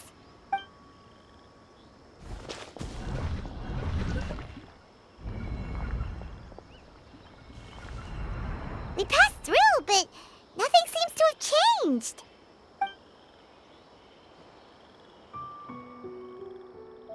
Arashani?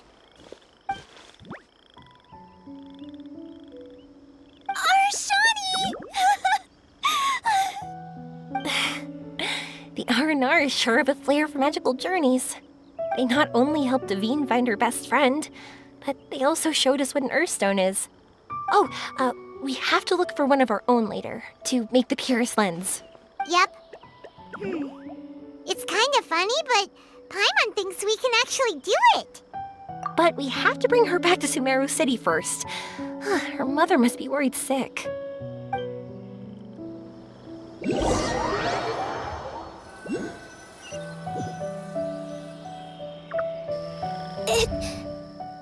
The dream ended. We dreamed a most lovely dream. Don't look so lonely. He's right next to you. Arashani! You're still here!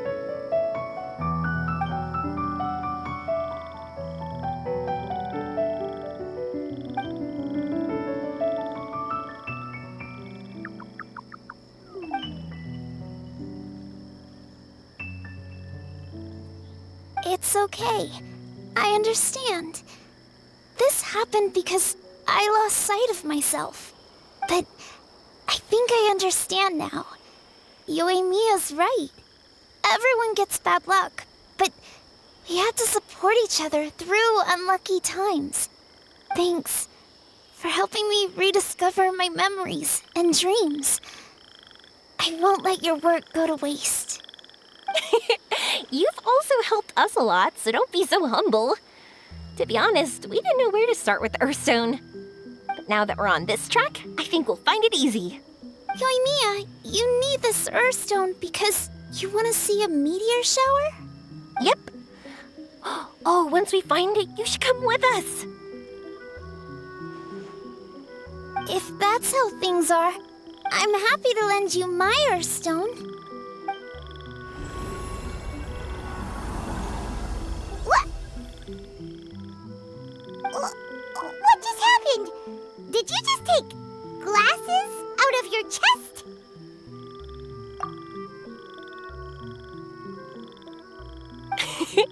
How'd you know we'd need this? I didn't. I just thought that since you helped me find my precious friend, I should help you using something precious to me. And then the light turned into this. Is this what you needed? Thank you. I didn't expect us to solve our problem like this. All right, time to give it a go. Not that I know how to use it, but let's see what my intuition says. Where are you? Where are you? Oh, I think I see it! Oh, it was, pretty obvious. Come on, I'll lead the way. Once we're done watching the meteor shower, I'll accompany you home. Also, thank you for helping us. Actually, let me scrap the pleasantries and give you a heartfelt compliment instead. You all are great storytellers.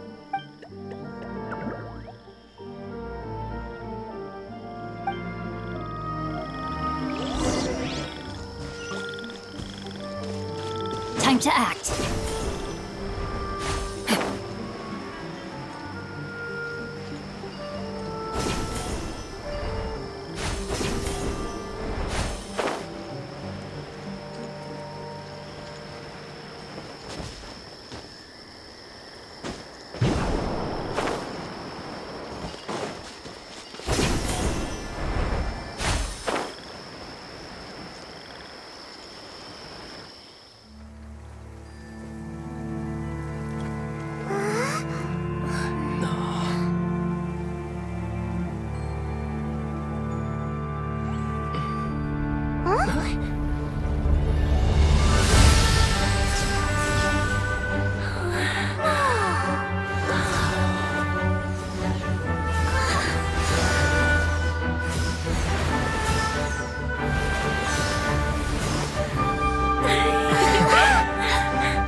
Just like fireworks.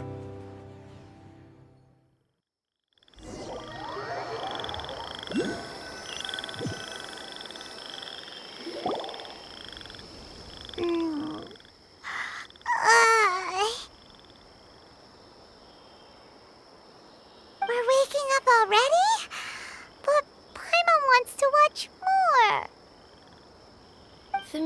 meteors we summoned flew up from the ground. They were exactly like fireworks.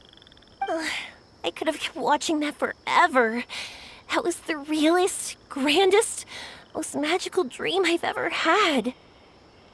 Paimon, too! Paimon didn't expect you to just pull us onto that shooting star, though. Honestly, I didn't think about it at all. I just thought it'd be a shame if we didn't try something crazy. You know me. It really doesn't matter to me if our experience was real or a dream. I really should thank you two, though. You set all this up as a backup plan because you knew that meteor showers are hard to catch, right? Don't worry, I loved it so much. I think this ranks as the absolute best gift I've ever been given. Oh, whew. That's good. Paimon was afraid you might be angry after hearing the truth. Why would I be? I dreamed about helpful, friendly, cute Aranara. I dreamed that we ran and jumped atop large mushrooms and we discovered Earthstone in a very unexpected way. And when I thought we had woken up, the next part was even more amazing. From her heart, Athene brought forth Earthstone glasses. We found meteors that flew up from the Earth. And we even became one with the shooting stars themselves. That's right. Dreams themselves may be imaginary, but they're also experiences that can never be relived or replicated. If we were sticklers about truth in fiction, we would have missed out on so much beauty and emotion. You sure know your way with words. Paimon's gonna bump you up a few places on the Paimon's best friend list. By the way, the Aranara, they don't usually like, Oh yeah! They're so cute! We really have to thank those lovely carvings. the wood carvings? Yeah! If we hadn't seen those wood carvings, then we wouldn't have dreamed of such cute Aranara. Huh.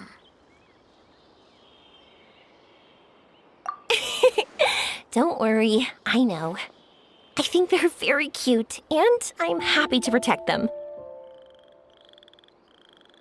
Well, it's almost time.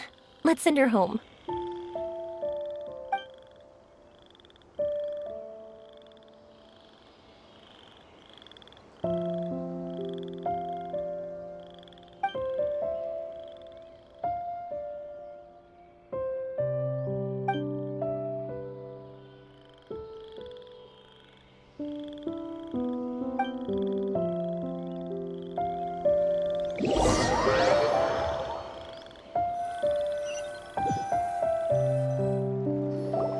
Sumeru's such a nice place. I'll be back for sure. You will always be welcome here. Athene would be happy to see you again. It's a deal. I'll be waiting for you. You got it. Yoimiya, before you go back, I want to tell you about my new dream. I want to travel to Inazuma on my own and watch a fireworks show there. Wow, that's impressive. I didn't expect to be introduced to new customers while on vacation. Don't worry, I'll make you some fireworks that you'll never forget. You do as well. No matter how busy your adventures get, remember to come back to Inazuma. We'll always welcome you no matter when you drop by. You gotta come and watch the fireworks this meteor shower inspired as they soar high in the sky. Sounds like a plan.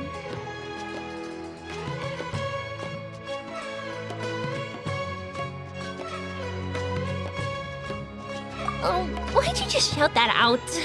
It's embarrassing. Oh yeah, by the way, have a look at this. That's right, this is the one you helped me pick. And you said it looked kind of like me. I went to buy another one. This one's for you. Look at it whenever you're feeling down. Who knows? Maybe it'll raise your spirits. If nothing else, you'll know that I'm supporting you all the way. Of course, meeting in person is still better. Okay, I'll be heading back now. I'm sure we'll meet again soon. I really loved the trip you prepared for me. In fact, I'm totally impressed. No matter where you two go, I know that our friendship and its warmth will support you.